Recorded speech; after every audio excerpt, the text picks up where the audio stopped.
I think it's time we blow this scene. Get everybody in the stuff together. Okay, 3, 2, 1, let's jam.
bit more, because obviously it's been 3-0s, but you look at their past opponents, Genesis have been struggling to get on their feet, Sin Prisa Gaming, who's rounding out there in that 8th place position at the moment, then Yeti, then Vesta, but they start off today versus FTG, then they've got Poker Face, then they've got Runaway and Team Falcons. So it's going to be those teams that are hovering more towards the top of the standings here to close out the rest of this tournament cycle here for the side of WAC. So I'm definitely looking forward to seeing how they're going to be performing, but obviously just given the lineup, something tells me that they're going to be all right. I think they're going to be able to hang in there. I think they will. Here's our map pool. There's been a lot of discussion about the kind of stale maps that we have been seeing, because we have definitely seen some maps more than others. Obviously for Control, it's been Samoa almost every time. Some Nepal, obviously no Ilios ever. And then, you know, we're seeing Kings Row in Midtown. Basically, Blizzard World's fallen off a little bit. So we'll see what ends up coming to the forefront today. But more on that later. These are the matchups. We've been kind of talking about them already. I think the really big thing here for Falcons and WAC, of course, is if you want to maintain that perfect run, like the no losses here, which is really important for getting first place, then you want to actually take this series 3-0. I think, though, FTG definitely could upset WAC, and it's hard to even call it an upset, to be honest, at this point, because both of these teams are looking so clean at this point in time, and the strength of schedule, as you mentioned, a little bit easier for WAC, but very important second and third matches here. For Falcons, more than Genesis, I would say. Genesis obviously really need wins right now. They're also 0-3 and -6. Yeah. So, I mean, they've been taking a lot of maps, but not a lot of series. That has been eluding them, but first we'll go ahead and get Yeti out here on the stage. And I mean, you know, a team that, similarly to Sin Prisa, have had their struggles. Yeti, these two teams, they have faced off against the exact same opponents so far. Started off versus Poker Face, then they scored off against FTG, then versus WAC, then versus Runaway, now versus each other. But Yeti were able to get that 3-0 win over Poker Face to start. So they have that single series victory behind them. Yeah. Sin Prisa, it's been eluding them thus far. Can they find it today where they so desperately need it? I think the really big key here for Yeti is going to be the DPS lineup. Viper especially has been popping off in some really clutch moments, Knife as well, but when they're not on, they certainly struggle, as we'll now walk out Sin Prisa Gaming as well. A lineup of players who definitely have, I think, a lot of potential, right? They have a lot of skill. It's a legacy org, you know, at this point, I would say. Even played in Overwatch League, as we've talked about before, but haven't been able to come up as big. And I think for me, the key player for this team is Tuyu, as he's going to come out with the shades. Actually, a few of them coming out with shades here. I thought it was just him at first, but Tuyu has been, to me, the most impressive player on this lineup, and then the support line has been pretty good as well. I think the DPS players will have to step Terra-surging. He terra-surged them, and they fell down. There's no friendly fire. Well, there's a little bit of friendly fire in this game, but like, there's not really that much friendly fire in this game. I guess it's more self-inflicted damage that you can have. But I'd like to see the creative walkouts continuing here.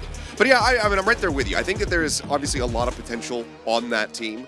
And we were seeing that kind of put on display last week in their match versus Runaway. They were able to take the opening map versus them. They were looking dominant on Midtown, and then it really started getting away from them. And then after that, it was just dominance at the hands of Runaway. So I think Sin Prisa, if we see that flair from them that they showed in the first two opening maps versus Runaway, if we see that again, if they can just stretch that performance across the entire series, they very well could take down Yeti. Yeah. Donghak, I think my eyes are on him today, because obviously right now the meta is often defined by whether you're playing Cassidy or what your tank is. And those are kind of the two key pieces right now. And then obviously everything else kind of follows around that. We see a ton of Tracer as well. So Donghak, we'll see how he does perform today, because he has a strong DPS lineup to back him up. And I don't want to say bad things about the support lineup. They just haven't been, to me, as impressive. Speaking of support lineups, I think Hyunjae and Lee Soo-min have been pretty good at keeping Tuyu the main character for SPG. But, you know, I like that this team comes out with their own flavor, their own flair. They've got a funny walkout. They're doing the Terra Surge impression. That's going to earn you a lot of fans. This team not coming out feeling like they are massive underdogs, so you could see the confidence. And that's the attitude you need to have coming to this one, because you're currently sitting at 0-4. You've only won that single map against Runaway, as you mentioned. And if you want to make that playoff run, it has to start here. No, it really does. But I mean, describing Tuyu as the main character, I think, is just spot on. You know, hitting the nail on the head with that one. This guy's performance, the team has to revolve around him. You have to play around your tank, given that that's just the one, now ever since Overwatch 2 came into the world. And TU has had some really strong performances. Again, that matchup versus Runaway, a lot of that early dominance was him just leading the charge, just crushing people, and then Aid and Argon hitting their shots alongside him. So if they're going to look for success today, I think it does definitely start there with TU, who has just been looking like the tip of the spear. Yeah, TU, his Doomfist is really, really good. His Orisa is pretty decent as well. So we'll see what they want to run. I'm not as sold necessarily on his Zarya just yet, but again, so much agency for this roster. Absolutely. Well, it's time for our newest segment, which is going to be an interview with the coaches and representatives of each team. So let's go ahead and send it over for the translation.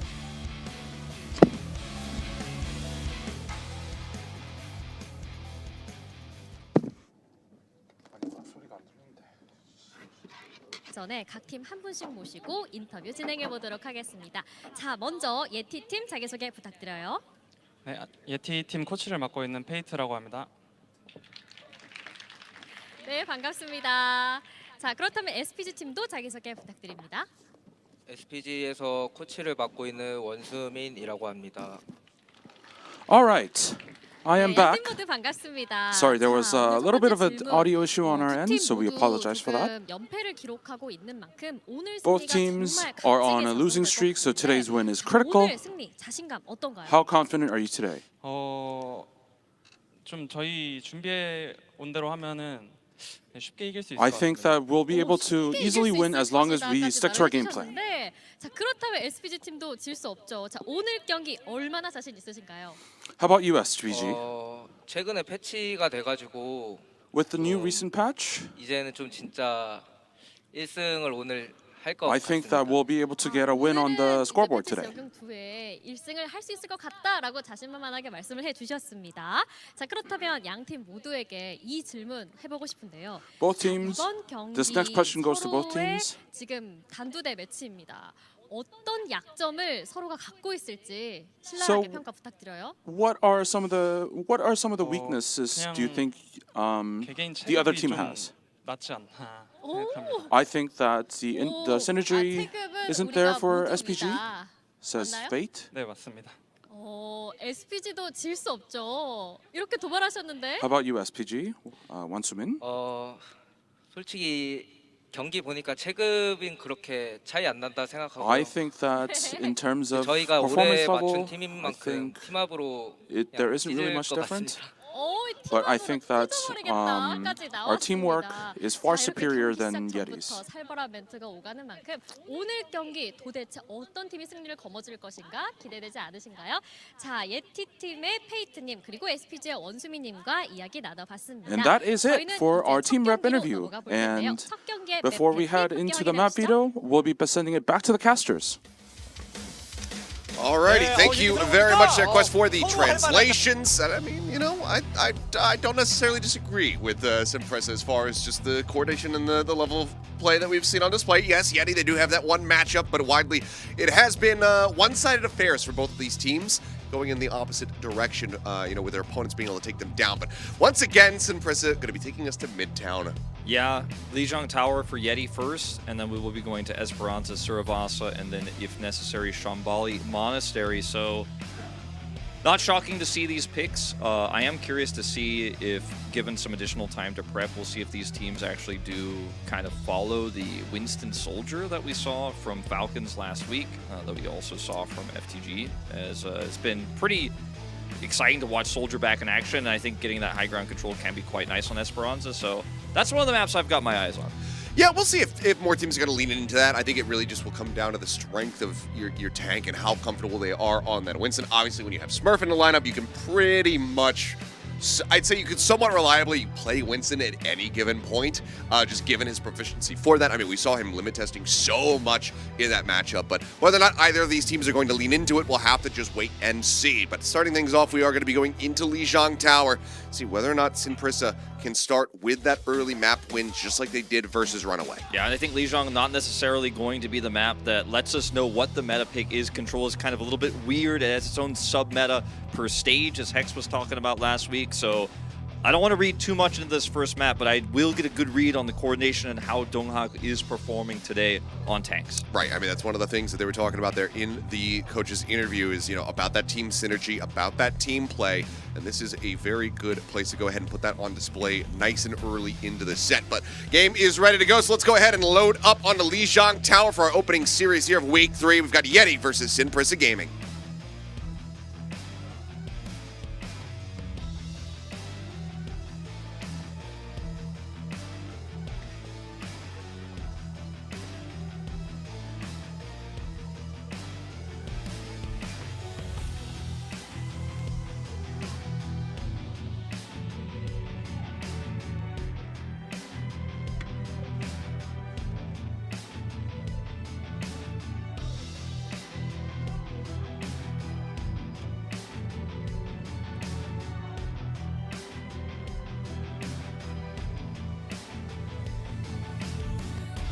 Well, no, I was maybe a little overzealous. I thought we were going in. I thought we were going in too. Seems like maybe a bit of a hang up there. Oh, there it is. They pressed the button. They pressed the button. Okay, soon as I get you baited, we're actually ready to start. Let's go ahead now and jump into Lijiang Tower. God damn.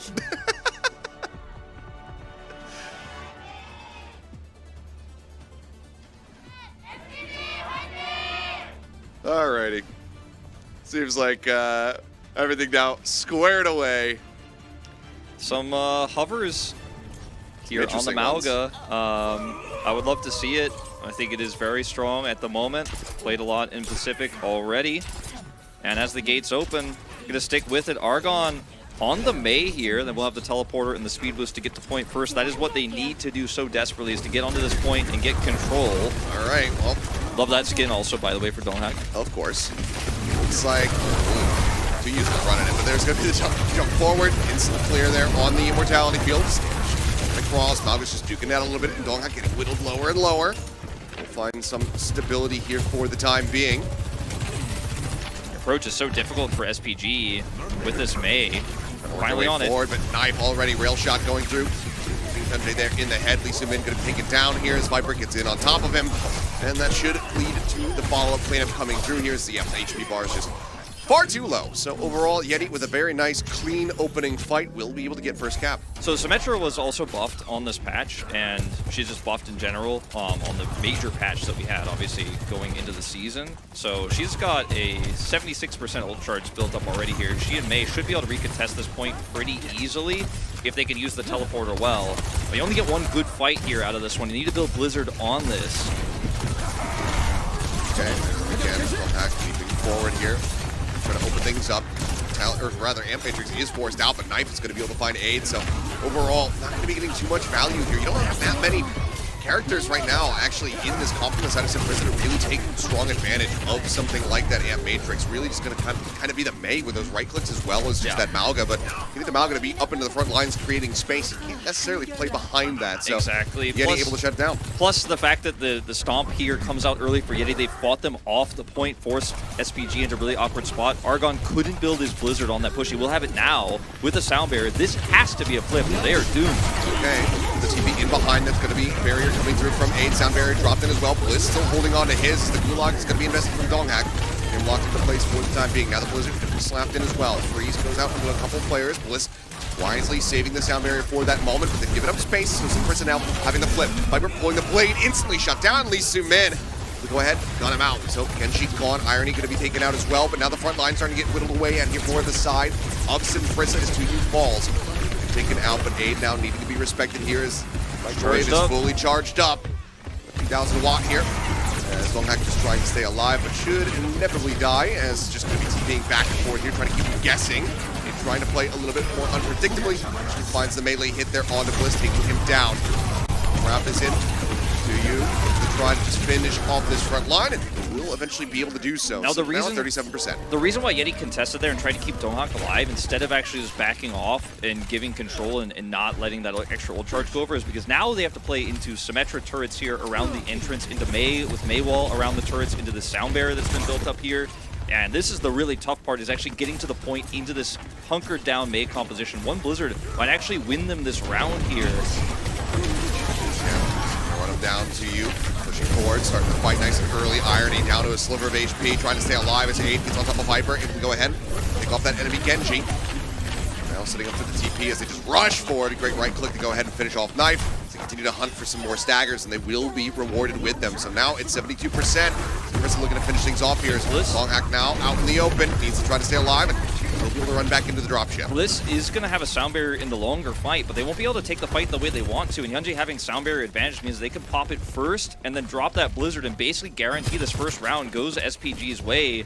Really difficult fight here for Yeti. Okay, swap over onto their own Symmetra. They're looking to try to turn the tide of the Viper to you. Under the opening pick, Viper going to be taken down. Kitsune Rush is invested, as is here from Donghak, but he's going to be focus fired down as the cleanup comes through, and that will be the first round going the way of Sin Prisa. Nothing more to be done here. This comp is so good if you can get control on Control Tower here in Lijiang. This has been the way of Mei comps on this map since the beginning of time. Goats was super strong here. This is where we saw Goats first, basically in Korea by Panthera, after it was used in Europe. And this style of play, where you have so much damage output as well as the additional CC the Mei is going to offer the slows, very frustrating to play into an approach, especially with a Genji, to be honest, as well. Like, that makes it so incredibly hard, the comp they were trying to run. They swapped the Symmetra for the last fight to try to get in there and close that gap. But they had such an old disadvantage after they stayed in this fight where they decided, okay, Donghak needs some additional time, or he needs some additional resources so we can actually fight on the point, because if we have to go through those entrances, it's never going to be a strong fight for us as Yeti there, and they will ultimately lose that first round. I think we'll probably see big compositional changes as we move into the second round after this pause, just simply because the Control Tower setup is so strong for this Symmetra style. Yeah, I mean, still though, you think about, depending on which round we end up coming into, I mean, honestly, a little bit of both when it comes down to Night Market as well as Gardens. You could see that Symmetra defensive setup still finding a lot of value, because you have that kind of interior where you can set up the turrets and whatnot, a couple different angles of approach, so it's a little bit more expanded, I suppose, for Night Market in particular, but I can see it coming through once more for Gardens for sure. Yeah, I think Night Market is where it gets a little tricky, but you can use it if you get control of the point, but when you're fighting in the neutral, it does feel fairly weak, and then you might just get bowled over there and have to rely on your ult economy. But you could still then try to control the openings to the point on Night Market, but we'll see if that ends up coming to pass. This is not really a shocking composition to see played out. And we saw this in Overwatch 1 with Symmetra. We saw Symmetra Mei a ton back then. It was very, very popular. Symmetra giving you the ability to kind of control neutral by teleporting past the enemy team and then getting into a better position to kind of hole up and control a choke point. And, some of the changes to how difficult it is to kill the Symmetra turrets right now makes it very frustrating to play into as well if they do have that control. So I like this. Coming in with a fresh strategy here. SPG looking good on the first map. Mauga's silly, though. I'm not about that. Well, it was a very solid start there. We got some very nice fan art here in the audience. Big Irony fan out there showing off the BAP, showing off that Kiriko and the Moira. Yeah, that's clean. I like that one. That's my favorite. The knife sign is pretty cool, too, with the Echo as well. It says the reason why Yeti fans have, or the reason why you have to be a Yeti fan is all four of them just said because they're really good. It's 4 reasons. They're really good. They're really good. They're really good. Perfect. Well, we'll see how good they're going to be as we go into the next one here. But Sin Prisa with a solid start. Once again, looking like they have a solid grasp of control over these last 2 series that they've played, but still more to be played out if they want to close things. Looks like we're doing some final tests to make sure that everything is good. Was told that it's a little bit of a connection issue on the side of Sin Prisa. Yeah, so, with like Argon especially, so hopefully he is sorted out. I've been told it's mostly done now, just final checks, as you say. Please buff tanks. It's really hard to be a tank. You love to see signs like that. I always loved the balance begging signs, especially back in the Overwatch League. Oh, God. Let Torbjorn wall climb, and then they did it. Yeah. And it was the most horrific-looking thing that we've seen. But, all right, we are in-game. Let's see now what these teams are going to be bringing to the table. More space for Cassidy here in these comps if they are, in fact, going to be holding these. And I think we might just see the Cassidy Tracer swaps after the teleporter. I say that. Viper's going to stick with the Symmetra. It's actually a Sojourn Tracer for SPG, so trying to utilize that range here on this neutral fight. Oh, Aid getting tagged low. Let's find some healing here, but down to 13 HP. Now just trying to backpedal. Sniper's TPing forward there into the point. Too many. There's alongside him though. Donghak didn't lead the charge. Just gonna have a little bit of a Mauga standoff around the corner. Argon trying to go for a long flank. Disruptor shot right on top of the teleporter could cause some issues here for the side of Yeti, as Viper going to be taken low. He does get taken down, but it's the cause of 2U. So now the front line broken down here, forcing Prisa leaves him in under fire. A little bit of HP remaining for him. Desperately tries to get some heals through from Hyunjae, but eventually Knife is able to find the headshot. Bliss will clean up Argon. Looks like once again, Yeti going to be starting things off with that early control, and will be able to maintain it. Here is very late stagger comes through on Hyunjae. I feel like there was definitely a window of opportunity for Prisa to play a little bit more aggressively early there, but Argon wanted to look for that ideal flank and try to blow up the back line. Wasn't really successful there. Didn't do a whole lot in the neutral fight, so Yeti got positional advantage. The Knife, he's going to utilize it incredibly well. Now they can use the teleporter to just try to circumvent SPG on their approach. There's a lot of cool stuff you can do with that. Okay, well, Bliss just looking to separate, to push back, and off his backline members here is Knife getting jumped on. Hyunjae goes diving forward, is able to find the enemy casting. Now Viper going to be taken out as well. Tsune rushing in on either side, but no damage dealers to speak up here for the side of Yeti, as they're desperately just going to have to try to backpedal out of this fight. Prisa will be able to take the fight victory, take the point to themselves. Or though, still here is 2U as Donghak rushing back as fast as he can. 2U now looking to make his exit as well. And Donghak actually committed the ultimate there, trying to get the catch. The cage fight going to be completely wasted. Yeah, unfortunate move there from Donghak. I mean, this is really rough. Now Deadeye out. Deadeye out from Knife. Sound barrier in on both sides. Overclock from Cage just trying to chew through some of these shields here. Knife not really able to clear too much space. And once again, he and Viper just going to get completely just disappeared out of the fight.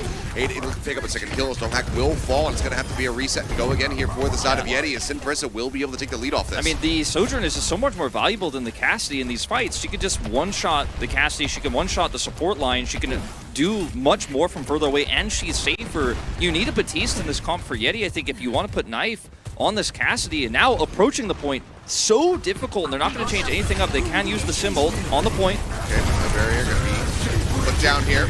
There's the cage fight out from 2U, but he's trying to backpedal out of this one. Taking way too much damage and eventually will get taken down. So it looks like with the help of the barrier there, the opening catch, it's going to be Yeti grab control back away here from the side of Prisa as they clean up these final kills. That was a wild fight where Yeti just put the barrier down, shot through it, and that advantage alone with Prisa Gaming not retreating, not backing off fast enough. They just got totally owned by the shield the Symmetra put up here. And now Kitsune Rush is ready here for Yeti. Can be used a multitude of different ways. Struggling to get that one out there, but Donghak is going to be the one who benefits from it the most. Off the side there on the bridge. They get across, but HP bar is going to be so very low. As making very strong use of that Kitsune Rush instantly just deals with 2U. Irony going to be the only casualty here as Argon's able to pick one up here on the back end, but Yeti now final fight territory with the resets. Respawn still coming through from Prisa. They're in a strong position to extend this over to Night Market. Yeah, Irony should be able to teleport back to his teammates very quickly as well. That stagger not going to be too significant. Right on the corner, Knife flank forward, has the Deadeye now available to try to clear some space. Go ahead and pop that one, and instantly Hyunjae already so very low, taken down. This cage fight locking them in position as soon as they cross the bridge. Looks like Yeti will be able to persevere as OT touch, I don't believe was in. Okay, they did manage to find one there. As Hyunjae, lone member of Live, but so far away, can't do anything else. That will be Yeti picking up the round. Still, though, some close back and forth here, but eventually Yeti able to find their footing. Yeah, a bit of an awkward re-engage there from SPG on that final fight because they run in with the stomp and also the teleporter comes out, but they're not all able to join because of the cage fight coming out from Donghak. So unfortunately, they're split into two pieces and then just mowed down. As much as I think Mauga is really strong, it's not my favorite thing to watch is two Maugas shoot at each other forever, and then anyone else who gets caught just instantly dies. It's kind of like weird mini tank Bastion is what it feels like to me in a lot of ways, but that is the meta we might be heading towards, Achilleos, so I'm not sure how I feel about it. I'm feeling a little bit negative at the moment. Yeah. I think that sentiment is probably going to be shared with a lot of different people. Avril, for instance, I know, not quite a fan. It's going to be TP up onto the high ground, drop down into the point itself. Early take of space here from the side of Yeti. Good damage being put out here from Prisa to force them back off the point here for the time being. As Aid just trying to build up a rail shot. as quickly as he can, but when playing back, just waiting for the control point to unlock. He's going to be fishing for a little while here. Argon on the flank as well, is not able to find anything into the Symmetra. Back up. Viper swinging in from behind, trying to get on top of 2U here, get that microwave built up, but 2U just turns around, is able to find him, but Donghak then will take advantage. So frontline going to be broken down, but 8 with the secondary kill, finding Knife. Trading up here so far is in Prisa, but without that Valga here on their side, things could still be a bit rough for them to try to take the early advantage here on the point. Back again, 8 trying to lead the charge, takes Malga low. Donghak going to be taken down. Please zoom in. Remember the kill, clean up here onto those Sim turrets. Able to find Argon, still suffering some losses as 8 as well. Going to get taken down. Knife on this flank, coming out from main. Get the headshot across, but really grabbing the point is here for the side of Sim Prison. At least Sim is looking to confirm that they can hold on to this one for a little bit longer. Sits in that Kitsune rush. He's also able to find an opening kill onto Viper as he looks to rejoin. It's just, they don't have enough to hold on to the point. Try though, sound barrier coming through. Shenjay shielding up the 4 remaining members. Now Bliss pulling the trigger on his own sound barrier, drops the B. Them alive and well for the time being. Is forcing to use that recall. Overclock now out to you. Gonna get taken down here in the front line. As Knife is again able to find an opening kill, finds himself a second. Is Gunjay gonna be traded out, and now Aid forced off the angle.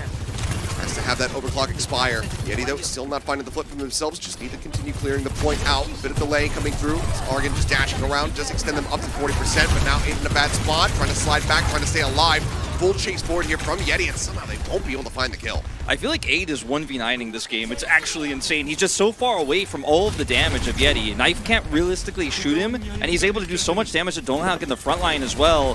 What Yeti have in damage, they have in range, but they will get the point, and now they can operate around these walls, so 8's life, for the first time, a little bit more difficult. Run into the back, Page Fight going to be dropped in. It's a latch there on the Hyunjae. He's going to be taken out. Everybody else just spilling forward, trying to find these kills, and Irony getting the headshot there onto Argon will stop him from exiting. A couple extra pickups here as they fish for some more staggers. Lee Sumin gets out with his life, so that's not going to be a stagger on him. He will have that Kitsune Rush available for this reapproach here. And it's really tricky to actually come towards the point here as Aid because they have to operate on the walls. They don't have a teleporter to play around either, and this barrier is ready here for Viper as well. Tagged up, rush on the other side, Photon barrier invested here from the side of Viper as well, and 2U already going to be isolated, taken down. Argon now dead here on the approach. Very swift cleanup here for the side of Yeti, just having that defensive hold set up. Yeah, I mean, Prisa struggle to get themselves in. Once you have that setup, you have like some of the best damage in the game. You have Malga, you have Cassidy, you have a charged up Symmetra as Photon Barrier to play behind. That was never going to be the fight for Prisa Gaming, and they're not going to have sound barrier advantage either. This overclock is also going to be difficult to utilize. Maybe if he gets a long flank angle, if he could blow up Bliss, deny him from getting a sound barrier, force it out early, that's your best bet. He's just going to play right in the front. For now, it's going to be Deadeye out from Knife. The TP play up over the top, but 8, okay. He's able to find him with that opening rail shot. So Knife going to be taken down. A bit of an overstep here, perhaps, to the side of Yeti as the sound barrier now going to be invested from Bliss. 8 taken out. The overclock not holding much water here for them. Full charge in onto Viper. So now just need to try to protect the Sim. He's going to be taken to the ground. 2U pops that overrun. He's instantly able to find the kill, and the turnaround is going to be there. So Sin Prisa not allowing for the round to come to a conclusion quite just yet. Fate is going to be yelling at Knife for that one. You're taking the teleport, you're looking for the Deadeye. You lost a point off that play. They instantly lost half of their damage there. And that is not it. That is not what you wanted. It could have looked really cool if it worked, but it did not work. And now Sin Prisa going to have Aid on a long angle. Teleporter going to have to be used to close that gap. Across again. Prisa just making their way back up to the points. Again, 2U, I mean, the hitbox is so massive, so might be able to whittle away at him. Cage fight nearly online here for the side of Donghak. Gunjay crucially still holds on to that sound barrier. The overrun forward, 2U going to open up the fight. Cage fight now invested up from Donghak. Kitsune rushes out from Irony as well. Double stack on the support ult for the side of Sim Prisa, but they're still going to be losing out on members as Aid and Argon both get taken down. Now, BPS list 2U, the only one left standing. Pops the cage fight is instantly greeted with death. Yeti should be able to get the flip as well as the map win here. 99% the OT bleeding down. Respawn's getting ready to come through the delay. Hyunjae, a lot of pressure on him, but the headshot comes in. Final tag in, 8 sliding forward, but just has to play back around the corner. Argon now rejoining, but instantly forced to recall. That forward to 2U, trying to get the punch off here off the side of the map, sending that cowboy sailing, but he cannot make it happen. A solid start for the side of Sin Prisa, but an even more solid turnaround from Yeti. They're able to take the opening map, Lijiang Tower, 2-1. You know, I really thought this was going to be the point of the 3 where the Sojourn comp would win out because you have a lot of range, a lot of space to work with, but it didn't matter. The Cassidy Symmetra damage was just way higher with Mauga every time. Plus, of course, they have the Suzu. It's really safe and sustainable as long as you don't get one-shot, as long as you don't get sniped or your DPS gets caught by the stomp coming through from Mauga. If you don't have that, then you kind of always win. They won that last fight without sound barrier. The enemy sound barrier comes up and they're like, I don't care. I'm charged up Symmetra. I've got Cassidy that you can't kill. I will just smash your front line. It doesn't matter whether you have shields or not. Yeah, I mean, I was liking some of the early looks there from Prisa, but charged up Sim, something that has to be worried. Microwave meta's back, baby! Yeah, it's like microwave goats, man. You just put the goats in the microwave. It feels like the same thing. The Cassidy damage is just so insanely high. We broke the game. It's broken, Achilles. Yep. We're going to need some patches. Hell no, I don't want to see only this on control. And if this comes into hybrid next, which I don't, that can't happen, right? There's no way, right? Surely not. No, I don't think it's not viable on hybrid. It can't happen. It's not going to happen in the second map. There's no way I'm going to have at least 9 maps of this today. There's no way. Dread it, fear from it. I think that it might arrive all the same. I'll try to escape it. I liked goats, but this is just beaming, and I'm not beaming. I'm frowning. Well, Goats was more chess-like, and this is more just run at them and shoot them. Yeah, I mean, it's just go in as fast as you possibly can. But we'll have to just wait and see. We're going to go to a quick little break. When we come back, we will be getting into Midtown, so don't go anywhere.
Welcome back. It's time to go into Midtown for our hybrid map into the opening series of Week 3 of OWCS Korea. And just like Malga's ult, we are locked in a prison. We are in this meta right now, at least for control. We'll see what happens as we get ready to go into the second map. I was just appealing to Achilles as if he could control things. I was like, please, Achilles, tell me that high ground on Midtown means that we won't see this. And then I was like, wait, no, Symmetra teleporter can get there. And Achilles just told me, he was like, what if no one ever goes on the high ground? High ground doesn't exist because they just play on the bottom and they just run this again. I'm like, no, It might happen. I really don't think it's going to happen. But I'm also kind of biased in that I don't want it to happen. Maybe we'll see some Zarya here, you know, maybe a little Doomfist action, maybe some Orisa, you know, maybe some Reinhardt. Maybe some Roadhog. You are coping maybe hard right now. Maybe any tank that isn't Malga, I don't know. We'll have to just wait and see as we get ready to go into this one. But yeah, I mean, if neither team's going to be playing in high ground, like I said, high ground don't mean a thing. So we'll see if they're going to continue jumping into this one. But Prisa, I mean, this has been their map that they're really lending themselves towards. We've been seeing them basically go for Midtown every single time. So unless they have really adapted the Malga style into this map itself, then we might just be seeing more of what they have been running. So we'll just wait and see here. Fingers crossed. But to you, does he go back over onto Z-Doom, perhaps? I would love to see it. I think it's his best hero right now, and the team looks really good around him. Aiden Argon, definitely just getting outclassed by Viper and Knife a lot of that game. Obviously, there were a few picks on the Knife, which the entire comp does fall apart when you end up losing your Cassidy, but it's so difficult to kill him, especially when the Photon Barrier is up. It feels like every single team fight for Viper, and then Knife is just freely able to do damage. That is problematic. Who needs Immortality Field when you just have a big, giant barrier that blocks every incoming piece of damage? Yeah, I mean, we've seen how much the value of the Photon Barriers we're getting there. I mean, just being in positions where it seems like, okay, they shouldn't be able to win this fight. Yeti are trying to retake the point, and then the Photon Barrier comes in. It's just like, oh, well, now they just can't heal their tank. So Tuyu just dies. So things have been a little bit rough, but let's see what the meta looks like as we jump into Midtown for map number 2. Whether or not Yeti can move up 2-0 or if Prisa can even the odds.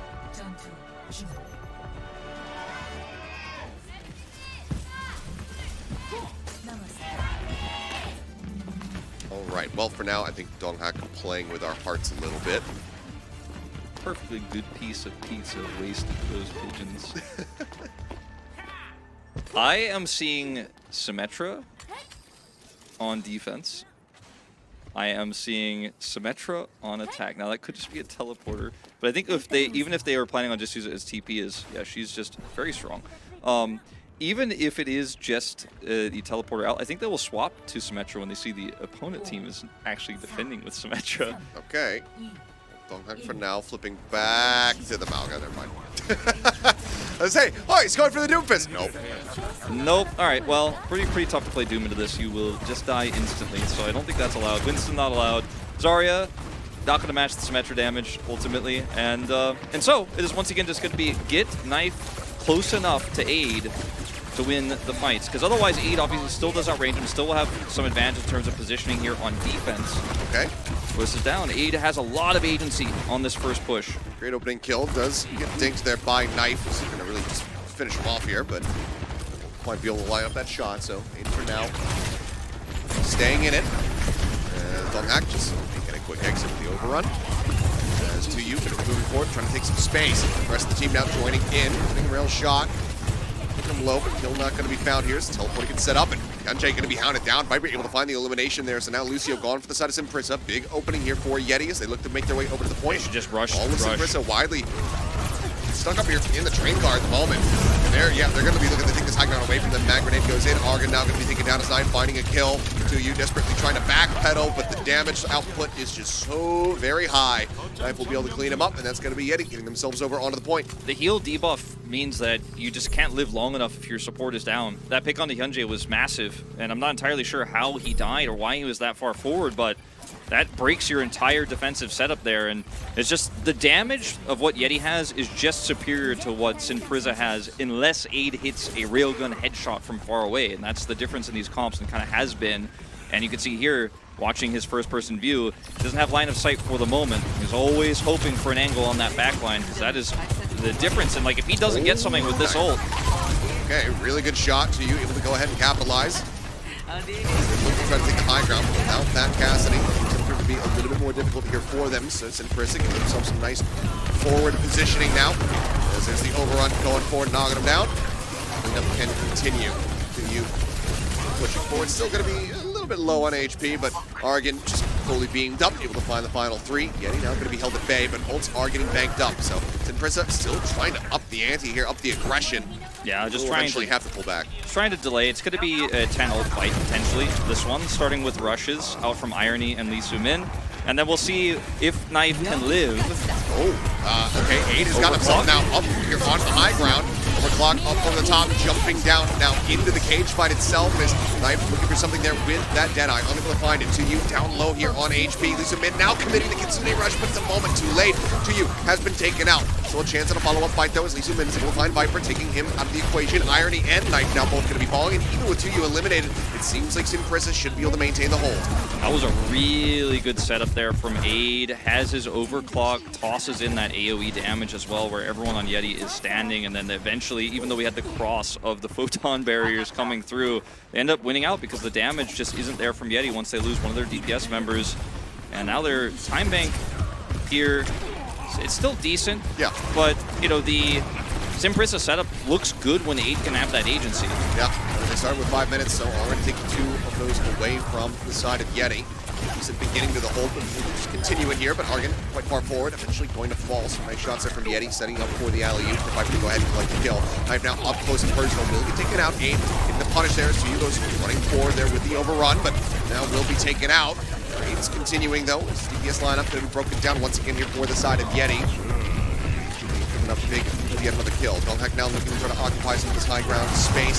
Trying to get in on top of that Sojourn. A little bit low. Eventually just going to be running back over here as Aid now looking to push forward. Does have that overclock available. Trying to just see if he can fish for any sort of kill. Rail shot not connecting. Ult still held. Knife down to a sliver of HP. Manages around the corner. Keeps himself alive. Yeah, do not want to chase any further there, but you do take another minute away from the time bank here of Yeti. And this is working, you know, Yep. They are able to outrange, the right clicks are coming through, and every time Yeti gets split up, Aid just has a lot more agency. See in those fights when you put Knife's first person view up, he can't even see targets because of all the chaos. Deadeye here to start things off, here probably won't find much. Okay, TP to the side, trying to catch him off guard once again. Takes the rail shot, has the TP back out, and eventually will just expire. Beat for beat on either side. The Kitsune Rush is going to be layered in as well as the overclock here from Aid, sliding back, looking for a target. So far, it's just going to be the cage fight, taken down. Don't think had invested that one. Min though picked off but traded. Getting on the opposite side, going to be taken out, but now DPS-less are the members of Prisa as the team kill will come across. Yeti finally breaking through, but still an opportunity for another defense here for the side of Prisa. I think they should be able to, you know, with this car wash here, get through and then set up for the cap because they have photon advantage. So Viper's ultimate should deny a lot of what Prisa wants to do here. It's going to be very difficult for Aid, who does not have an overclock either. See how hard it is to try to operate on the defense here as Prisa. And bad spot there for a brief little moment, but now it's going to be Bliss who's kind of out into the open, away from the rest of his team. Runs already crossing out the side of that photon barrier now. The cage fight going to be invested here from 2U, and Bliss is going to be taken down. Are going to able to find that elimination. Photon barrier out here. Trying desperately is Viper to keep themselves in this fight, but now with Donghak falling as well, it's going to be 3 members picked off as Knife goes down. The cleanup continues. Now 50 seconds remaining. Yeti going to be in final fight territory and still quite far off a couple of these ultimates. The formation there a little bit awkward for Yeti, and the ultimate from 2U was fantastic. It allowed Prisa to actually get around and play through Viper's photon barrier, so they were able to get into that back line and eventually get that work done despite the barrier. Now Argon's going to have one of his own, and actually the hold is definitely possible here. In fact, likely, I would say, for SPG. Yeah, double ults from the supports here of Prisa about to be filled up. The photon barriers trying to play around with an overclock nearly there. It's just going to be the cage fight from Yeti and maybe a sound barrier and the extended fight from Bliss to try to turn the tide to this one. But first they have to make their way back over onto the car. Now that high ground going to be occupied. Barrier coming through. Cage fight going to have to be used. And Aid is actually going to be the first target taken down before the sound barrier shielding can come in. But the cleanup is clean here so far from the side of Prisa. 2 more kills found. The TP back over to keep the cart locked in place here on the ramp, trying to exit the car wash. Argon, however, overstepping a bit as Knife is able to find one. Donghak now swapping over onto the Winston to try to rejoin. Now the Doomfist making up his mind. Overtime is going to be dwindling. Extended there for a brief little moment. The supports trying to keep themselves in this game as much as possible, but eventually they get forced off the cart long enough. Yeti going to be held at bay here The cart just getting ready to come out of the underpass. I think that's a really frustrating moment for Yeti and the Yeti fans watching, because they played into the sound barrier, or the photon barrier, so aggressively here, and not in this particular fight, but we'll see it maybe potentially when we get to the highlights later on. But the photon barrier they were playing into, they could have just walked out, backed around, and went to the cart and just ignored it. Instead, they hard committed into it. So Argon's damage was insane, and they just could not compete because the photon barrier was there. Tried to just force their way through, and ultimately that cost them that final attack, and that will be the defense there. So 99.56 meters here is all that Yeti will get. And Achilles, I guess this is just it, huh? At least we have the difference between Sojourn and Cassidy. That was a difference in the comps, and I think Cassidy definitely better on attack, and the Sojourn is going to have its advantages on defense, which is why Yeti is setting up with it right now here. The remaining 20 seconds, they've already locked it in. Knife's going to have his angle he wants to hold here. And we'll see what SPG decides they want to do here on the attack. I think that based on what we've seen from them so far, they'll stick with aid on the Sojourn. Verified player of the Overwatch League. How much do you pay for that check mark? That's how much you get paid to have that check mark. But, all right. It's opening up. They just going for the quick shot with the Widowmaker, see if he can catch anybody. But obviously, no one's going to be playing Sombra. Nobody's going to be pushing forward. Just playing back. We're going to maintain these defensive sight lines here as Prisa goes TPing forward. Turrets getting set up now. Be cleared out. Taken down here. Target slide up onto the high ground. Knife going really hyper aggressive there, but now inside triangle onto the point is obtained for the side of Prisa. But Jay caught out. Trying to contest, trying to knock them off that high ground. Ends up falling to the Disruptor shot. Now Knife up on top of the fire truck. It's just going to be a shooting gallery here for him. Viper as well, looking to try to pressure them out. Keeps these HP bars low. Cleanup can continue, so Yeti winning the first fight. It's crazy how much, like, Knife plays so well in the Sojourn despite playing the Cassidy the entire series up until this point. Now showcasing what he can do on the pick, and obviously with the sight advantage that he does have, he has a lot more agency here than he would have had on attack, but you can also charge Railgun so quickly into this composition, you're just going to have it all the time. Practically just an alt fire for you non-stop. As you can see here, already charged up another one to full. And I like this approach here from Prisa to try to rotate around and use the walls against Knife, force him onto the low ground. If he's going to get damaged, they should play patiently. Yeti here, they don't want to fight into that. Wait out these teleporters. For that, this will be around, but again, it's going to be Kenji picked off first and foremost. Now Knife just backsliding there, catching Argon. Again, finding value with those disruptor shots. And the team very much now split, playing over towards the respawn area here of Yeti, Mars, and Prisa. As that's just going to be the cage fight. Invested to look for the cleanup here from these members, and the FTQ will fall. Lisa made actually using the Cine Rush. I'm not sure about that. I don't think that's a good idea there. Definitely a lost fight, perhaps a fat finger or a bit of a whoopsie there. I think they knew that if they gave this fight up too, like, they're almost certainly doomed on this map because the time bank is already so low. Viper has a massive advantage in terms of his photon barrier based on how much damage he was able to do in those last two fights. So that, coupled with the fact that you know Bliss is going to have better sound barrier because he did more healing, is so problematic here. They need a miracle on this push. I feel like the fake TP there, sending it down just around in the corner. Seems like widely, Yeti not falling for any shenaniganry there. As Knife sliding forward, looking to go ahead and hunt them off on the approach back over to the spawn room doors. TP forward here for the chase to be out to safety for Prisa, but a minute and a half now remaining here for them. And that is the first step of many for Prisa. Get those ultimates out, right? They got knives, they got the photon barrier, they'll have one of their own. Oh boy. Oh, the dive forward. Target on fire now. Yeti just dropping in that sound barrier. As he just gets his online, but it's instantly picked off. Down to a sliver of the cage fight, not able to deliver any kills here. For now, it looks like it does at least hold them at bay. Good retreat there from Viper and Donghak. They did not want to fight into that photon barrier. As it falls, they should be able to jump back down. Shot forces them now on below ground. Sound barrier dropped in from Genji, shielding up all 5 players on the side of Prisa, but they have to get themselves over onto the point since now 50 seconds remaining. The shielding expiring, and they haven't taken any space here for themselves. Super low value sound barrier. Keeps them alive, but no gain on the back end. 2U going to be taken out now as Knife is looking to try to deal with this enemy. Sojourn will be able to do so as the disruptor shot again finds the kill. Now Hyunjae needs to die. They're looking to just stagger him a little bit. That might just be match point. Achilles, I mean, Hyunjae uses the barrier to try to live there, but they're never going to gain ground with it. Bliss had his first, so he was able to get way more out of it to guarantee the fight win for Yeti. And now Kitsune Rush at the ready for both teams, but it's going to take a pick here. 8 has to come up big, or 2 needs to stop Viper. That photon barrier is so close to being ready. This is such a desperate attempt that Prisa are going to have. I mean, they can try to rush themselves over onto the point, but the cage fight is going to be there to greet them, and there it is, dropped in. Now Kitsune Rush out from both teams. Photon barrier coming through, just cutting them off, denying any access out of this firehouse, as the cleanup will be swift. It will be just, and that will be Yeti moving up 2-0 and getting themselves into match point. That was a very one-sided affair there on Yeti's defense. They just could not break through. They played the comp better overall, and it's DPS diff here. I think we talked about how Tuyu is probably the best player on Prisa Gaming. I feel like in terms of skill expression, Malga definitely one of the lower ones right now in terms of actually controlling the fights. It's really about your Symmetra, how well you can charge it, your target selection there, and how you move as a team, because you can't be fighting into poor photon barriers or you're just going to lose those fights every time. The sound barrier timings, that awkward Kitsune Rush we saw from Lee Soo-min, that was really weirdly timed. These types of mistakes with the coordination is what, Fate was saying in the coach's interview, that he thinks his team has more than their opponents today, as they just have better coordination. And SPG, even though they had the crazy walkout where they looked super happy and super hyped, they looked like a team.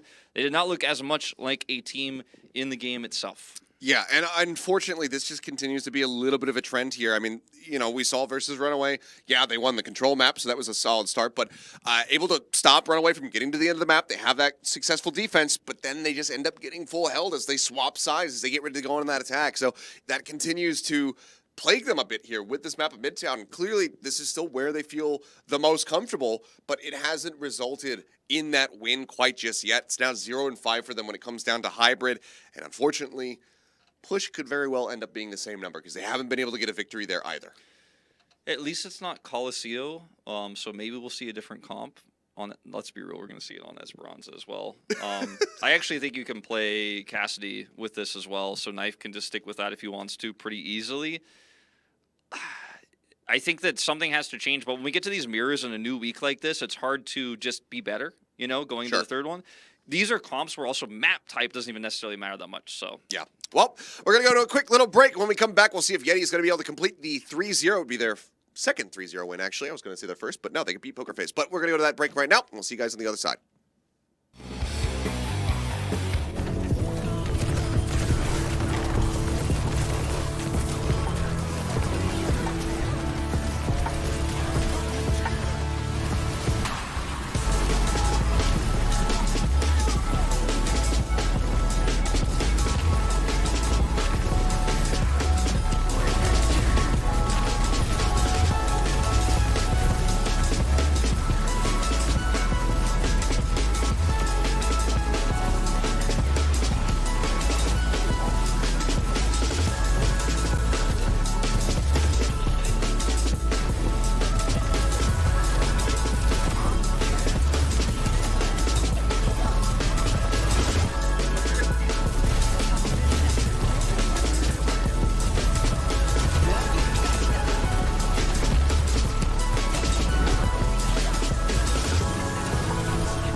break and chill.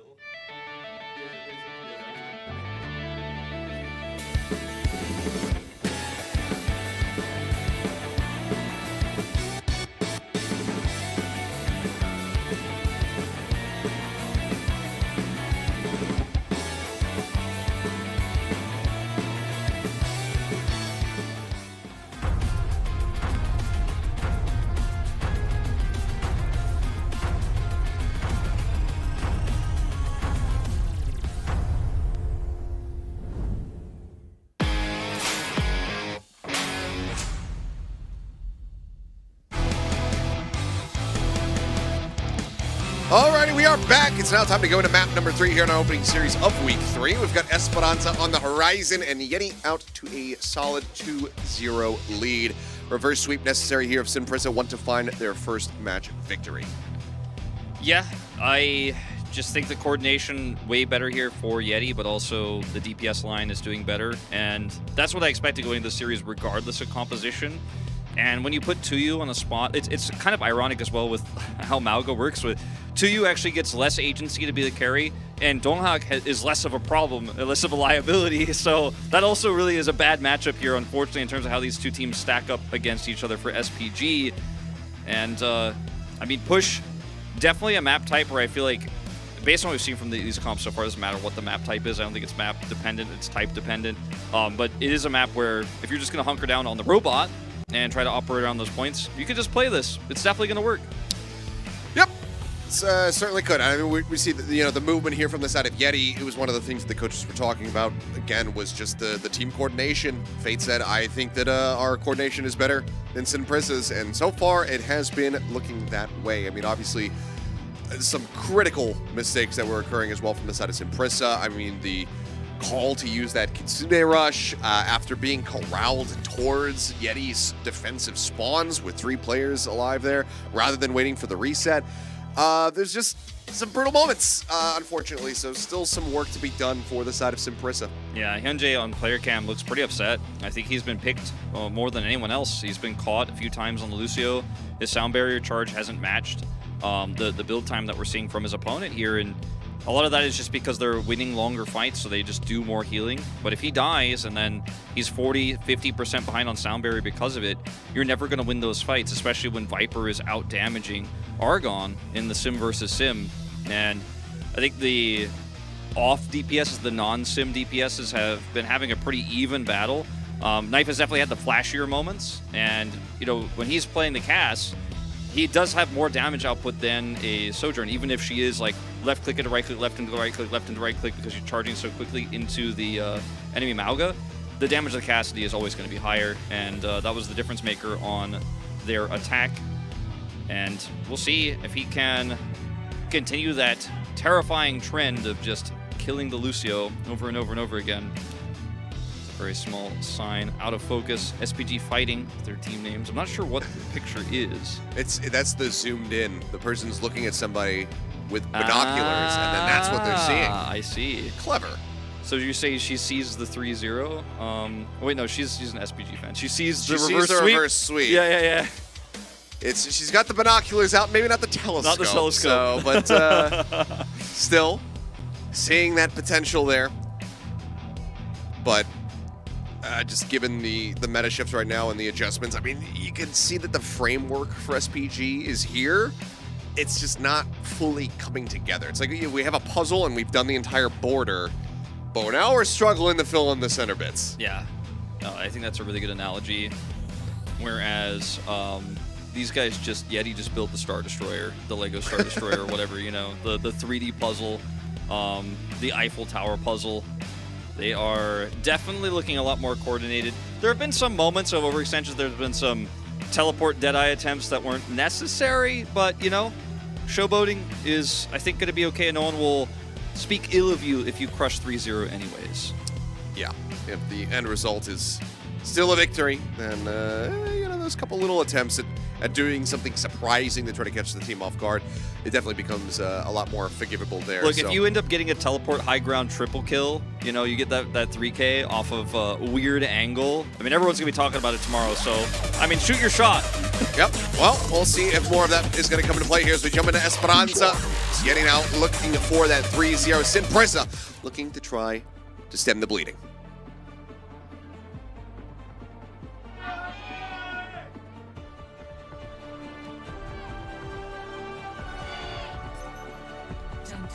All right. What do you think's in those barrels? Probably like rum. Yeah, I think that's a decent take. Could be ale. I think we talked about this before, didn't? Oh, Well, we got some more time. we got to some talk more about time to talk about it. This is what? Portugal? The map? Yeah. Maybe there's a country of Portugal. Maybe like cachaça? All right, I'm really uncultured. What's that? It's so I mean it's something that I had when I was in Brazil last year, and it's kind of like a very earthy rum. So that's I'm wondering if they also produce that in Portugal, but I'm actually not sure if that's just a Brazilian thing or if it's shared amongst the Portuguese. Yeah, it could be. It looks like, you know, when you see that shot of it floating down the waterway, it makes you feel like it could be dangerous. Like it could be explosives. It could be. Could be. I don't know. It could be anything. Just like the issue for this pause. It could be anything. We'll get you guys an update very soon. It is a sound issue, so usually pretty easy to fix. Love this aerial, not aerial, but above head shot that we do have here. As players on SPG were the ones affected by the issue, and obviously a lot more pressure on them right now, 0-2. Hyunjae definitely looking pretty frustrated, trying to stay focused. As very different look for TU in the squad than the walkouts, but looks like we're back in. All right, nice. Quick little fix.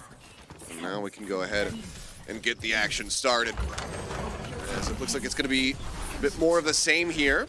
Cassidy not in sight. It will be that Sojourn v Sojourn. Yeah, just trying to find different angles, trying to operate around some of the high grounds is going to be the name of the game. And see if Aid can be the difference maker this time around. All right, TP hold the top here for Knife. Force back as oh my god, it's 7 to him, 3 HP from him. As, yep, Suzu and everything used just to try to keep him alive. We'll be able to find some stability there, but for now, Simpressa inside track here onto the bot. Can get the push going.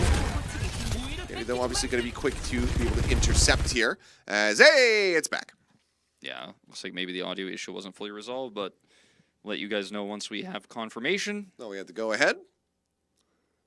But it's all good. It's on the SPG side once again. Looks like might be Hyunjae once more, or Lee Soo-min. Looked like it was rushing over to the side of the supports, the referee there. And a Hyunjae fan right here. Win and let's eat chicken. And the sign says there. You know, I don't have any real stake in the game here, but I could just go for chicken regardless of who wins. Maybe we will. Yeah.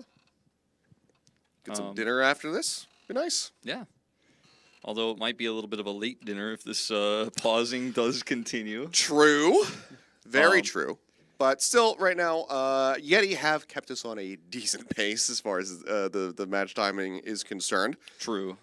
But we'll have to see what happens coming into this one. You know what's crazy about these comps, too, is, like, Mauga is so perfect to make them work with his damage output and also kind of how he can be a little bit sticky, but he also is really good into the composition, and his cage fight allows you so much crazy damage output with your Symmetra. We're going straight back into this fight. And we are, and Viper caught off guard, playing split away from the rest of the team, not aware that Aid was coming in from behind. Takes him down very swiftly there with that rail shot. Now they look to try to isolate, get the pick here on Donghak. Susan used to try to keep him alive, but eventually the cleanup will be found. Argon from beyond the grave with that sim turret, able to find Bliss. Aid will be taken down as well, so a couple of added kills found here for the side of Yeti, but Simpressa widely going to be off to a rockin' start here. See, Hyunjae obviously still alive, so he's going to rush back and taxi. the rest of those members back over, he will have a huge sound barrier advantage. This is great for SPG, and off the pause, aid with that pick on the Viper, massive. Good reaction there. They're looking to overstay, realizing, with a couple of trades that they had, they can't continue to play as far forward. So not going to be reading for distance here. Some just pulling back away, looking to hold the bond here at the starting position.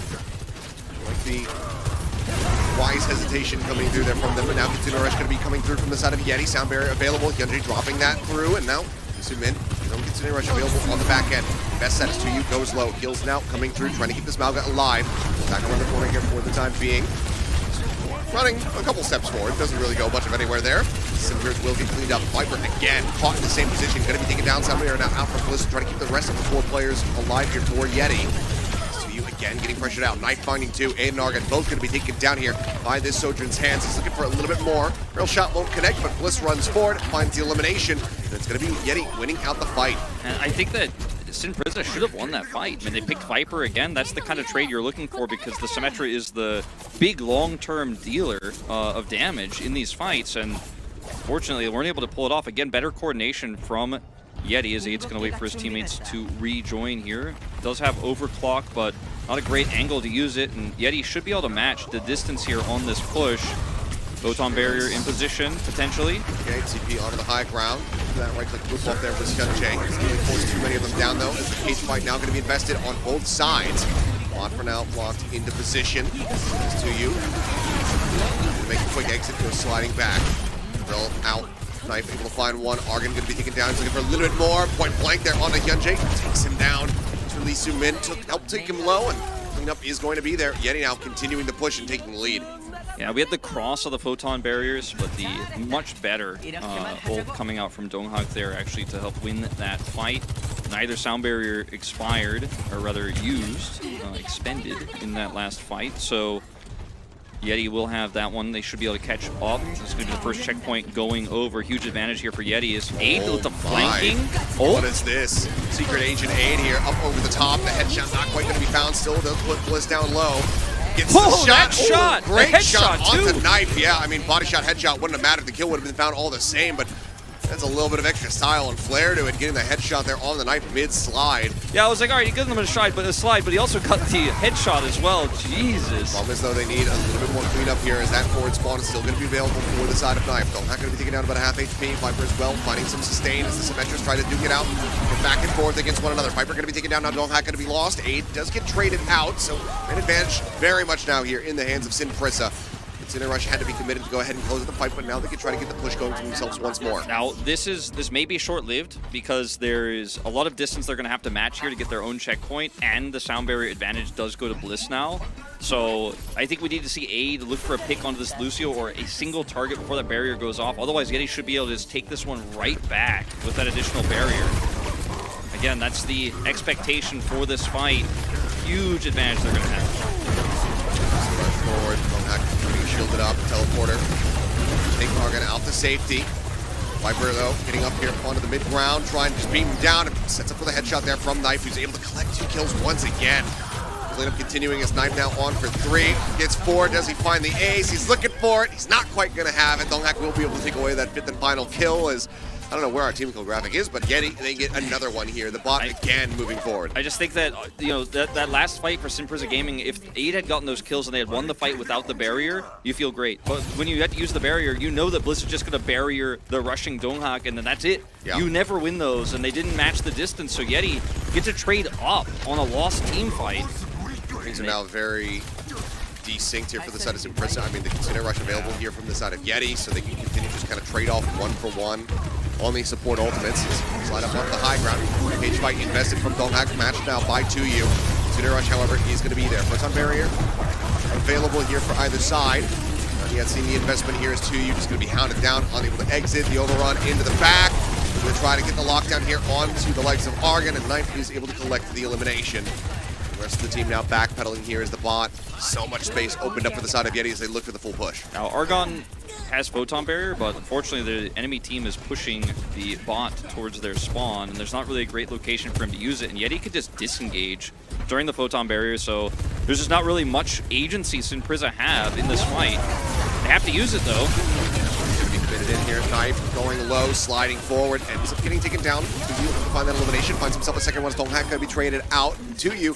Very much feeling the kill feed at the moment here for the side of Prisa, but in the end, it's going to be 2 players remaining on either side. The supports here from Yeti left alive as, again, Overrun going forward, knocking Irony to the ground. TP's up on the high ground as he and Bliss just desperately try to make their way out to safety, but this could end up being a bit catastrophic here for them. Yeah, definitely a bit of a lazy setup there for Yeti, not disengaging quickly, but Irony is going to be fine. He's going to be able to TP out. TP, the speed boost, but now Irony getting caught, trying to take him down with a knife. Now rejoining, doesn't manage to find 8, so Irony lost, still going to be a casualty, but Yeti maintaining control of the bot. Let's see if Prisa learned from their last mistake. They need to hold this sound barrier for Blisses, otherwise they're going to have the same problem they had in the last fight. Okay, Kitsune Rush thrown in from Lee Min. Sound barrier still held Bliss down to half HP. His own beat nearly available. Donghak was charging forward, eventually does fall. Argon finding that elimination. Now Knife going to be cleaned up. That will be Yeti having to concede the fight and try to make their exit, just die and get the resets through.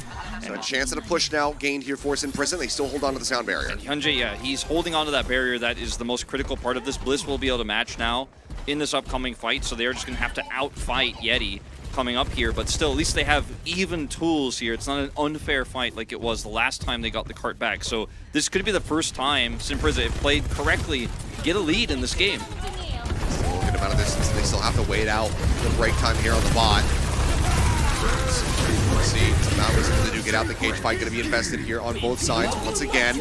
Sound barrier first out here from Bliss. Hyunjae now dropping the beat. Almost gets disrupted on that one. Almost Ajaxing it, but find the shielding. But 2U still going to be focus fired enough to fall as Knife is just sniping people out of the sky. Aiden going to be taken down. Viper able to find Argon. Now gets himself a second as Lee Min will also get dropped.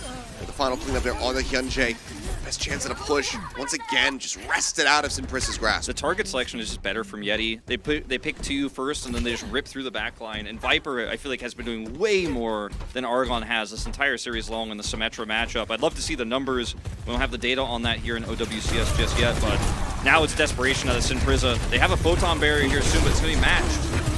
Used first. Viper, sending his out first and foremost. Now the overclock available from Knife as well. Sends it. Photon barrier coming through, helping to deny some of these shots from finding value. Bot for now still going to be locked into position. Pushing forward. Able to help find the elimination there. Irony now going to be taken down, and the fight widely still going to be going their way. So Photon barrier does end up working to their advantage, just ensuring that Knife is not able to find any eliminations there. So they get the team kill.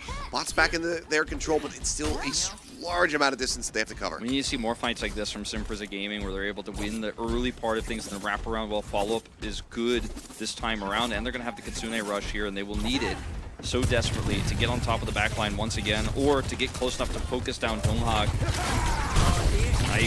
No great line of sight. No shots on either side.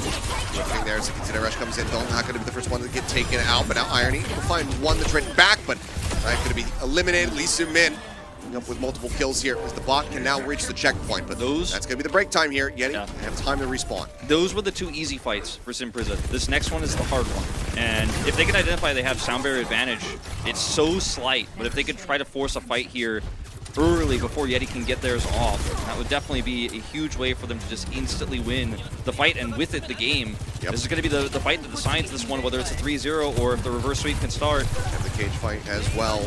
You're online from 2U. You can get into a good position, find the lockdown on some crucial members. Now though, popping right up on the corner. Cage fight now going to be invested. Sound barriers available on both sides. A Kitsune rush nearly there for Irony as well. Yeti holding quite a many huge tools here to try to win this one out, but now it's going to be sound barrier going out on either side. Kitsune rush invested in 2U, the first to fall. Knife finding the elimination. HP bar low here on Donghak as Argon desperately trying to find that elimination, but Donghak able to take down Aid. Still down to a slew of HP, and this Malga is just not being focus fired at all. An afterthought right now here in the minds of Prisa as Argon is just tunneled in on anybody that's directly in front of him, but he is going to be eliminated. Cleanup coming through the OT, bleeding down, and that will be it. A decent rally back, but still so very far from a victory. Yeti will be able to take this series 3-0. Yeah, Yeti finally winning another series. They ended up beating Poker Face at the beginning of the tournament, then only took a single map off FTG since then. So their losing streak is finally over, and will pick up their second win of the tournament. Unfortunately for Prisa Gaming, they've still only won that one map against Runaway. It's another 0-3 defeat. and playoffs is not their reality. Going into this one, it does not feel as even if they do end up making it, there will be a very low seed, and you can see very friendly with the players here as the teams cross the stage, or rather as Yeti crosses the stage. But the difference here in terms of focus fire in the matchup versus the Malga versus Malga, where we just kept seeing consistently Tuya was focused first, was super problematic, especially on push there. And that is the story of what this meta is looking like, at least in our first 3 maps of it here in week 3. I'm not 100% sure if we'll see it all day long, but if that's any indication, I guess there's a pretty high chance. Well, let's see who got our player of the match here for the opening series of the day. It's going to be Knife, who comes out strong. I mean, the Cassidy, a couple nice moments, a couple blunders as well. Again, the Symmetra, high ground Deadeye TP play attempts not working out, but as soon as he went over onto the Sojourn, he was just like, okay, this is way more comfortable. I'm finding way more value, and he was just ripping people to shreds. Yeah, I was the only Viper voter. I voted for Viper. I thought he had just an overall better grasp over the Symmetra, but Knife definitely crushed his counterpart in aid as well today. It was just coordination difference, and as well as both DPS players being on the same page. And guess who's the one who gets to decide which target you focus down? It's the DPSs in this meta, as you're yelling, shoot the Malga or shoot the enemy Symmetra, you focus down that single target. And Knife had so many critical picks on Hyunjae as well. He was often the one who ended up catching the enemy Lucio and really ruining their ult economy. So I think both picks totally viable, totally fine. Yep. Well, Knife, we'll get to hear from him in a little bit in the player of the match interview as we get that ready on stage. But probably a big, sigh of relief here from the Yeti camp, finally able to pump the brakes, slow down the bleeding that they've been suffering across, because it was 3 series losses in a row. We saw how it was weighing in on the players, especially, in some of the support lineup, after last week. Listen, Irony just not having a good time of it, but today a much more stable performance here versus Prisa Gaming, and the tough times are not yet over. The next opponent, of course, is going to be Team Falcons, but if Knife can kind of lean in and have similarly impactful performances when it comes down to the Cassidy and that Sojourn, then maybe they'll be in with a shout. Yeah, I think this is definitely a good meta for them, again, because Donghak often a liability, and not when he's just playing Malga and left and right clicking towards people. It is definitely a lot easier, and you can rest on the shoulders of your front line. In this case, it's your front line when you're playing the Symmetra, but the DPS lineup. And Viper and Knife, to me, have been the most consistent part of this lineup, and it shows today. That it does. I mean, wonderful performance overall here from the side of Yeti. One that, you need to see when they have that, the opponent in the Falcons on the horizon as their next matchup. Because, coming into this one, it's like, okay, well, they're probably going to get swept under the rug if they can't beat Prisa very cleanly. And, well, they got it done. So now let's go ahead and throw it back over to Quest for the translation as we hear from Knife. 네, 오늘 준비된 첫 번째 경기 예티와 SPG의 경기 중 오늘 승리는 예티 팀에게 들어갔습니다. 승리 축하드립니다. 네, 승리 축하드립니다. 자, 오늘 승리팀 예티의 POTM은 우리 나이프 Obviously 선수가 receiving 받게 the player of the 되는데요. match 나이프 here. 선수 모시고 인터뷰 나눠보도록 할게요. 나이프 선수 자기소개 And please 부탁드려요. introduce yourself. 안녕하세요. 저는 예티 팀에서 딜러를 맡고 있는 나이프라고 And 합니다. I am the DPS for Team Yeti. 네, Knife. 반갑습니다. 네, 나이프 선수 이번 승리는 연패를 끊는 정말 고마운 This win here today obviously breaks your team's losing streak, so how do you feel? 연패를 끊어서 너무 좋았고 I'm happy that we broke the win streak, or the losing streak. 너무 간절했는데 이겨서 좋습니다. And we were desperate for today's win, so we're glad that we won today's match. 너무너무 많은데 경기가 어지러웠어요. 정신이 없더라고요. Today was obviously today's match was very chaotic. 하셔서 승리를 오늘 거머 주셨습니다. 이번 패치 어떻게 So how do you feel about the patch, the recent patch? 일단 이번 메타가 마오가가 너무 좋아서 I think Malga is really good in this meta, in the current meta. 하는 것 같아요. So I think that's 그런데 이제 it fits our team well. 매그 선수는 마오가가 구리다고 했거든요. 패치 전에. 자, 오늘 조합은 굉장히 좋았습니다. 자, 이번 좀 패치된 영웅들, 시메트라, 뭐 로드오그 등 다양한 영웅들을 패치를 So we're seeing a lot of Symmetra, Maoga. 이런 영웅들을 적용을 했을 때 어떤 평가가 오가? And how do you rate some of the heroes that are coming into the meta? 혹은 아직은 쓸만한 게 마우가 정도밖에 아직은. I think that Maoga is definitely viable in this meta. As for the other heroes, I am not sure yet. POTM을 받으신 우리 나이프 선수의 영웅 이야기를 안 할 수가 없습니다. So we have to talk about your hero pool. 갑자기 소전으로 바꾸셨어요. You played Cassidy at first, and then you switched to Sojourn. 바꾼 건지 오늘 이렇게 영웅 변경을 하신 이유 여쭤봐도 So 될까요? could you tell us why 처음에 힘의 맥크리로 걸려있는데 we were going to 소전이 조합이긴 하더라고요. go with Symmetra Cassidy, 잘만 but 뛰어가지고 we decided that 네, 그렇군요. Symmetra 그런데 Sojourn is a little better. 이번 좀 경기에서 마우가가 너무 막 돌진하고 그러니까 딜러들이 살아남기가 좀 힘든 것 So 같아요. because 이번 Maga obviously charges in 딜러들은 towards 어떤 the 포지션에서 enemy front 살아남을지 lines and into the back line. 부탁드려도 될까요? So how does the 팀에 마우가 DPS 있으면 players 마우가 옆에 붙어 있으시면 survive? 안 좋습니다. And 아, can you give us some 마우가 tips? 옆에 And he 딱 says, 붙어서 just stick to 딜을 Maga 넣으면 되나요? 네. and just deal damage next to 오늘 Maga. 경기 좀 정신없는 교전 상황에서도 빛을 발했던 나이프 선수의 소전이었습니다. And 자, 오늘 오랜만에 승리를 기록하시면서 좀 기다려준 팬분들도 굉장히 a lot of fans have been desperately waiting for Team Yeti's first to break out of the losing streak. 이럴 때일수록 So, 팬분들에게 Can you say a few words to the fans that have been waiting? 3패하고 첫 승리라서 너무 기쁘고 I'm very happy that we 덕분에 took a 이긴 것 win 같습니다. after a 감사합니다. 3-game losing streak. So, and please continue to watch us 네, until the 오늘 very 정말 end. 값진 승리를 기록한 예티 And 팀이었습니다. that's it for 자, 지금까지 예티 the 팀의 나이프 POTM 선수와 interview 이야기 with 나눠봤습니다. Knife. 승리 다시 한번 And 축하드립니다. before we head into match 2, I'm going to throw it back to the 네, casters. 저희는 잠시 쉬는 시간 가지고 오늘 Alrighty, thank you very much, Quest. Yeah, well, good to hear from Knife. Well-deserved POTM, but of course we are not done yet. We have our second series coming up. It's going to be Genesis going up against Team Falcons, so don't go anywhere.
it's time to blow this scene.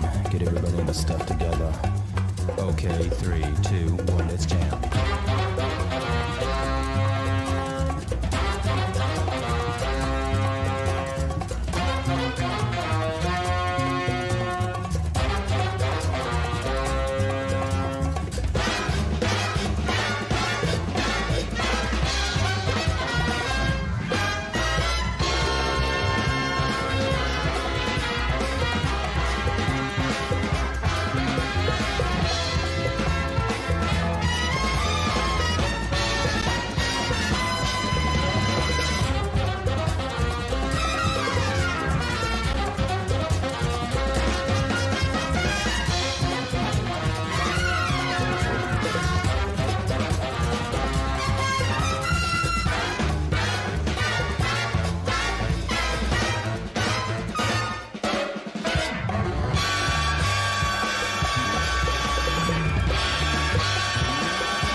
Alrighty, we are back. It's time now to go into our second series here of the day.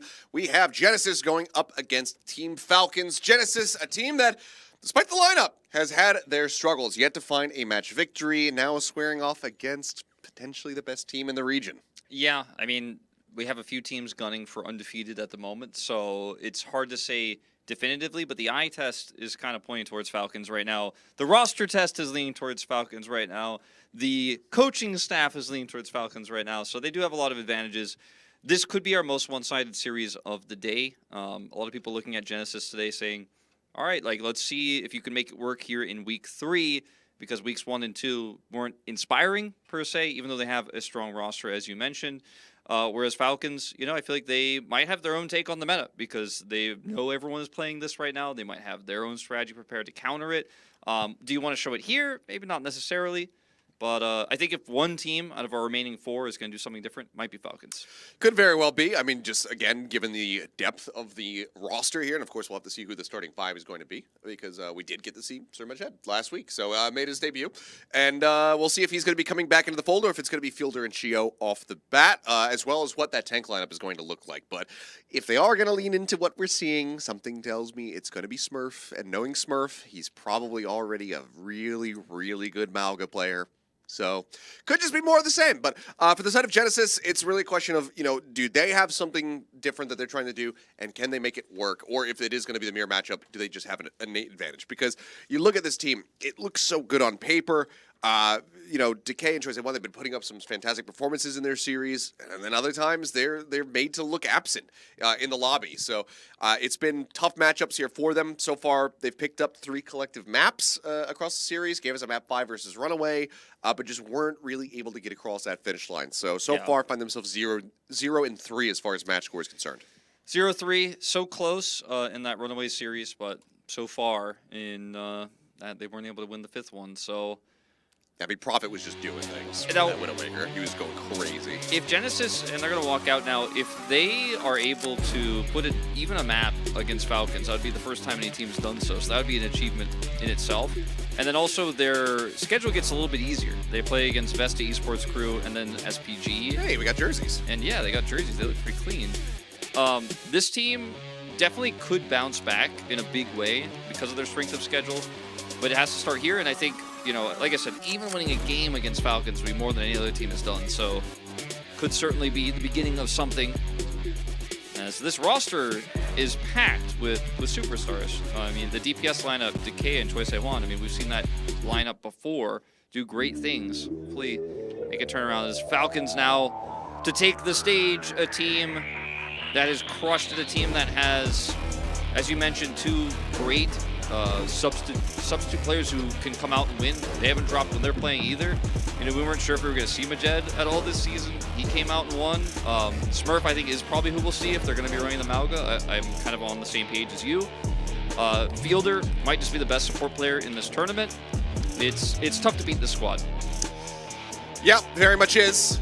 They'll give their wave. They'll get gathered together as they get ready to take their seats. But curious to see what this does look like. I mean, Majed, when he came through, you know, it was a surprise to myself and X, who were casting the series last week. It was Midtown. Got to see him play the Ilari. Didn't have much impact when it came down to the ults, but as far as his neutral play was concerned, he was layering in quite a bit of extra damage there. It's just his captive sons trying to really get value out of them, at least in last week's meta, was proving to be a bit difficult. So we'll see if that's going to come back through, if he's going to be playing anything else for the squad. But for now, on the side of Genesis, it will be Kellen out to begin. Yeah, unsurprising. In to begin, I guess I should say. Yeah, and, you know, actually, I say unsurprising. It's tough to know, actually, who's going to be playing what going into this because, again, we don't know what they're going to play, but they're playing Maga. I guess perhaps Kellen has had some additional time to prepare that. So could definitely be the take as Decay and Joyce Juan. We'll see what they end up playing. It's tough to call on that one too because I feel like Decay is actually a pretty good Symmetra player, even though he's also really good at playing Sojourn and also playing Cassidy. As Hanmin will actually be starting here for Team Falcons, so... Okay, what does it mean? It might not mean anything, but it could mean everything, and that's what I'm leaning towards. That's what I'm hoping for. Yeah, let's go with the glass half full. Maybe we are still going to be leaning on the strategies of last week, the compositions of last week here for the side of Team Falcons. Or maybe Hanmin is just really good at Malga and Smurf is like, nah, you go. I don't know. We'll find out, though.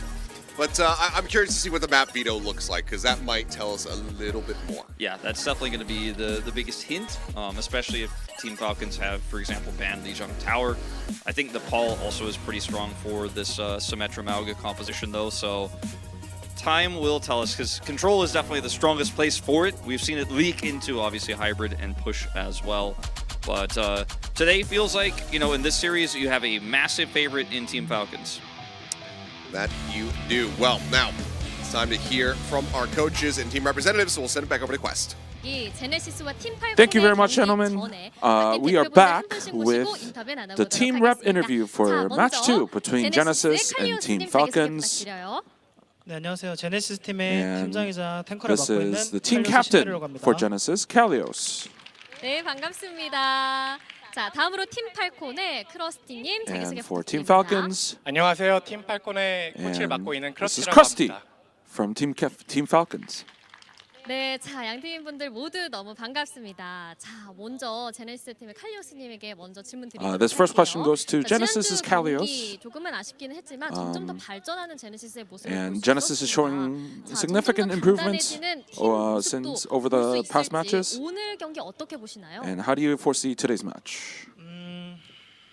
일단 저희 선수들이 제가 뽑을 때도 잠재 가치를 보고 뽑았기 때문에 I picked 저희 실력 our 그래프가 players based on 우상향을 potential, 지향하고 있어서 네. 점점 나은 경기력 and I 보여드릴 수 think 있도록 that we 이번 주에도 are 준비했으니까 working 조금 기대해 towards 주셔도 an improved 좋을 것 gameplay. 같습니다.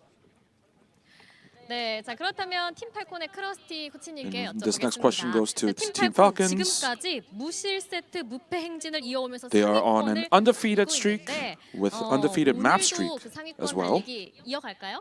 Will they be able to continue that streak 팀 today? 코치로서 전 저희 As 팀이 coach for 제일 Team 강하다고 Falcons. 생각하고 그리고 저희 스태프분들과 선수들이 얼마나 열심히 노력하는 걸 알기에 And 전 문제 없다 we 생각합니다. are, both the management and the coaches 네, and the players are 문제 working 없는 towards 오늘 경기 볼 keeping 수 that streak 있을지 alive. 기대가 되는데요. 자 그렇다면 양 팀 모두에게 오늘 경기에 대한 So this 각오를 next one 여쭤보도록 question goes to both 하겠습니다. teams. What's the 각오 들어볼까요? prediction for 사실 today? 이런 말을 하게 될 줄은 몰랐는데 잃을 게 없는 사람이 무서울 게 없다고. 오. I didn't 저희는 잃을 게 없기 know 때문에 I would be saying 모든 this 걸 here today, 보여드리고 but 가도록 하겠습니다. 자, 잃을 there's nothing 게 to 없는 lose for us 팀에 here, 오늘 so we're 고춧가루 going 뿌리기 to 가나요? 그냥 통째로 뿌리겠습니다. 그냥. we're just going 오늘 to 한통 work hard. 뿌리시겠다라고 말씀을 해주셨는데 자 이에 반해서 팀 팔콘의 Team 각오도 Falcons. 들어볼까요? 저희는 특별한 각오가 필요 없다고 생각합니다. And 그냥 평소 하던 대로 I 자리에 think that as 임하면 long 될것 as we 같습니다. just stick to our gameplay, I think we'll just be able to continue dominating. So that's it for the team rep interviews. And before we head into the map veto of match 2, I'm going to throw it back to the casters.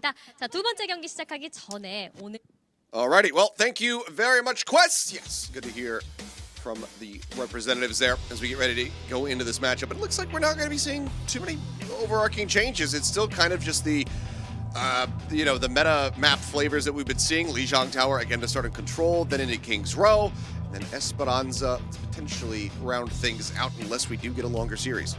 So Falcons banned Samoa Midtown. So that's interesting to me because I feel like both of those maps are not as good for the Symmetra. Obviously, Ilios is kind of a must ban. If you're the first banner, Genesis in this case, you generally end up banning Ilios because otherwise they could surprise you with it. And King's Row, very strong for these compositions that we've been seeing so far today. So I think Falcons are just going to be sticking to their guns. Genesis picked Lijiang Tower. I think you could still play this on Nepal. So what I'm trying to say, Achilles, is this map pool doesn't spark me with joy for a potential different set of compositions to come through in this second series. But there's still hope until they're locked in. And we will keep that hope alive. We'll see what we get, though, as Lijiang Tower will once again kick things off from us. It feels like now the days of the Samoa dominance and control are very much getting left behind us as Lijiang Tower, the old staple, has very much regained favor, much like King's Row. Yeah, definitely true. Keeping it classic here, at least for the time being. As we might see some variants on these compositions, we could see something like a Reinhardt May Symmetra style of play. I think that could also be quite strong at this moment in time, a little bit more susceptible to disruption. But Team Falcons, they want to keep that winning streak alive. First place is important for seeding. Any dropped map might affect whether they get that first place or not. They're looking for another 3-0 today. That they are. See if they can maintain that perfect record or if Genesis can come up with the upset. Because again, that first match victory has been eluding them. And being able to take down or at least play a close series to the side here against the Falcons would be a move in the right direction here for this squad. They have some easier opponents in quotations on the horizon after this. It has been a bit of a rough start for them as far as strength of schedule is concerned. But maybe they can show us that close set. Because, I mean, you think about the matchups here that Falcons have had, I'd say the last two series for sure, definitely more one-sided 3-0s, but that first one versus Runaway didn't really paint the full picture, so this team can be pushed to their limits. Yeah, Runaway did push them to their limits. That was a very close 3-0, in fact, especially look back at King's Row and our very first series of the tournament for Runaway versus Team Falcons, and it was an exciting one. So definitely not a team that is immortal, not a team that is unkillable. They're just so much better, though, it seems like, in terms of the eye test, meaning what we see with our eyes, the gameplay has just been so strong. That it has been. Well, the button's been pressed, which means that it's time to go ahead and get into the action here. Lijiang Tower, let's see which sub-map we get, and as well as see what Team Falcons are going to piece together with Hanbin here in the starting lineup.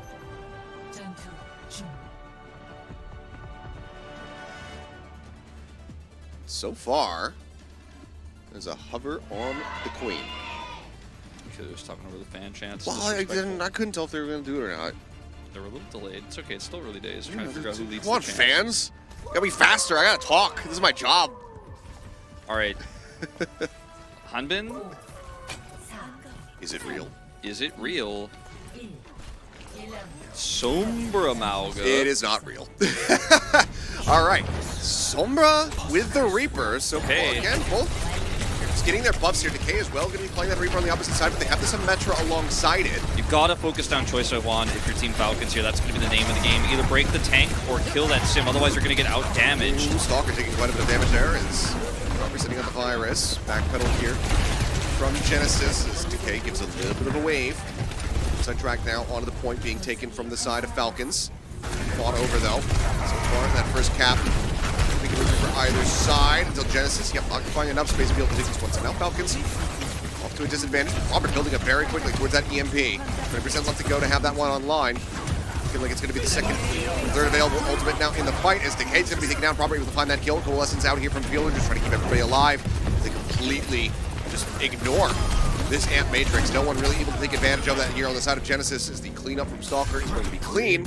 And at 19%, the flip will come through and we'll get ourselves a nice little pause.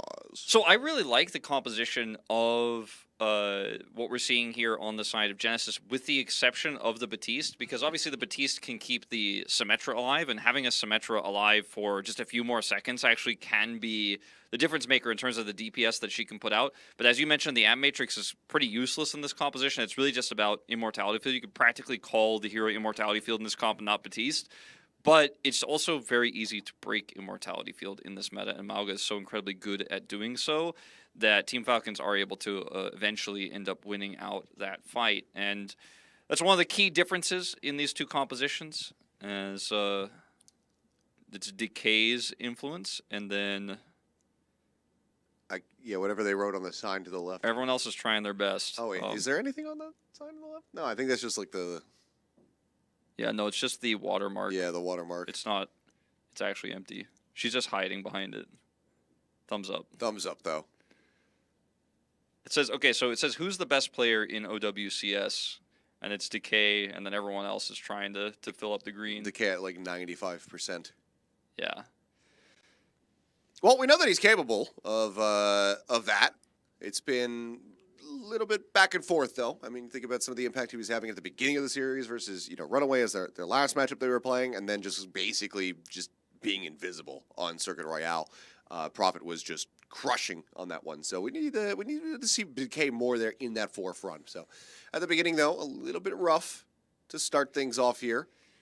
Now, the key for Team Falcons is to either kill the enemy Mauga quickly or to kill the enemy Symmetra quickly so that they can end up doing more damage. And they have the damage to actually burst that Symmetra down. If they can focus the Immortality Field quickly, then it becomes super easy to win those fights.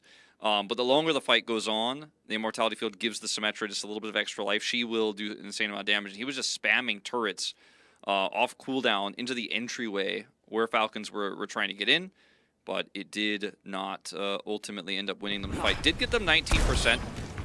Now, Sombra also, with Virus, ends up building Pearl Charge insanely quickly. We'll have it for this upcoming defense here for Team Falcons. Terra will have to position well for the Sound Barrier if they're going to break through, because that is so much damage. Sound Barrier plus Reaper with ult plus the Photon Barrier. Definitely an angle. Okay, well, EMP going out for the catch 3. Sound Barrier, though, from Terra does manage to come through.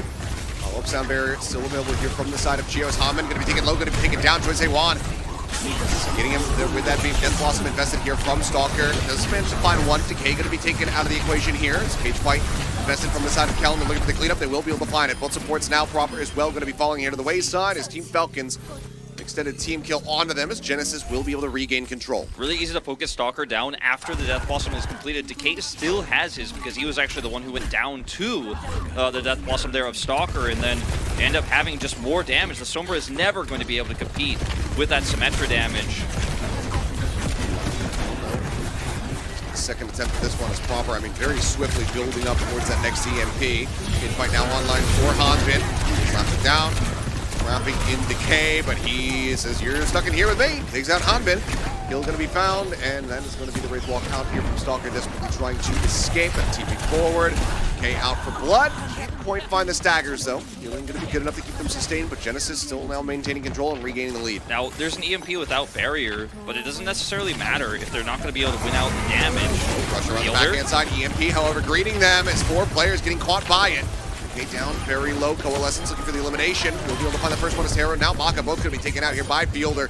It's for a little bit more, but clean up on the back end. Looking damn clean here for the side of Team Falcons. Genesis thinking that they were going to be trapping Falcons, but I don't think that they were ready at all for proper to already have another EMP. Yeah, I just don't think they're ready. I mean, that's buffed on this patch. The EMP charge comes out so quickly and is able to get it before Terra has a Sound Barrier. But it's Fielder who really carries that fight, focuses down the weakened targets there during EMP.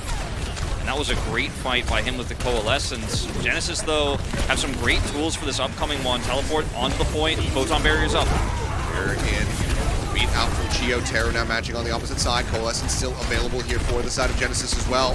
They're in that added healing, that added damage. Robert going to get caught. Jose one who will find the kill. Death Blossom coming in from Stalker as well as Decay, layering them on top of each other. It's going to be Decay coming up with 2. The Stalker's 1. Flip getting ready to come back in right as Team Falcons tie things up. Gio desperately trying to escape. Fielder To do so. once again can coalescence with the EMP, and I think that's how Team Falcons have to play around this final fight. If Kellen just holds him on the point with his ultimate, or holds him off the point away from it, then they might not really get a good contest here, but he doesn't have the time or the space to do so, as they do already get back to it. Getting built up now is available up over the top. The EMP coming down. Decay instantly getting dropped. 3 players still caught by this one as Kellen will end up falling. Stalker able to collect those 2 kills. Now pursuing a little bit deeper, looking for some more. The cleanup is found on the choice they want as well as Maka. As the Flip gets ready to come back in. So 99% force out here. Genesis now some time to respawn. They will be able to get a final contest going, but this is going to be final fight. Yeah, this really is going to be the final fight. It's all about Kellen's ultimate here, but again, Hanbin now, with his almost up, could just lock them away. And he's got much better control. They have the choke point set up here. They have Coalescence to operate around as well. Genesis, he just somehow find an angle in. The teleport is going to be key. There's the cage fight. Now the Coalescence, and yeah, I was going to say, when you have that cage fight up, it's really easy to find a lot of cleave damage here for Fielder. Kills collected, and it seems like Genesis will eventually be swept under the rug. A solid start here for them, but Falcons persevering, going to be able to close out Control Center, 199. Yeah, really easy fight there for Falcons. And just focusing down, enemy tank line first, the Coalescence damage was there. And Fielder just having much more successful builds on his Coalescence and having them in much more impactful team fights than his counterpart in Maka. And the Coalescence timings here for Fielder were just so fantastic as well, using it for the EMP in that last fight, using it to break the neutral fight in that second one. And it's weird to me, you could just see how much better Fielder is at this, at building Coalescence than Maka, based on the fact that he's able to have it up so much, even when they're not running the symmetric composition that has to operate so hard around that healing in the fights itself. He's just getting way more value out of his left-clicked healing orbs. And let's see what he can do this time around as we're not changing it up. Okay, Stalker. Okay, he's gonna swap back to Reaper. Genesis, though, going to be changing things up in a major way. The map coming out now for Maka. They've got the Tracer into the mix, as well as this Cassidy here for Decay. Already putting a good amount of damage there onto Gio. Slowing up his approach. And Decay, he's going to be able to identify where Proper's at. Can have a lot of impact trying to take him down, but instead it's going to be the overrun coming up from Hanbin. Getting right in on top of that Cassidy off the rip, finding the kill. Maka able to trigger one back as Hanbin will get taken down, but Maka now falling, and as the staggers come through, the pick off onto the front line here doesn't matter nearly as much. We'll be able to join back in very quickly. First point cap coming in now for the side of Falcons as Kellen fishing for a little bit more ult charge. Eventually will just go ahead and die, but now he's disconnected from the rest of the team. Exactly, that's a lot of extra time bought here for free for Falcons. They will have an EMP. I feel like this composition read from Genesis is just way off. It's just so difficult to play this, even with the Batiste coming out, and you don't have the damage output, you don't have any stability on the point. Now you have to get to the point. It's just so hard into the Sombra specifically here. And that EMP built up already here for Proper. The option to pull the trigger on it. For now, they can play this one out patiently. Choice they want to build up, get that pulse bomb, maybe have a nice early opener here for the team as Fire's going to be coming in. Now the EMP catching out on the 4. Rocket the only one avoiding that one as the pulse bomb does go in. We'll be able to find Hanbin. So far, going to be a trade out here on these tanks. Decay, though, corralled in, trying to utilize his Ant Matrix. It's quite far forward onto the point itself, so eventually ends up getting himself isolated, gets taken down. Cleanup is going to be found. So for now, Falcons maintaining control, now pressing past 50%. And if they win this next fight, it's basically just a 2-0 guaranteed, because they're going to have Sound Barrier, they're going to be able to build up another EMP. They have Death Blossom to control the approach here from Genesis, so they have all the tools, and I just don't see, even with Pulse Bomb, which they don't have, a way for Genesis to cheat the ult economy. Okay, Decay gets on the point, he's got Deadeye. Deadeye going to get popped. We're going to just stun him, though, and there you have it. Run and put him on the floor. Sound barriers used here on both sides. Fielder down to about half. Healing orb comes out, keeps himself sustained. Back there onto Kellen, but now the cage fight ability online. Hanbin close to being on the match. Death Blossom though, rushing forward. Looking for the elimination. Immortality Field buys a little bit more time, but as that gets cleared out, it's just going to be Stalker able to take him down. Once again, finding the kills. The escape attempt there for the side of Terror, needs to try to get them back in, but also needs to be able to get the touch here for the squad. As Choice A1, dropping in that pulse bomb, can't get much now, is going to be dead. OT does get forced out, but Terror gone. Stalker's able to clean up too, and that will just be the bleed away. So from 199 into 100-0, Falcons making Sombra for the first time here in OWCS look very, very strong. The ult charge is just so fast, and I mean the major change that most Sombra players were excited about is that the translocator will break terrain, so you don't end up dying in really awkward ways when you're trying to get high ground. Sometimes your translocator would send you into a really weird and awkward spot where you'd fall off the map or don't get to high ground. You hit that railing you forgot to break earlier. Exactly. So the railing issue is kind of resolved now, but the ult charge that you get is so fast, especially with these two comps, where you're just able to freely use the Mauga as a battery.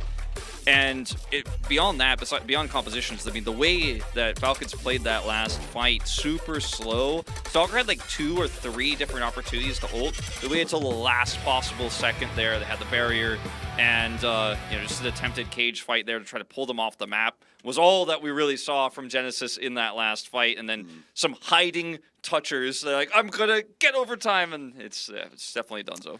The main thing that I'm thinking about now after seeing Proper having so much success with that Sombra is that Lip is playing in the next series. I'd be worried. I'd be worried. I'd be worried if I was FTG, if he's going to be bringing that out. Oh boy, this could be a fast day if that Sombra ends up sticking through. But for now, though, Falcons a very solid beginning, nice back and forth in that opening round, but finding their footing and able to pilot around it again. I mean, the swaps coming through from the side of Genesis feeling a bit wonky. Without Decay just, basically hitting every single headshot there. But we're going to go to a quick little break, and when we come back, we will be getting into Kings Row to see if Genesis can find their footing and try to stabilize things with a 1-1 scoreline. Don't go anywhere.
Alrighty, we're back and ready to go into map number 2. We've got Kings Row for our hybrid map in our second series of the day. Falcons up to a fairly hot start there on Lijiang Tower. Was a bit back and forth, but as soon as we got over into that second round of Gardens, they were just steamrolling them.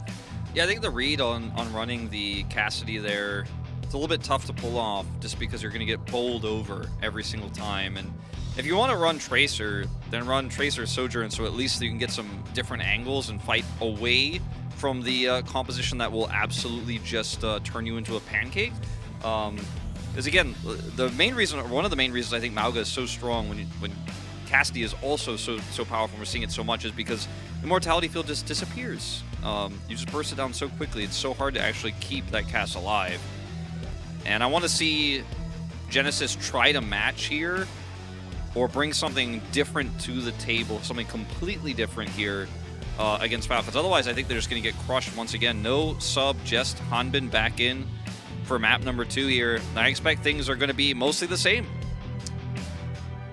Yeah, it very well could be the case. We'll see if Kings Row does bring a little bit of a different meta, or if the Mauga fight will just continue. Because, I mean, again, typically we'd be talking about high ground, low ground contests when it comes down to Kings Row. That's where we see, you know, Sigma's attempted on the defense fall apart because they lose that high ground so early. But when both teams potentially have a Symmetra, or if neither team does the high ground, it matters a hell of a lot less. We'll see what happens, so as we go ahead and jump into map number 2, see whether or not Genesis can tie up the scoreline.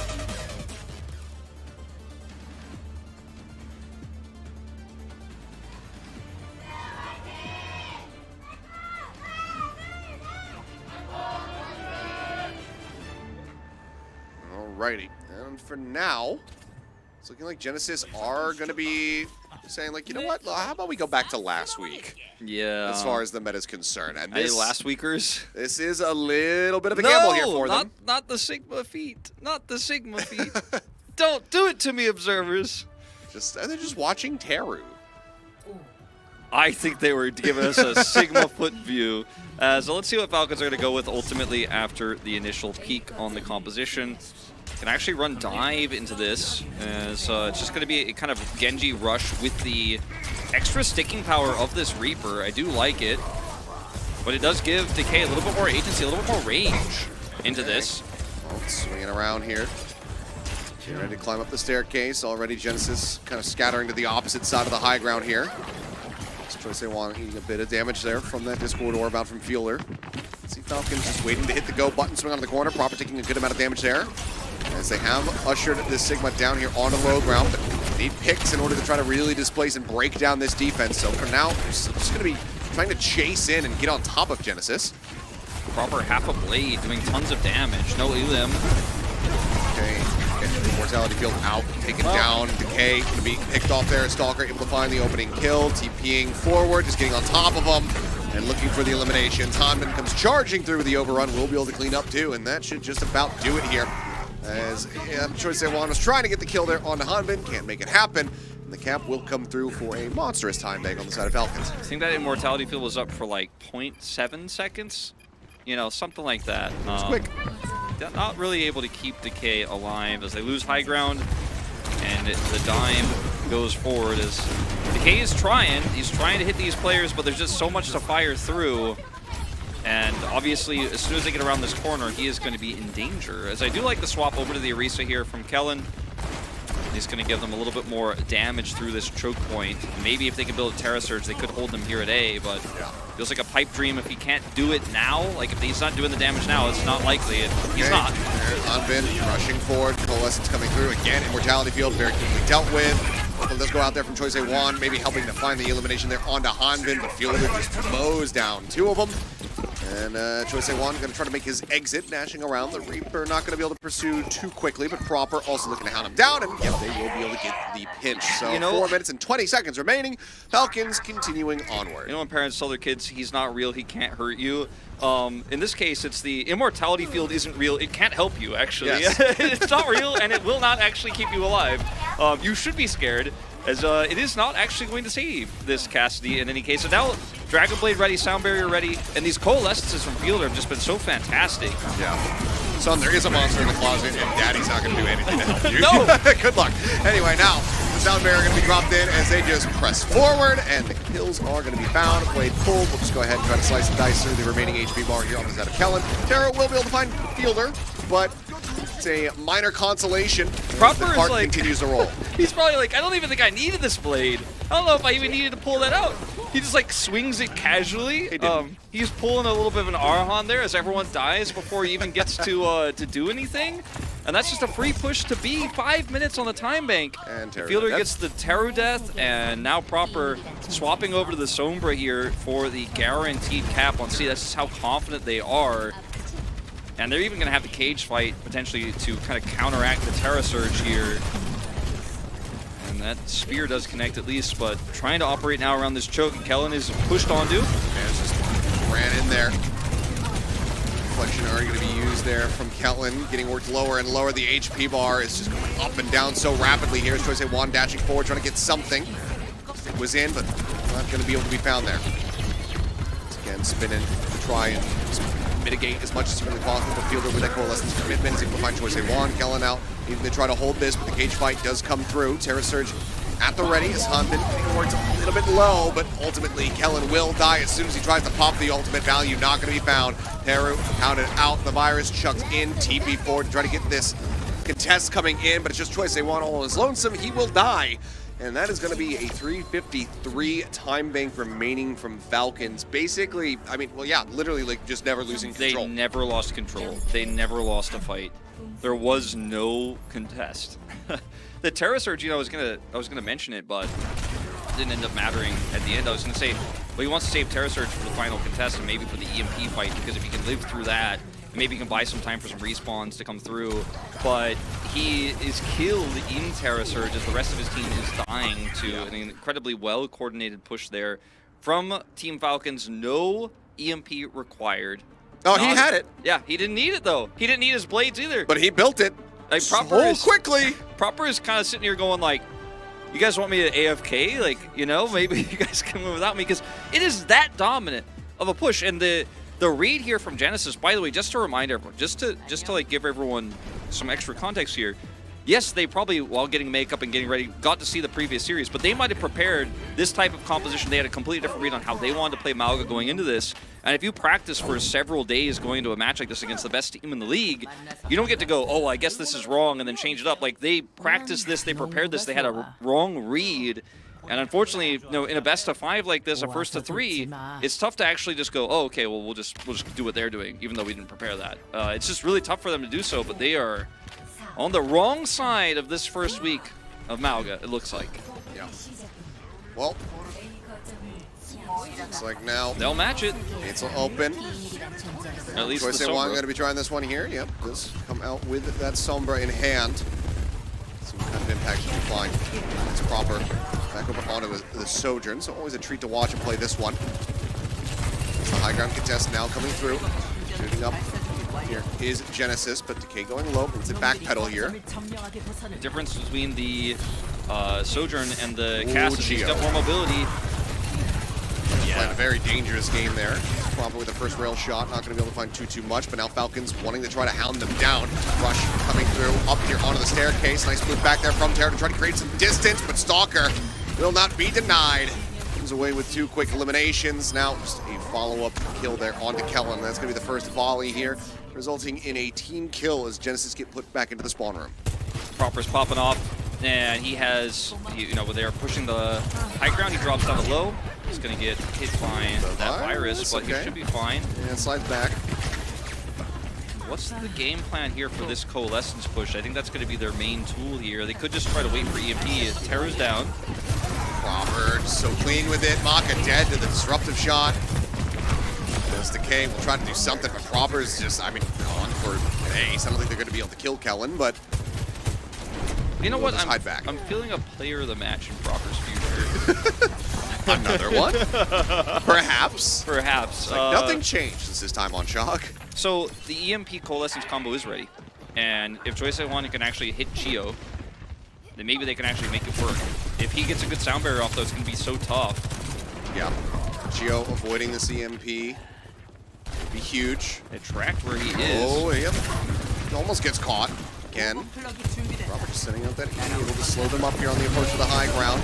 Rail built up as the charge continuing forward. Hunvin under a lot of fire, having to backpedal now as the EMP comes across. 4 players going to get caught by that weapon. Now the sound barrier rather, invisible Chio. Hunvin, however, still able to fall. Killed about Death Blossom here inside of the hallway. Stalker going to be good for 1.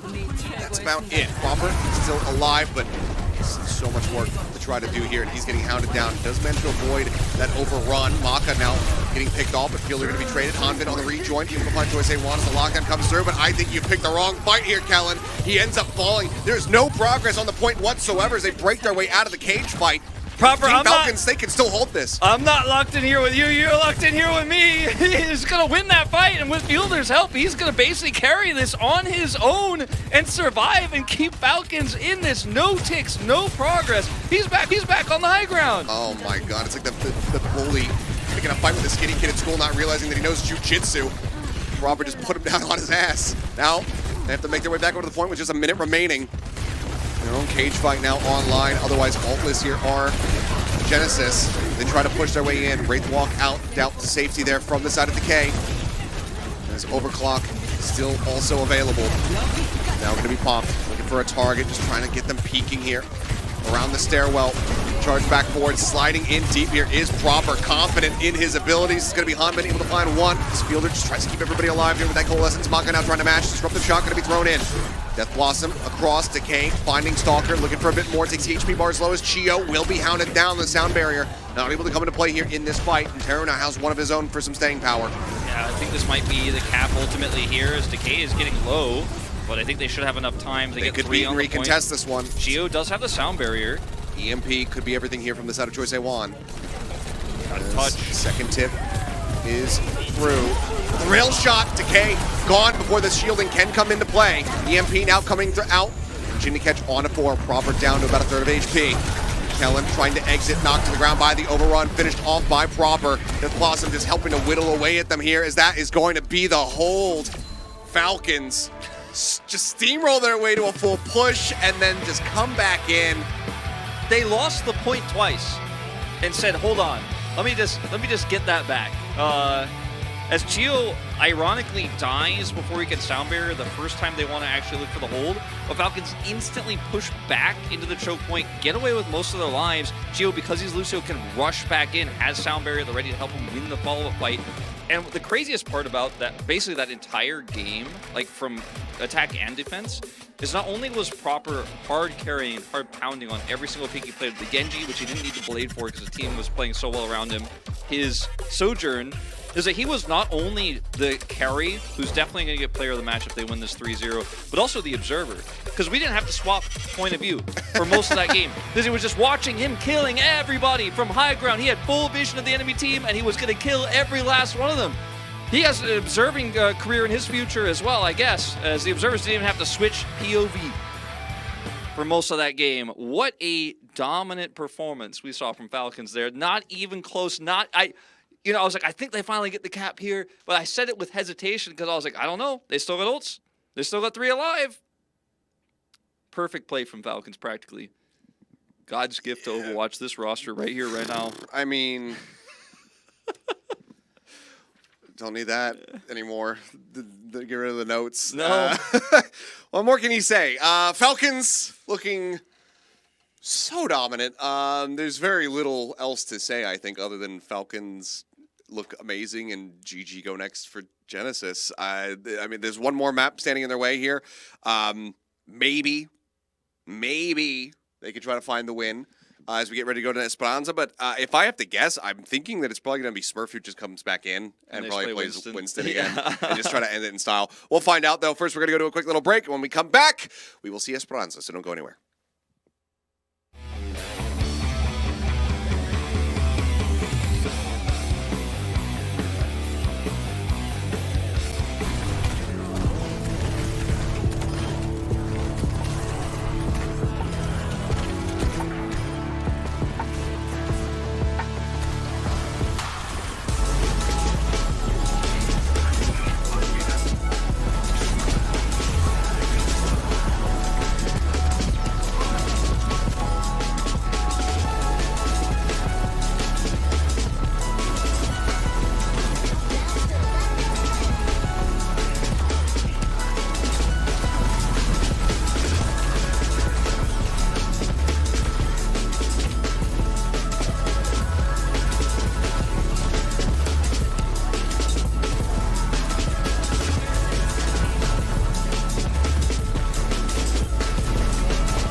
we are going into map number 3 in what looks like it could very well be yet another 3-0 because, good God, Falcons good at Overwatch, as it turns out. And as predicted, I was consulting my tea leaves earlier, and Smurf is coming back in for Esperanza. Your tea leaves of him playing it last time around with Soldier. Yeah, I think that will probably happen again. They're very good at it. They're very practiced on it. They don't have to show anything new here. If they keep playing the way they are, I mean, they still have 2 extra maps to a buffer in the series. Obviously, they want a 3-0 because they're still in the running with teams like WAC in the undefeated run. First place, again, matters for seeding, so it is very important. And game 1, you know, there were a few moments where I was like, okay, a bit of a meta read mistake here from the side of Genesis. Game 2, it wasn't about that. I mean, it was kind of about that a little bit, but it was mostly just about better team coordination, really careful, calculated play. Stalker on the Reaper, also just knowing exactly when to use his ult. I loved his follow-ups when the peel is like a Lucio boop and the fight is already over, he just teleports right into the backline every single time. And I look at this upcoming map and I'm like, okay, Smurf, best Winston in the tournament. He's going to do it. Doesn't matter what Kellen wants to do. Doesn't matter what the rest of the team wants to do. I hope I'm wrong. Push, you have a lot of opportunities. It's a long map. You can get an ult economy edge. You can upset. I mean, he could do a million different things coming into this one. I mean, you know, maybe Smurf just comes in. It's just like, hey, it's my turn to play Malga, and he just comes out and also puts up a strong display. He could play the Orisa. He could play the Winston. There's a multitude of different options here available to the side of Team Falcons.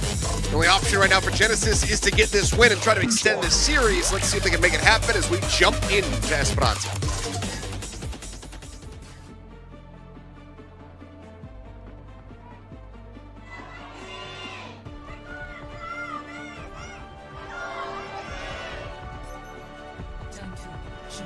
That's a wrecking ball hover. You love to see it. And we probably won't. At least we can shout out another one of the tank picks he's fantastic at. And, pizza. Yo, pizza sounds great right now. Could get it after this. And half of a Subway sandwich. And I'm still quite hungry, but hey, yep, there it is. He's going for it. Okay, so he just wants to prove that he too can play the Malga. And they're just going to play the Sombra Reaper once again. Now, this time matched by Genesis, they had that short break to discuss if they wanted to match compositions, and the answer is yes, at least here for push. See who ends up getting the better of these 2 Sombras. Proper, not known for his Sombra, but at least in the first 2 games he is of this series, as he's been putting on a great showcasing of what she can do on this patch. And Choi Se-hwan matching the EMP charge right now. He's keeping decent pace here alongside him. It's basically a race. Yeah, I mean, the big ones that I'm going to be looking my eyes out here is Fielder versus Mach, because Fielder has been very swift to build up towards these coalescences as well. Time is just neck and neck alongside Proper here towards that opening ult charge. Virus getting the connection there. Pullback comes through, and so far, very much a neutral fight. Just Proper, quick little exit. Step back around the corner, keep himself protected as Decay trying to lead the charge. Ends up getting taken so very low. That's going to be the EMP across onto the 4 remaining players. Is Stalker able to find one? Terror will be able to take down Smurf there in that front line, but he will be the only casualty. Otherwise, EMP goes across, everybody dies, and Falcons can begin the push. Told you guys it was a race. Proper one. And you know what? His last translocator puts him right into Fielder's crosshairs so he can get healed back up, and then Fielder gets Coalescence, doesn't need to use it. The fight is a crushing victory. And now the question is, can Chio just shut this one down and then get a massive ult economy advantage for Falcons? Because if he just shuts down Choi Se-hwan's EMP, then they basically get a free push. It's going to be some more high ground pushing coming through here from the side of Genesis, looking to take control to Coalescences. Dueling across. Smurf going to be the focus fire here as that EMP does come in, but the sound barrier going to be good for it. Taro now going to be matched with a beat of his own. As Blossom sent in from the side of Stalker, but it's going to be Smurf who falls first, now traded back there onto Kellen, as he will also get taken down. Decay with a nice push back there from Chio. We'll keep him at arm's length for a little moment, but ultimately the fight victory will go the way of Genesis as they also come up with a team kill. Now, this is really important because if you lose this fight after committing everything and Proper has his second EMP up and you don't even have a sound barrier to counter it, that might just be the map. So it's really critical that they won this fight. It was a close one. they were able to overwhelm in the end, and Choi Se-hwan actually was the one who got all those additional extra kills there, so built a decent amount of EMP backup himself. Let's see how this fight is going to look here. Proper, the main character. He is swinging on the corner. That's going to be a catch on everybody other than Decay once again. Laka, Callan, I just going to read off the kill feed realistically here at this point. It'll just be the whole, damn near the whole team. As Choi Se-hwan will be able to exit. Yeah, it doesn't even need to use that really for follow-up there. And it's really easy to follow up on the EMP with this comp too, because you have that rush down, you have the teleport from Stalker, and so see if this next fight here for Genesis gets Choi Se-hwan that EMP, otherwise once again, just behind. And that's why that first fight and that first EMP build, the race I was talking about, is so critical. As he is 20% away now, Choi Se-hwan, just trying to farm it from range. Can they touch and stop this? Looks like the answer is going to be no, so checkpoint will be obtained. EMP now at the ready. Coalescence is up on either side. Gio with a decent little lead towards that sound barrier. Could be a difference maker here in an elongated fight. As for now, it's just going to be the virus in there looking to try to take down Smurf. EMP goes across. Fielder with the coalescence. It's just not going to be enough healing throughput to try to keep that tank alive. Follow-up kill though. Fielder able to find one. Decay getting dropped. Healing orb coming out. For now, the bot's still going to be held in a forward position. It's Proper beginning his life to hit that EMP, but they need some kills here on the back end. Stalker rushing forward to try to find them. Does end up paying the iron price. Gets taken down. And now Choi Se-hwan in a very good position as far as ult economy is concerned. Bot still needs to get some distance here for the side of Genesis, but this could be a potential big swing. Oh, it absolutely should be. Falcons definitely a bit overzealous there on the follow-up EMP. Stalker with the chase, assuming that it was going to be the turning point, because Gio also had sound barrier there. They had a great opportunity to win it, but they lost. So Genesis do end up getting, now for the first time, a massive ult economy lead here. Let's see how carefully they can utilize it, how effectively they will be able to get those advantages here. So one has been noted.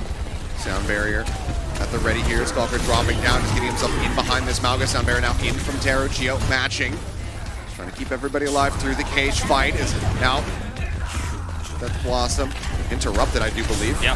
As, okay, Decay going to be using one of his own. He comes up huge, managing to find two. Proper Gio both going to be taken down. Fielder with the coalescence, able to find that elimination. Stalker, his neutral damage still needing to be respected though, putting this somewhat lower and lower. It's going to be the exit up onto the high ground. Now the chase coming through.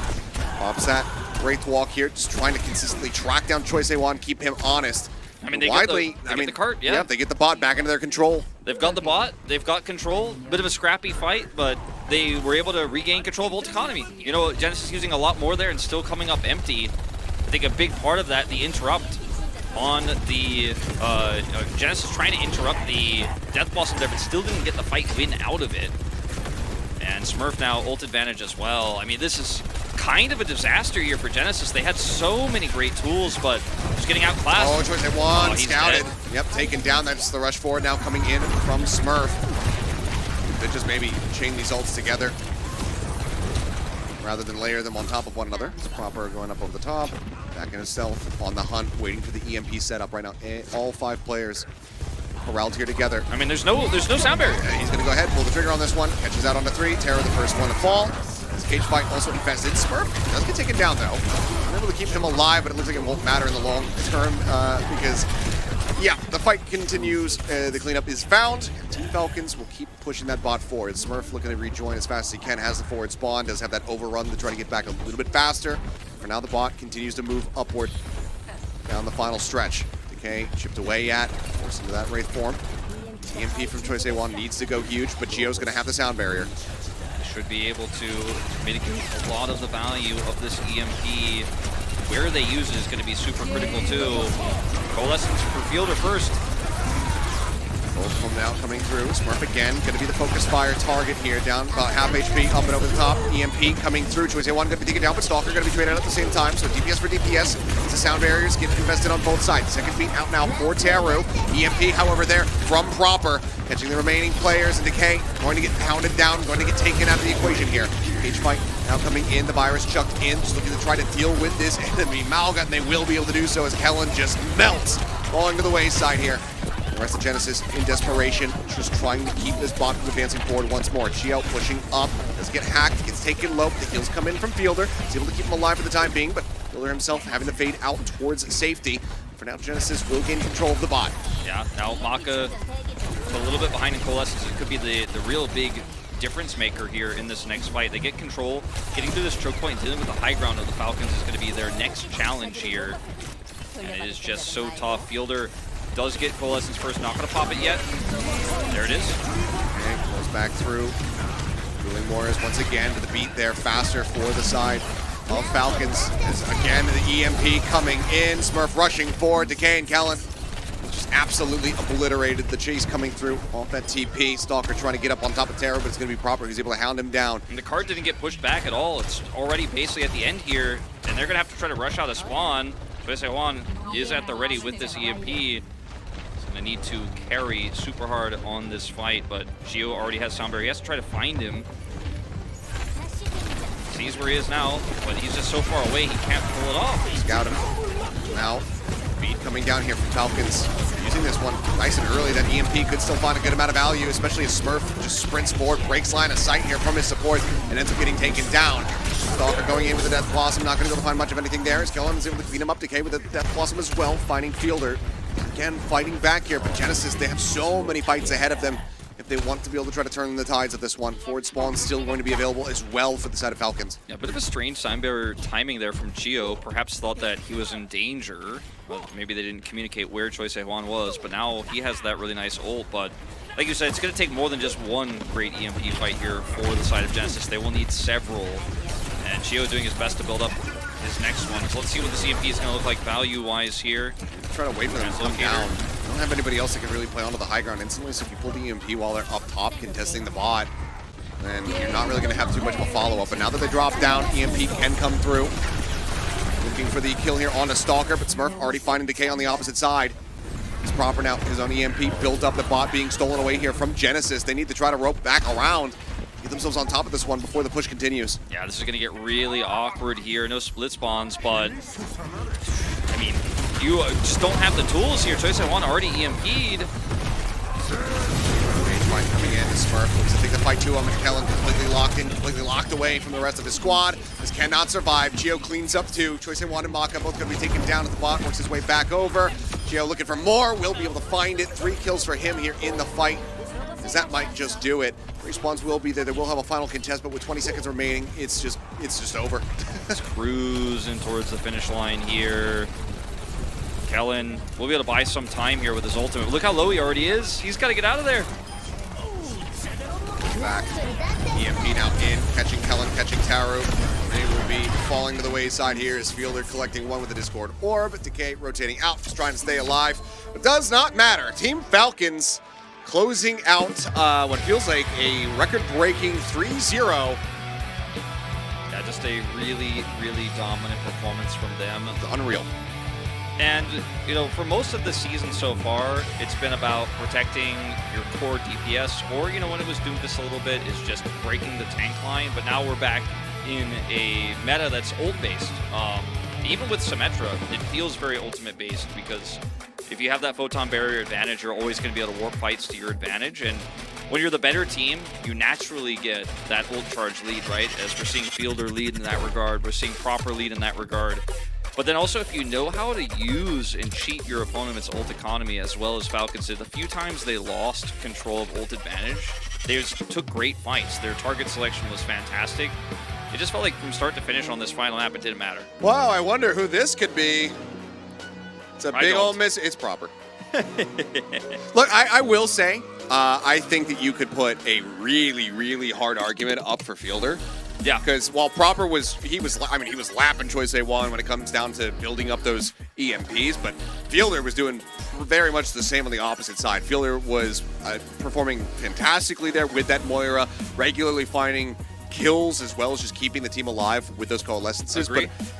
But Proper is just, I mean, King's Road so pushed Proper over the edge for me, because I was actually, after game 1, I was like, oh, it's kind of 50-50, but King's Road pushed Proper over the edge for me. And in the third game, you know, Fielder had a great impact, but wasn't enough to push it into that category for me. But I mean, I think the reason why, weirdly enough, that we saw Sombra in this match instead of the Symmetra that we saw in game 1 is because Fielder is so good at Moira that you can actually play around EMP Coalescence. You can play around ult economy so well with this composition. If you're the better team, this much so, and you're as confident as the Falcons are, and you have Fielder on your squad, you just play Sombra. And I don't think the plan for Genesis going into the series was to play the Sombra and match this composition, but they felt compelled to because it was just being so efficient. And if you end up falling behind against this EMP-based composition, you know, with something else, then you're never gonna catch up. So they're like, I guess we have to match, but they didn't look as practiced on it. And I think we'll see them change things up in their next match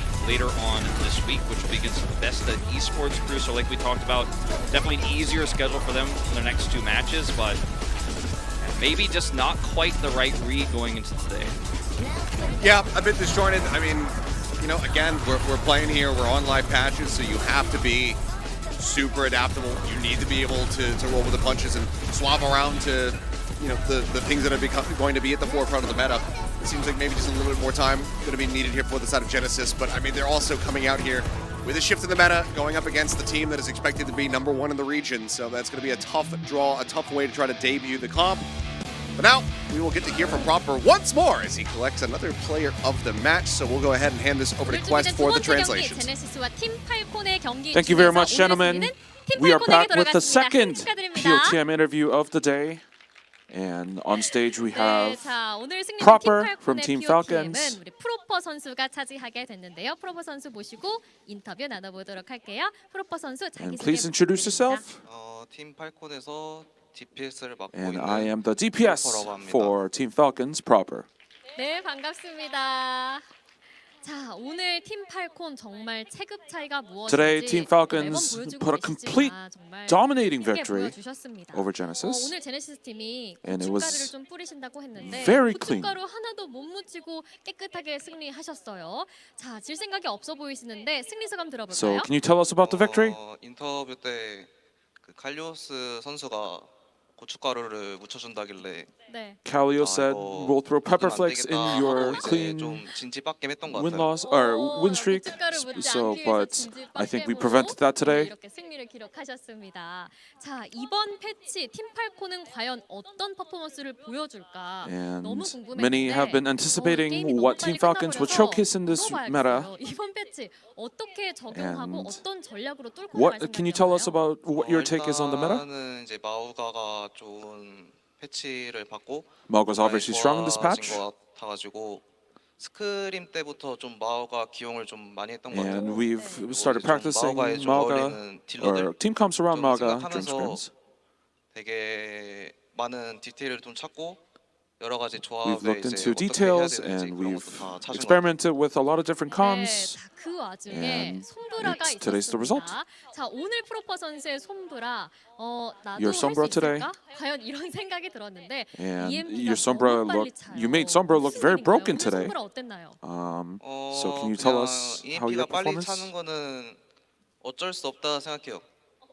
왜죠? 그냥 본대에서 딸깍하고 있으면은 I 그냥 think EMP that 차가지고 그냥 되게 쉬워요. in terms of my ult 저는 charges, I think 나왔습니다. that the rest of my team 딸깍하면 will EMP가 be 차더라. able to 네, has 알겠습니다. played very well 자, for me 매판 so that I was able to 이렇게 get EMP 뭐 charges 솜브라도 off 보여주시고 소전도 보여주시면서 quite often. 이 영웅이 사기캐인가? 라고 저희를 혼란스럽게 해요. And 사기캐 맞나요?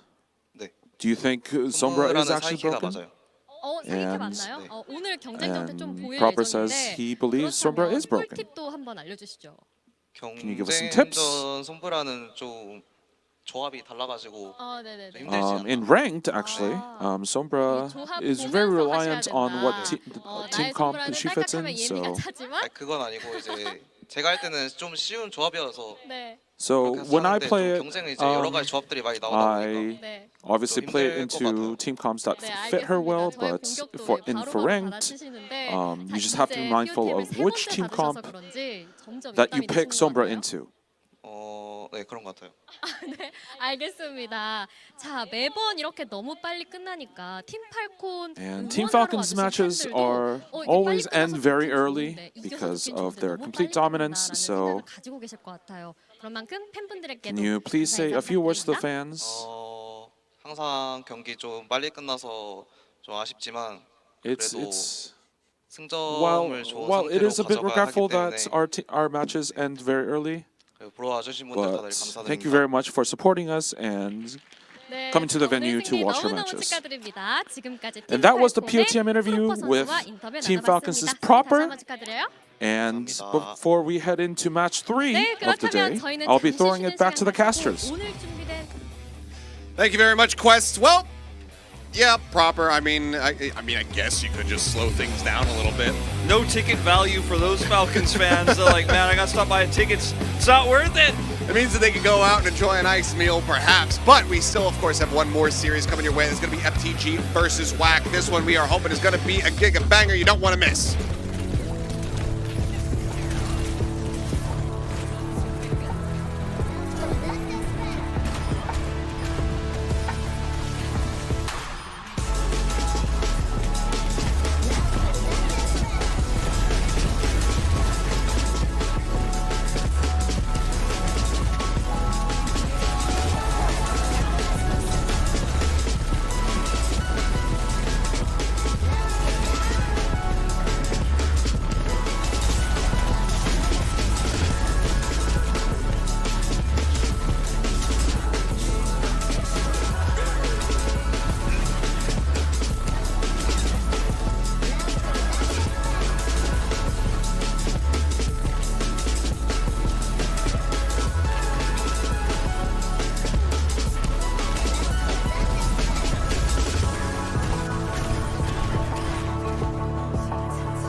I think it's time we blow this scene. Get everybody in the stuff together. Okay, 3, 2, 1, let's jam.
All right, we have one more series for you here this evening. It's going to be FTG going up against WAC. And we were hoping that this is going to be a bit of a closer one, a potential banger between these two teams. Yeah, I think this series actually should be really good. The first series could have been good. It wasn't. Second series, we didn't think it was going to be good. It delivered on expectations. Yeah. The third series, I think this one should be the best of the night, as WAC have had a fairly easy run of things so far. 3-0 against Genesis, 3-0 SPG, 3-0 Yeti, and then Vesta Esports Crew. So, I mean, Vesta Esports Crew isn't beating anybody right now. Yeti had a rough start, obviously backing down a little bit, or not backing down, but not backing down today, like actually coming back and winning a series today. Right. I don't know where my brain was going with that one. And then, Sin Prisa Gaming also winless. So, I mean, WAC look really good. Lip is an amazing Sombra. Sombra is the meta today. So, or at least it was in the second series. So, they might be able to pull something off here. I kind of favor FTG, though, on paper. I think their roster is better. I think their understanding of how to play around Cassidy is better. That's what Flora's been mostly playing so far this season. Sure. And I hope they don't hard force it today, because it does not seem to be the way. But they have so far at least looked more impressive to me on paper. And I think WAC, like, are they fraudulent? Because fraudulent's the new word that everyone says for some reason. Is it fraudulent? I don't think they're fraudulent, but I do think that they had a really easy schedule, and this is their first real test. I mean, to be fair, kind of both teams have some pretty easy schedules, and this is where things start ramping up for both sides. I mean, it was Vesta, Sin Prisa, and Yeti for the side of FTG. Yeti being the toughest opponent that they played against there. We saw that was a 3-1, so they did drop a map. But yeah, I mean, for WAC, they come into here, FTG, then they got Poker Face, Runaway, Falcons is the final opponent. For the side of FTG, they got WAC, then they got Runaway, Falcons, then Genesis, and Poker Face. So both of them have all of the toughest opponents on the horizon, and this is one of those series where this is it's just gonna tell us, this is the team that should be higher up in the standings at the end of it all, barring some, crazy upsets that could potentially happen. But we'll have to see. If Sombra is going to be the meta coming into this one, then I have to favor WAC. I think I widely might agree with your take on FTG. I mean, look, but I don't know, man. Like Heesong is #1 in player of the match right now. And I think he's incredible, right? I give him the edge over Alfie and kind of that lineup. Lip and Flora, I feel like they've played around Flora better. I think Lip might be the better player, but I feel like the team has empowered Flora better. And then if I look at Bernard versus Max, the two main tank players for these rosters, I lean towards Bernard, actually. I think he's had a pretty fantastic season. And speaking of, he is going to walk out first with this squad. And I think a lot of concerns people have with From the Gamer are the support lineup. Like, will Violet and Finn show up? Because we've seen very inconsistent performances from them so far this year. And I think that needs to change if this team is going to make it through that tough schedule that we were talking about. Because again, so far smooth sailing for both of these teams. And this is that first real test. Yep. Well, we'll see. I mean, you mentioned Bernard. The guy has been around since forever, as we continue to talk about. I mean, this guy's career is very, very elongated compared to a lot of the other players that are here in the tournament. But always has been a bit of a jack of all trades, but master of none. Now he needs to add something else into the playbook here with that Malga that is looking so prevalent here today. On the opposite side, though, Jinbin and Max, we'll see who's going to be starting first for the team, as Lip again is leading them out here onto the stage. Yeah. Everybody finally made it on to the stage. Give a bow to a pretty packed audience for this matchup. Again, a closer one on paper today. As yeah, everybody knows how tall Lip is. It's been can't be overstated. It's been discussed a lot. Bigger than the rest of his squad, and I gotta say, this one's got me a little bit excited because I do like to see when these teams clash, like who is actually better, because everyone just kind of blows smoke until that moment. You know, oh, like, there's 3-0 and they're 4-0, and there it was dominant versus dominant. And then today you actually face off against that unstoppable force and find out which of these two teams is stronger. As the starting lineup, of course, will be Bernard coming in over Bellisria. And Bellisria, obviously pretty good at a lot of the meta picks right now, but Bernard has just been how they've been operating.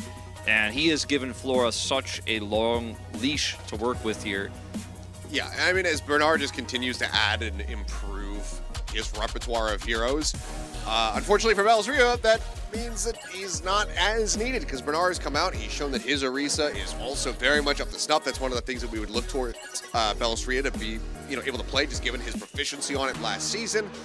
But with him improving, it's been looking very good. Jinbin. And it's going to be Jinbin who's starting here instead of Max. Yeah, that's, again, I say surprising just because Max has played most of the recent games, but also it just probably is Jinbin's prepared Malga a little bit harder than Max has going into this one. So unless they have something specific in mind for control, which they might, as Torong's profile picture here always gives me a little bit of a shudder. I feel like he's looking into my soul. He's like 10 inches closer to the camera than anybody else. Yeah. He's filling out the frame a little bit more. That smirk that he's got as well definitely Yeah. exudes confidence. You love to see it. I mean, we're talking, about the rosters here and how you kind of stack them up against each other. I mean, Chong and Shu, this is such a scary back line because, I mean, while Violet is incredible in his own right, Shu, I mean, we see the figures that he can put up. So this is going to be a hell of a battle. But first, let's go ahead and hear from the team reps down on stage as we once again give it over to Quest for the translation. Thank you very much, casters. I am back with the final team rep interview of the day. And we have FTG versus WAC. So FTG. On FTG side, we have the team or head coach for the FTG, Neko. 자, 다음으로는 왁의 파반님도 자기소개 And on WAC side, 네, 안녕하세요. we have 왁에서 Pavan. 코치를 맡고 있는 파반 유현상이라고 합니다. the coach for WAC. 네, 파반님도 반갑습니다. 자, 두 팀 모두 계속해서 무패 행진을 They 이어오고 are on 계십니다. an undefeated streak for both teams. What can we expect today? 일단은 저희가 최소 패배를 생각을 해둔 게 네. 1패거든요. And 일패, the maximum amount of losses that we have thought of is one loss, so we're going 자, to 그렇다면 make sure 왁 to 팀은요? play hard today.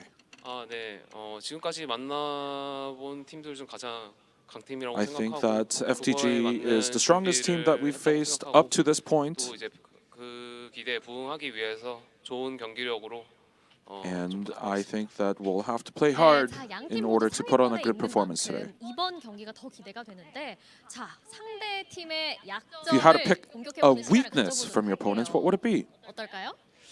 일단은 아무리 생각해봐도 솔직히 상대 팀의 약점은 없다고 생각을 하는데 I don't think they have a 네, 그래도 weakness 저희 on 팀이 더 WAC side. 잘한다고 생각을 합니다. 약점 같은 건 없지만 그래도 우리 팀은 너무 완벽하기 때문에. But our team is perfect, so 알겠습니다. 자, 그렇다면 왁 팀은요? we're just kind of have to play our game. On WAC side, 이번에 큰 패치가 있었는데 We recently had a 지금 patch. 일단 큰 패치가 있고 나서 첫 경기이기 때문에 상대 팀의 뭐 경기도 못 받고 뭐 And 연습도 because 같이 we 못 had 해봤기 to 때문에 딱히 take 뭐 our time 약점을 adjusting to the 지금 meta, 고르라고 we didn't really have a 하시면 time 뭐 지금 좀 힘들고 to 대신에 watch other 저희는 matches. 이제 메타를 분석하는데 좀 집중을 했거든요. So our time was focused or spent on focusing on figuring out the meta.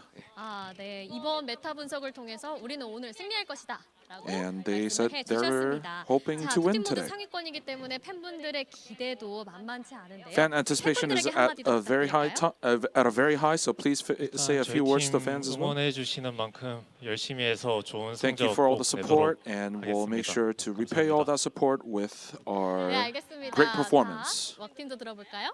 아, 네. And on 그 Pavon's side, 기대에 부응하는 좋은 경기력을 보여드리도록 and 하겠습니다. we'll also make sure to 네, repay the fan 알겠습니다. support 자, with our 상위권의 두 팀이 performance. 만났을 때 과연 오늘 And that was the 어떤 final 경기력을 team rep 보여줄지 interview 기대가 of the 되는데요. day. 자, And before we 저희는 head 지금 into the map FTG의 veto 대표님 for 그리고 match 와게 3 파바님과 between 이야기 FTG and WAC, 나눠봤습니다. I'll be throwing it back to the 마지막 경기 casters. 맵 비토도 확인해 보시죠.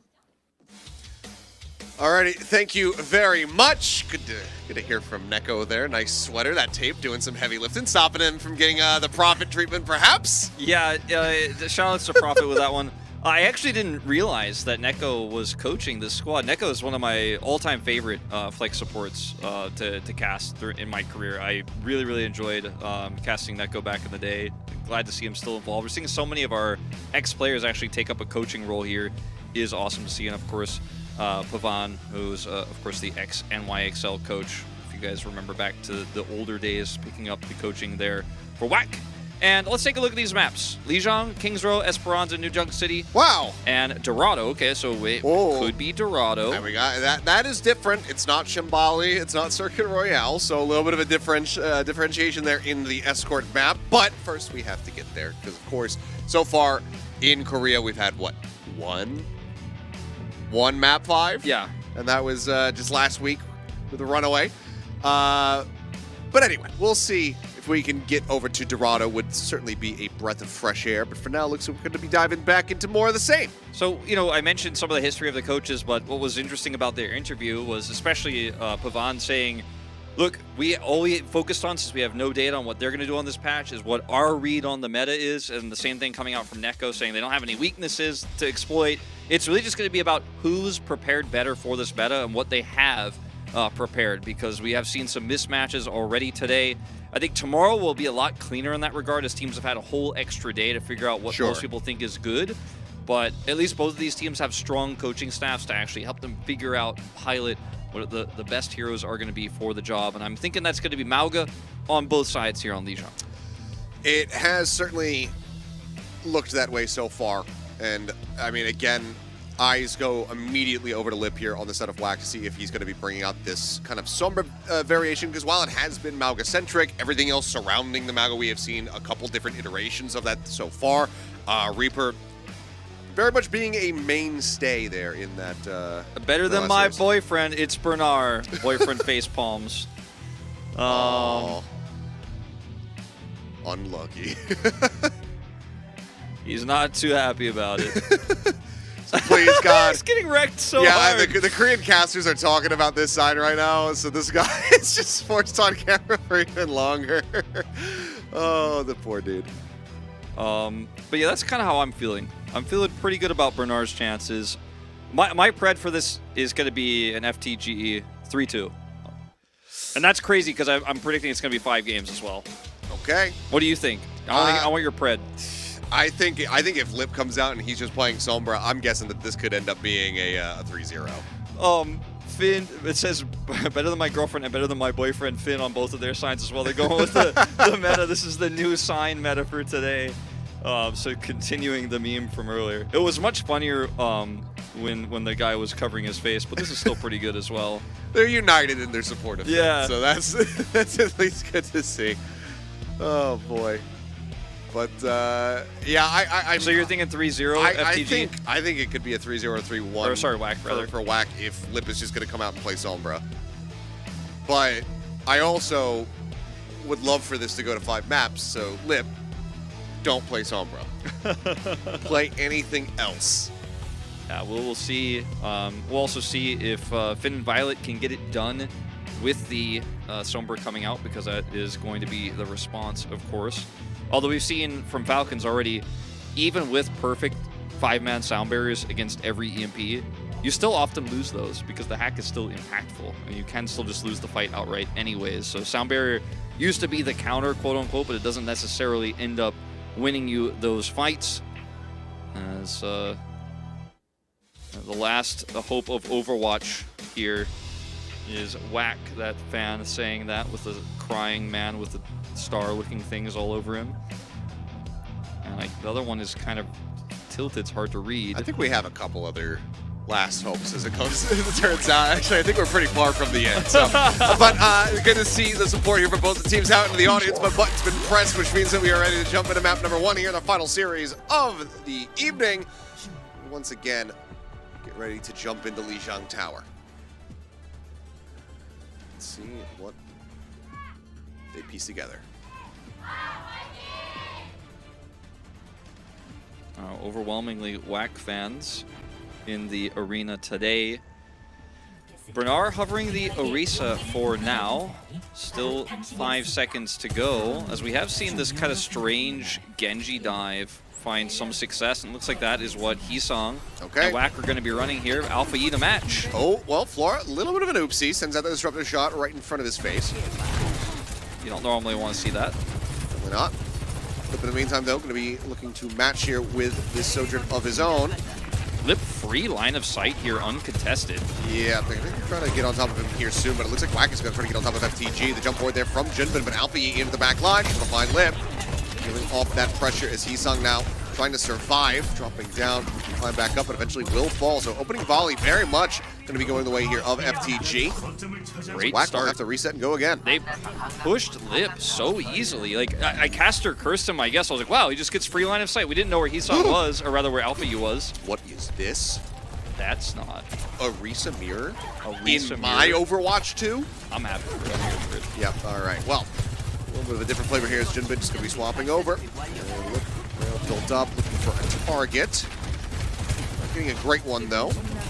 As for now, FTG, open the point, 20% build up here for themselves. Alpha E way out front towards that first Dragon Blade here as well. 84% now online for him as Lip under some more pressure. Finn, relatively unhindered, just getting everybody topped up here on the approach, ready to pull the trigger on that Kitsune Rush, which Shu is about to have Yeah, they for just want himself to as well. wait for Bernard's Terra Surge and rush him in to control the choke, but they won't actually have the rush advantage anymore. Okay, Kitsune Rush now going to be coming through. Match on both sides. Violet down to about half HP as LP waiting to maybe pull the blade here, but Hisong already going to be taken out. Bernard able to find that opening kill. Should have been under fire. Sound barrier still here in the back pocket of both of these Lucios, and it looks like it's going to be held for even longer as Whack just acknowledging that they're not going to be able to win out this fight. Now trying to escape as much as possible, but Violet chasing forward. It will find Lip. Bernard is getting just past 60. popping off, man. He is. I feel like he is really crushing Junbin in these neutrals. Now, this is going to keep them at bay a little bit longer, delay their entry to the choke point. But they didn't use Terra Surge. They didn't use Sound Barrier. They still have their own Dragon Blade here.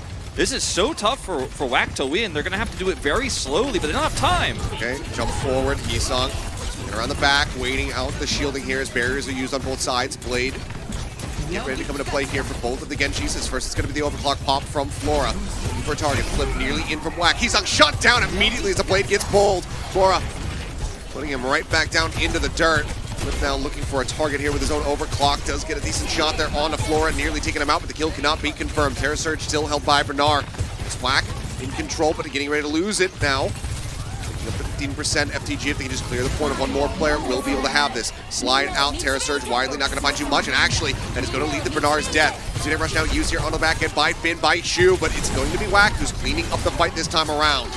It looks like they can go ahead and find their footing, at least for the moment. For now, FTG going to be sent back to the spawn room. Oh, I don't agree with Finn's usage of that Kitsune Rush there. Does force Shoes out, you could argue, and they do end up getting that staggered kill, but not going to be too impactful. Could be a lot more useful at getting Bernard back on this point. You got to 97, but Bernard has been crushing this tank matchup so far. He's beaten 2, obviously beating the Mauga earlier as well with Prisa. So if you're an FTG fan, you've got to trust that he's going to get it done once again here, even with positional disadvantage. Look at that spear forcing Lip back, and now they've already gotten back to the point. Slide back. Trying to be a bit more choosy here with his targets. Sends up the disruptor shot onto the corner. Two bars on both sides, getting whittled away at a sound barrier. First up for Violet, now matched by Chorong, getting it, dropping it immediately.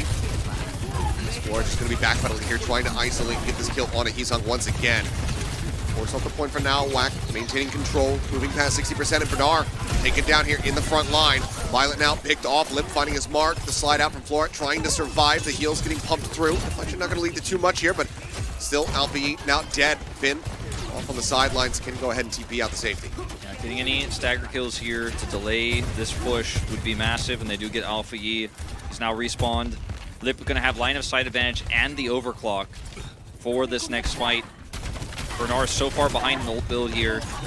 See if he can get it done. It's so much damage. Great spear there on a shoe. Finn using the Terror Surge blade now coming out. Heesung diving in, pointing Finn. Overclock as well there to layer in some added damage. Strong getting Alpha Yi as Heesung cleans up another two, and it looks like Whack, after a bit of a rocky start, will be able to just close this one out. Everybody dead, no force out on OT. Control Center goes their way. I think if Finn holds that one Kitsune rush, they have a lot more opportunity, but even though Bernard had the initial ult advantage because he had the faster Orisa with the swap coming through from Junbin, Junbin was able to defensively build up that other one faster and then is able to win out the fight with that. Plus, the fact that the blade from Heesung here is shut down early on was very impressive. I feel like both Flora and Lip showcasing great Sojourn play, but in the final fight, it was really just Heesung's blade that was the difference maker. The spin is killed instantly. And the timing of that fight, of course, really unfortunate for the side of FTG, because if they had a little bit more time, if they had one more fight, they would have traded up on ultimates, but unfortunately not to be the case. As now Jinbei is just going to, from the start, match this as Alpha Yi will start Tracer instead. Okay, I mean, we saw similar scenes. There's a Tracer Cassidy in the last series there. As Chorong going to be taken down nice and early. Floor with a good rail shot, finding an opening pick. Seems like FTG be able to get themselves here onto the point and get that control first and foremost. Love this angle. He comes back here to catch them on retreat, see if he can get anyone coming out of spawn or retreating back into that archway. Flores positioning fantastic here. Okay, never mind. Thought he was going to go for it there. Thought so too. Opposite just hold for it. He's a disruptor shot. Let's get consumed there. Jinbin charging forward, spinning that spear. We'll take that away from them. As Lip seeking a target. Bernard down low on HP. Goes back around the corner. Violet's well getting tagged down. Hovering around half HP. Front kill's not going to be confirmed at all here for this out of Whack. FTG in control, moving up towards 15% at the moment. So forcing back with that disruptor shot. Alpha Yi just poking and prodding here on the corner. Kind of harass here into the back line. Soon rush up a lot faster here for Shu. Pulls the trigger on that as they look for some elimination. So far not able to find anything as they pull back over into its white room, but Violet finds the opening kill. Flip is going to be there, so Whack now going to be gaining control, but without that Sojourn, things become a bit more difficult for them, especially if the spear connects in on towards Chorong. Pulls the trigger, drops the beat. Violet matching on the opposite side. Bernard tries to move forward, take some space, and we'll be able to take it away from him. Jinbin going to be taken down. Chorong now picked off as well. Looks like a very fast flip here as FTG not even going to allow for the lead to go over to Whack. Massive, massive flip here for FTG. You also got the sound barrier out of Chorong there. The timing as Bernard gets down, you know, sub 100 health there is perfect. And they get the Terra Surge to control bridge if they want to use it that way, or they could, of course, just try to fight on the point with it. Whack really... Oh. All right, well. Whack feeling the pressure, but that's an opening pick from Shu, and that's a huge window of time now for Whack to get back onto this one. Yeah, and Violet around the outskirts here of this point is just going to go lower and lower. He's trying to wall ride, but eventually Heesung is able to find that kill. Jinbin in the meantime, however, will still get taken out. He find an elimination. Overclock going to be used here by Lip just to really ensure that they can get this back under their control, but Floor on the opposite side with an overclock of his own is able to find Shu. Quick takedown there. Blade now as well going to be forced out. Whack have the flip, but they really want to try to seal the deal. Without some extra staggers, I'm not sure if this blade is going to be fully worth it, though. Yeah, not definitely get anything else in the back end there. He may swap if they end up losing control of this point at some point, but Violet, man, some of these kind of weird contests from him and over-aggressive positions to try to catch him on sound barrier, definitely not paying off. That was definitely not it. He's trying to pull a bit of a Toby in this one, I think, and is not working out. That's the wrong bridge. Yeah, wrong bridge, wrong map, wrong year for that one, I think. And Kitsune Rush here for Finn is going to be their best bet to get Bernard in for the contest. Rush, barrier available. Chorong in the advantage with that one. Jinbin for now. Holding into the corner. Terror Surge at the ready. Wanting to try to just intersect the remaining players here on the side of FTG perhaps. Try to lay that ult in to try to blow up the squishy supports. Violet in the meantime buying enough time. Does get that ult online, but Black now taking the lead. 70% built up for them. Sound barrier, B-sound barrier on either side. Alpha E with a pulse bomb could be the opener here for FTG. So have a great angle here. I think they are going to have to use that sound barrier, as you say. Goes into the back line, and yep, pulse bomb not going to be let loose. Not going to be able to find any kills. He's able to find that elimination. Terror Surge from Junpin, not catching anybody, but the beat does come through on both sides. The jump back, Isung able to exit. Terror Surge here from the side of Bernard. Right now, FTG, I mean, it's final fight territory. They need to get this flip, but Flora going to be taken down. Choron able to find that kill. Isung just playing on the corner, pushing forward, looking for more. Choron comes up with another one, sending out from Nar now. Picked off by Alpha E, but he needs to do so much more work, and there's still going to be a Dragon Blade on the opposite side waiting for him. So for now, it's just going to be the touch-ins, looking for that OT force out, but Violet and Alpha E both get cleaned up. Now the Blade's pulled, been taken down, and that will be it. 2-0 start here. As it was rocky at the beginning there on Control Center, but WAC widely finding their footing and maintaining some dominant plays as they take lead on Tower 0. Playing really well. I feel like Bernard was the better Orisa, but it didn't ultimately matter. And I think in that last set of fights, the extended skirmish, you could say, the angle that FTG was looking for was too idealistic. They wanted to have a perfect fight, and they waited and waited and waited and waited, and eventually the DPS players of WAC just were better. And Lip was finding picks, Isan was building another blade, and even Junbin, he wasted Terra Surge. He got nothing out of it, and even still, Bernard wasn't able to do enough with his because the team wasn't in position. They weren't able to fight as 5, and WAC just looking to be better at setting up for those picks initially. So I think we still might have a close series on our hand, but it did not look close after those initial caps coming through for FTG, as you mentioned, and it's going to be a bit of a back and forth one. Yeah, I mean, a solid start from FTG, but as soon as that control got taken away from them, just weren't really able to restabilize and get themselves back into it. So we'll see how they fare, though, but Li Xiang out of the way, WAC looking good off the bat, and I believe we're actually going to be seeing maybe Max stepping in. It looked like Jinbin was getting ready to gather up his stuff. Maybe he was using the bathroom. I don't know. Either way, a solid beginning. Now we have King's Row getting ready to come up. I think it's solid because no Mauga.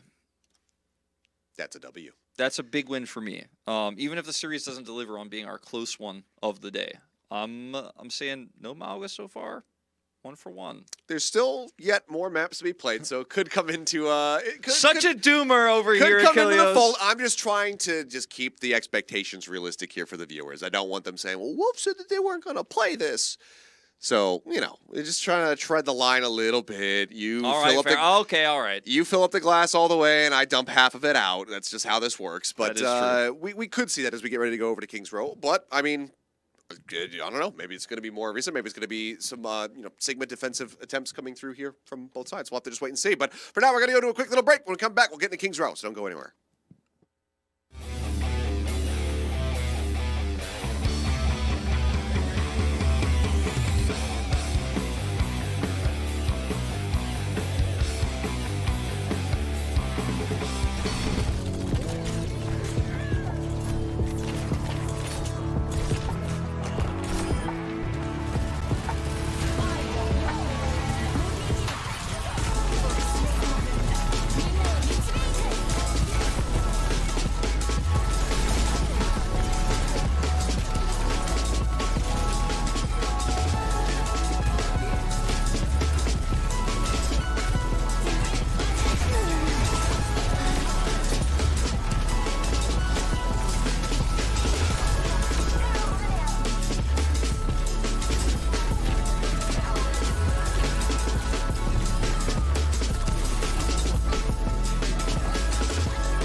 are back. WAC able to take down FTG on Lijiang Tower 2-0. It was a bit of back and forth early on, but they found their footing and they found the win. Now we're going to have Max stepping in for Junbin as we get ready to go to King's Row.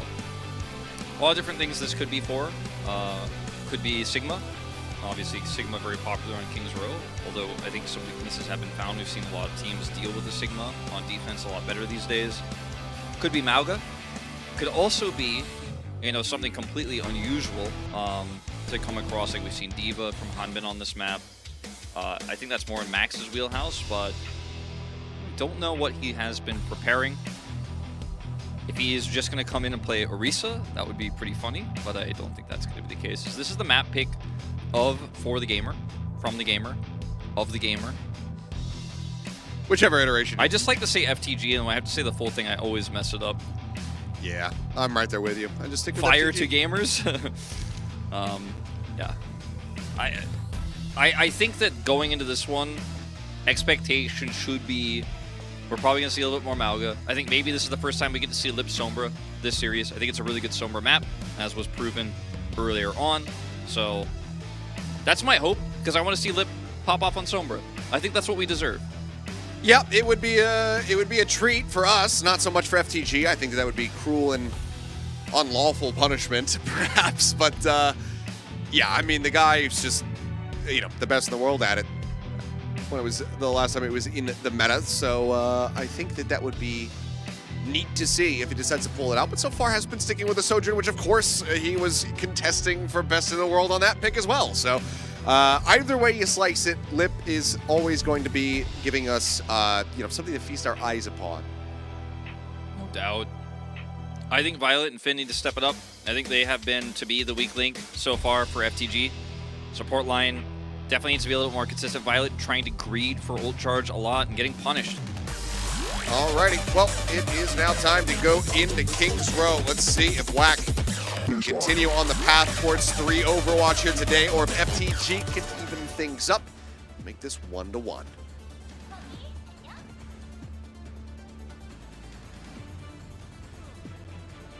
Got any fan chants? There you go. All right.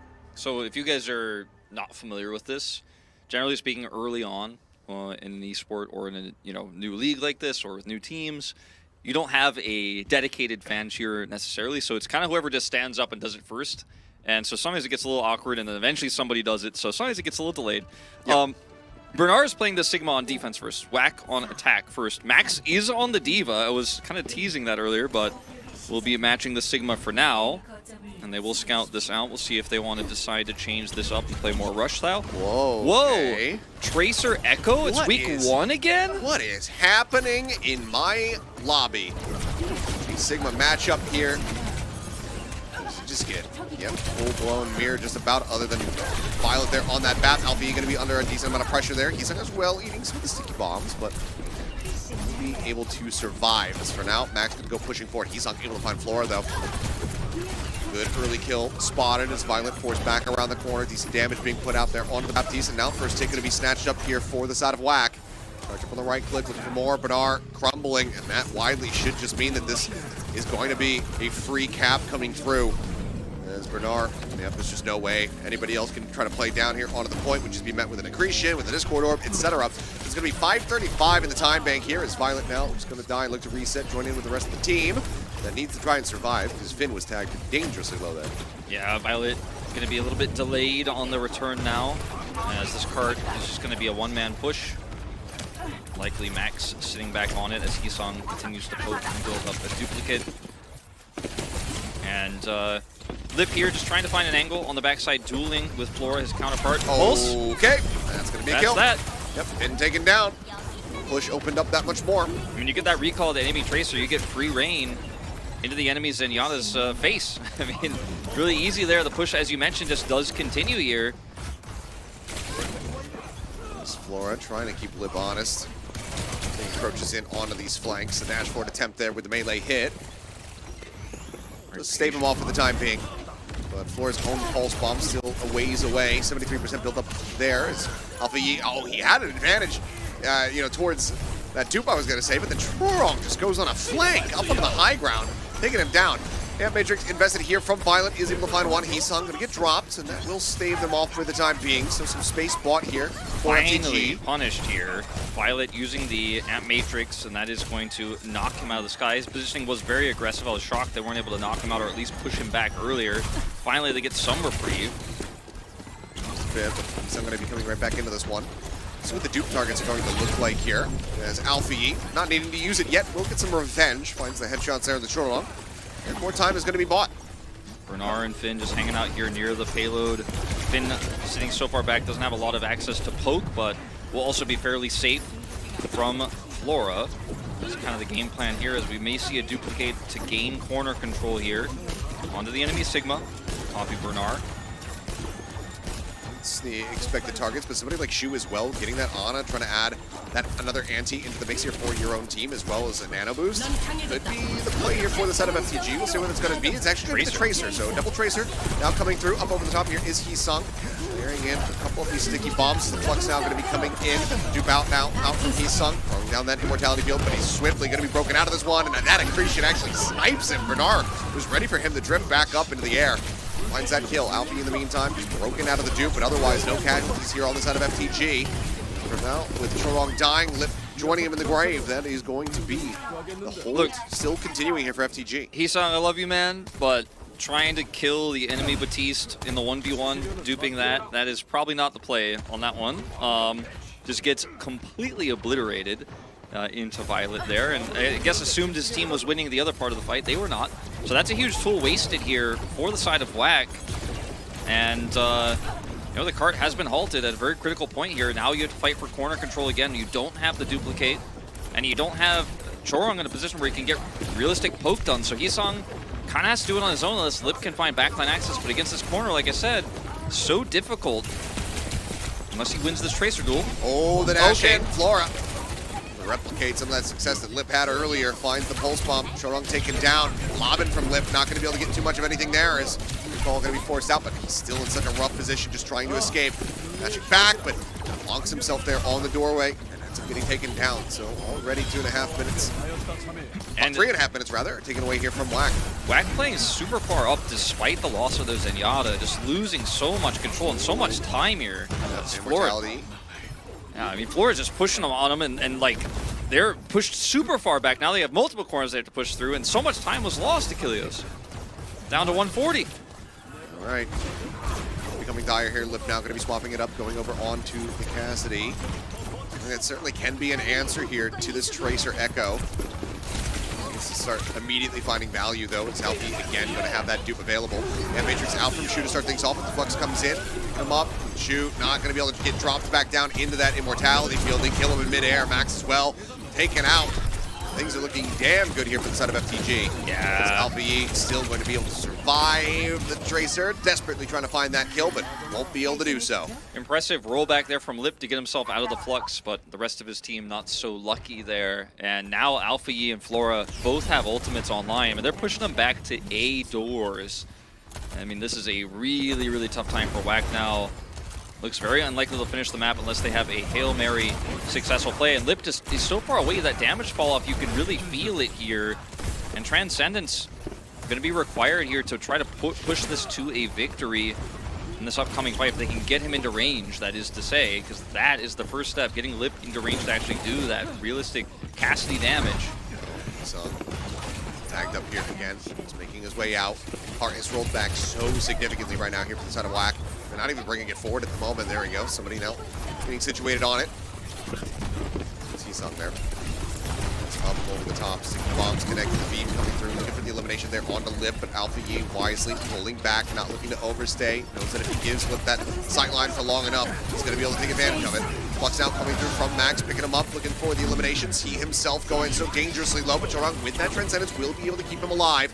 And using his at the same time. Alpha Yi now. Pulse bomb online, looking for it, lobs it down, and still is going to be able to find the kill. Heesung diving right in on top of it. Now Shu, Max all falling to the wayside as WAC. A strong beginning here to this attack. It all comes tumbling down, though, in front of point B.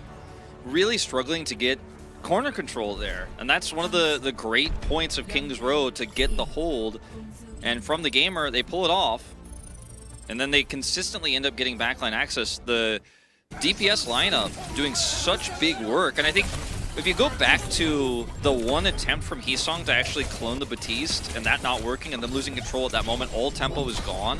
I think that was really a huge mistake, because if they win that fight, they get B, they get the better respawns, they have a huge time bank, they can probably push to C. But you could trace it all back to that was a moment where they lost control, and FTG just never relinquished it for the rest of that pretty large time bank that WAC had. I mean, we consider the time bank they had going into this. It's pretty impressive that they're not able to capture B. Yeah, I mean, huge time buy. Usually, you know, we see a slow up. You get that arch control initially after the A cap. You burn a minute and a half or so. You hold them in front of B, but then the cap comes in, and then you really start whittling it down, and you get a successful hold, you know, in front of point C. So the B hold here, something that we've been seeing too much of, but now WAC moving over onto the defense. Looks like it's going to be more of the same for them, just not changing up this composition at all. See if Finn sticks with this Ilaria. I doubt it. Very weak on attack here, but might be able to get some damage layered in first off the spawn. Do not recommend running this on attack, but they're going to swap him over to Zenyatta now. And we will have Flora looking for a little bit of shield break on this Hanzo, plus the potential for just a nice pick. Yeah, any instant headshot pick coming through. Gonna be high value for him. It's for now Lip playing around stairs. Wheeled down to about half HP. Violet trying to survive there. Pops that immortality field off screen. Lip able to clear that one out, but then will get finished off. Violet able to find the opening elimination here on the push as ticks get ready to come through. See Alfie pushing up onto the high ground, just forcing Max back indoors. So first tick does come in relatively for free here. Discord orb out, but no one that really tried to contest Alfie here. And now is going to be all right. Max works his way over into the corner and out, trying to set up that barrier. Strong with a nice headshot. Will be able to take out Violet, slowing things up, cutting down that healing. So for now, second tick will be denied. Supernar backpedaling his way out as much as he possibly can, but the beam from Hisong will be able to take him down. Alfie in the meantime able to find Lip though. Tracer so far not having a great time. At least she can rejoin quickly. The problem is that... Okay, well that'll do it. Yeah, that'll do it indeed. The problem is Alfie is going low.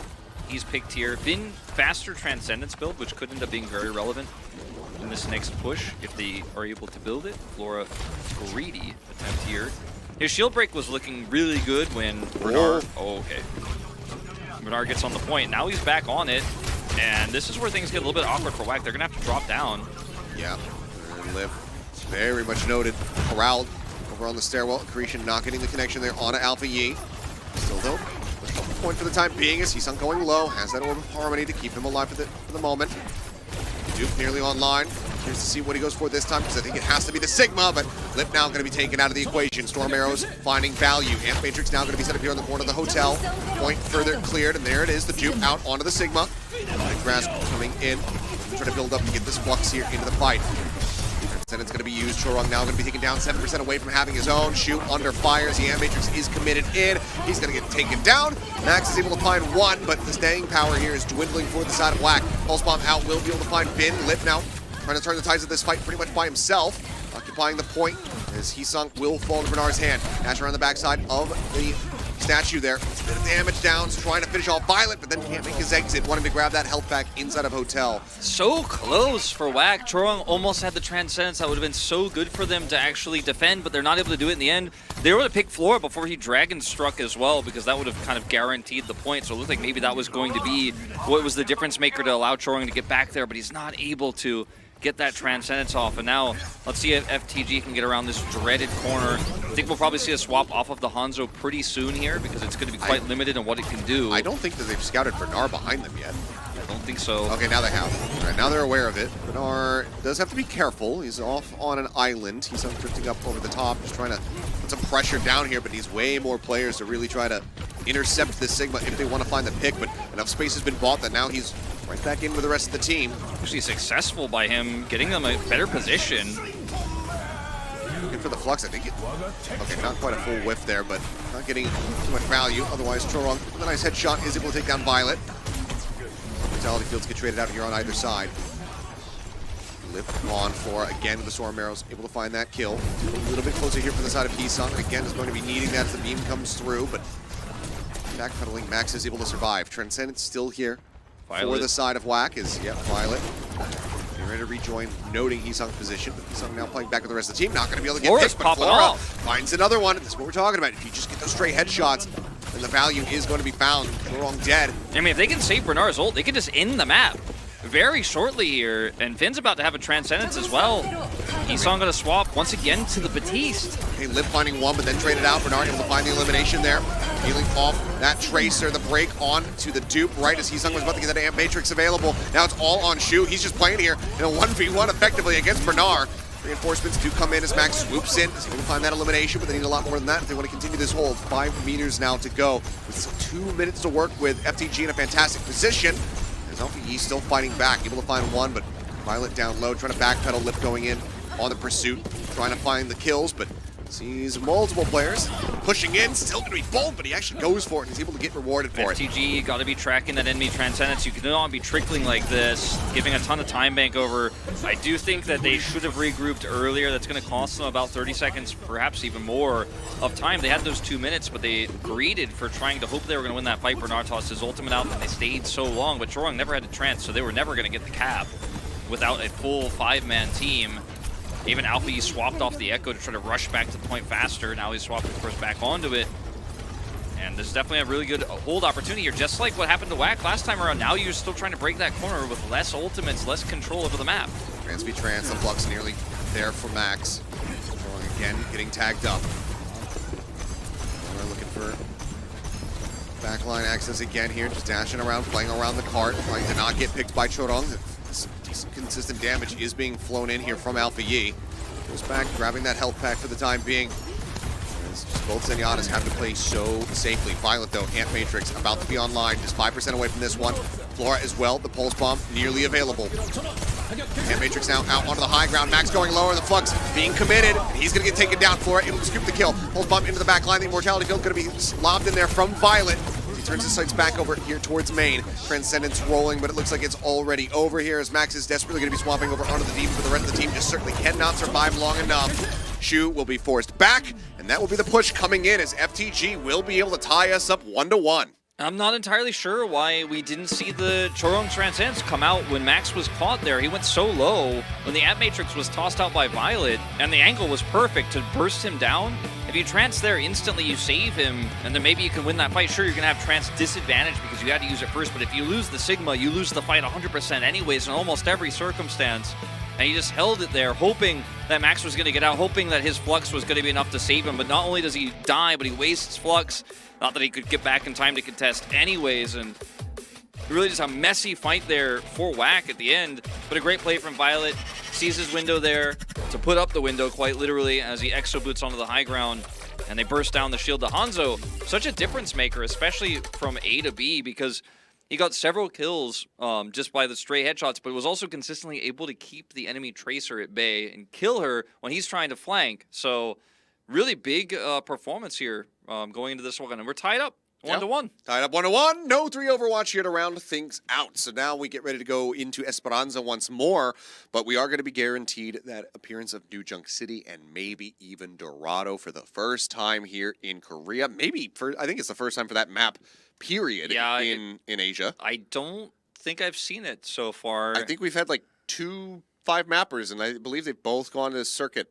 So yeah, it would be a first look. So really curious to see if that is going to be coming through here. But yeah, WAC looking a bit inflexible, you know, right now compared to what we've been seeing from our previous 2 series. I'm not really a huge fan of Heesung duping the Batiste in those moments as well. Like, it's not bad, and there are certain circumstances where having that extra healing can make sure that your Sigma can win the tank fight. Also, then the ultimate can be quite impactful, and you can get a lot of places with the Batiste. You can add some extra damage that Echo can't necessarily have in those moments, but just having a stronger backbone to your comp might actually be the better plan. Well, especially if you're just going to be jumping into the back line. That is not going to give you that much survivability, even with an immortality field that you can grab. So maybe the Sigma going to have to be the play if they continue with the Echo. But for now, we're going to go to a quick little break, and when we come back, we'll get into map 3.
It's time to go to map number 3, but this is not match point. We are tied up 1-1 as From the Gamer able to find victory on Kings Row with a successful hold in front of point B.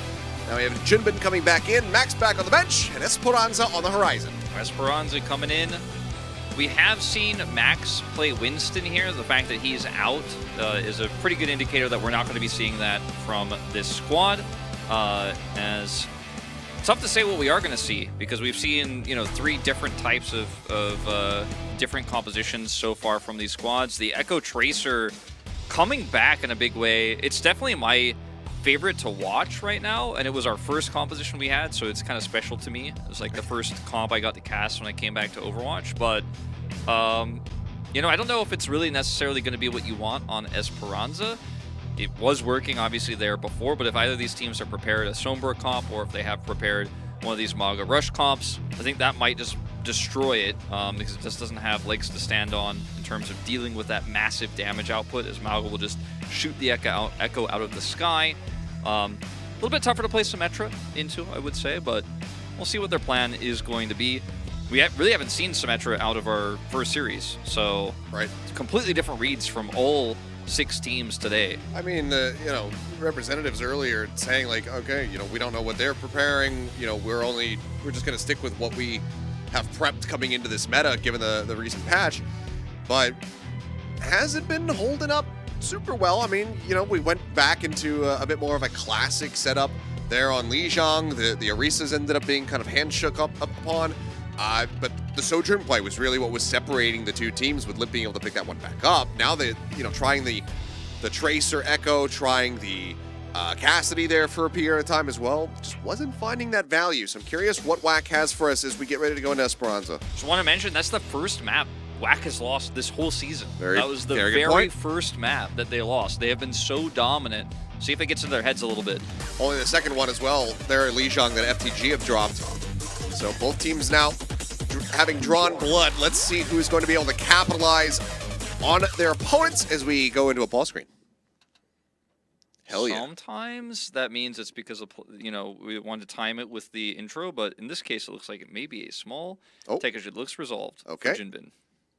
Left the stage already. So should hopefully be good. Just waiting on confirmation. We should just play the dubstep music again. We didn't really get the satisfying dubstep into game, so I think it'd be cool to fly it again, but we're not going to do that. We're just going to go right back into this. I get it. I get it. This health pack looks very out of place in this bakery. I think it's saying that baked goods give you health. Maybe. I mean, I did eat a little bit of my emergency cookies earlier because I was getting a little hungry, and yeah, I'm ready. All right, so Hisang's showing a soldier, but Junbin's on the Orisa. Yeah. I think it's not real. It's not real. Symmetra just for teleporter, though. Don't get scared. I guess I see Symmetra, I get like, ooh, I get a little tense, grab onto my seat a little bit harder. But yeah, it's just going to be for TP. And it looks like we are running the Cassidy versus Sojourn part of Tracer here in the mirror. Okay. And Batiste, obviously required for Cassidy, so that's going to be what Finn is running instead of the Kitsune Rush Kiriko. Could be a big difference maker here for WAC. We'll see, though. As for now, just playing forward. Rallied around the bot for the time being. Looking for some kind of opening kill. Rail built up to jump out into the open here. For with fire a bit. Good look there on the opposite side. This Javelin going to go a little bit wide. Unable to find that stun up. This disrupting shot will stop the peeking there from the Cowboy. Bernard just playing around this corner. First 2 fights so important. He's already built up way more charge than Junbin has. Another stun to go through. He's half health. Push back now, LVE looking to pressure this backline. Chorong trying to stay up the task here. Keep him forced out. Recall will be used. Good damage, though, on the Chorong. Now the pursuit in, looking for the kill. Shu going to be sending some healing over towards that Lucio. As he's sung at the same time. He's kept honest. Still trying to catch up. Pulse bomb about to be there for LVE. Flora under some fire as Javelins get spun here on both sides. HP bars looking for some stability, but it's going to be Alpha Yi finding that opening pick as Hisang going to be taken down. Only 2.3 meters built up here for the side of WAC, and they're going to be backpedaling now, giving up space over to FTG. Suzu for the retreat, and free win here, it feels like, for FTG. They just played the neutral game way better, and Alpha E getting that pick is huge, but he was already threatening Junbin, and Bernard doubled the ult charge essentially here of Junbin, so Terra Surge is going to be available for the first real contest here for WAC. And man, these spears for both of these Orisas keep connecting, but I feel like Bernard's have been so much more impactful. See what Shu's going to do with this rush that he has already. He's got it, but it could just be used in response to an Amp Matrix, trying to sprint in, get beyond that one. Amp Matrix, speaking of which, now going to be used. It looks like the call is just going to be made to go ahead and disconnect, just pull back, break line of sight. Still playing up though is FTG, wanting to keep that bot moving, have WAC have to step towards them. Pulse Bomb going out, Immortality Field from Din, able to keep himself alive. There's Lip with the overclock now on the high ground, seeking a target. Gets a decent amount of damage there on towards Flora, but the stick comes in and he goes sliding right past Shu. I think Shu was trying to come over to maybe get the Suzu, but either way, they both get caught up in the blast. Yikes, I think you're exactly right. I think that might have been just a TP there from Shu to try to Suzu them both, and the timing is off. He is going to die. Double goes over for Alpha E, who's been the MVP of this map, and they're going to get the free push to the checkpoint, it looks like, as Lip doesn't really have a great angle. He's going to try to riskily poke over here. He does have overclock, but I just don't think you try to punish this. I think you probably just have to let it go. Yeah, you have to get the checkpoint up. And now that the bot is going to be locked into position, that's when you have to try to take this space. Flora, though, still sitting pretty here on the high ground, trying to keep him honest as Hisang is trying to make his way over to get into a position where he can actually get on top of this Cowboy. Trying to find some kind of punish. Dink there out on towards Lip as he goes sliding through once again. Low on HP. Seeking some stability. Pressure them back here for the moment, but still getting the bot moving in their favor is still going to be very difficult. Junbin is getting bullied around as Javelins go spinning. Terra Surge now going to be coming through. Sound Barrier is there. Keep them protected for the time being, and Violet going to be taken down. Hisang able to get in on top of him, finding that elimination, but now trade out as both Lucios are going to be taken down. Dead on the back end of this one. The bot now moving forward. Amp Matrix keeping them safe, keeping them in this advantageous position here. Flora just sliding around, trying to avoid Disruptor shot in on top of him, and eventually Hisang is going to be able to find the kill. Bernard doing his damnedest trying to body block there for Flora, but just not enough. He eventually crumbles under the pressure. Rejoin happening here from the side of WAC as the rest of the players get back into the fray, but as Violet rejoins, he's able to find the elimination there. The melee hit, taking down Hisang. Now WAC, it's just trying to seal this bot away. Yeah, they get the bot. It took them so long to get that control that a lot of the time has been burned here in this game. Violet obviously now has sound barrier advantage. Good spear, but will be recalled, and Alpha E has been such a menace this game. And I feel like Bernard is just so much more successful at fighting these neutral fights against Junbin, with one exception, which is what lost them the cart, but see if they can turn this with Hisang's blade. WAC pushing through. Okay, Consider Rush going to be coming through. Pulse Bomb still held here from Alpha E.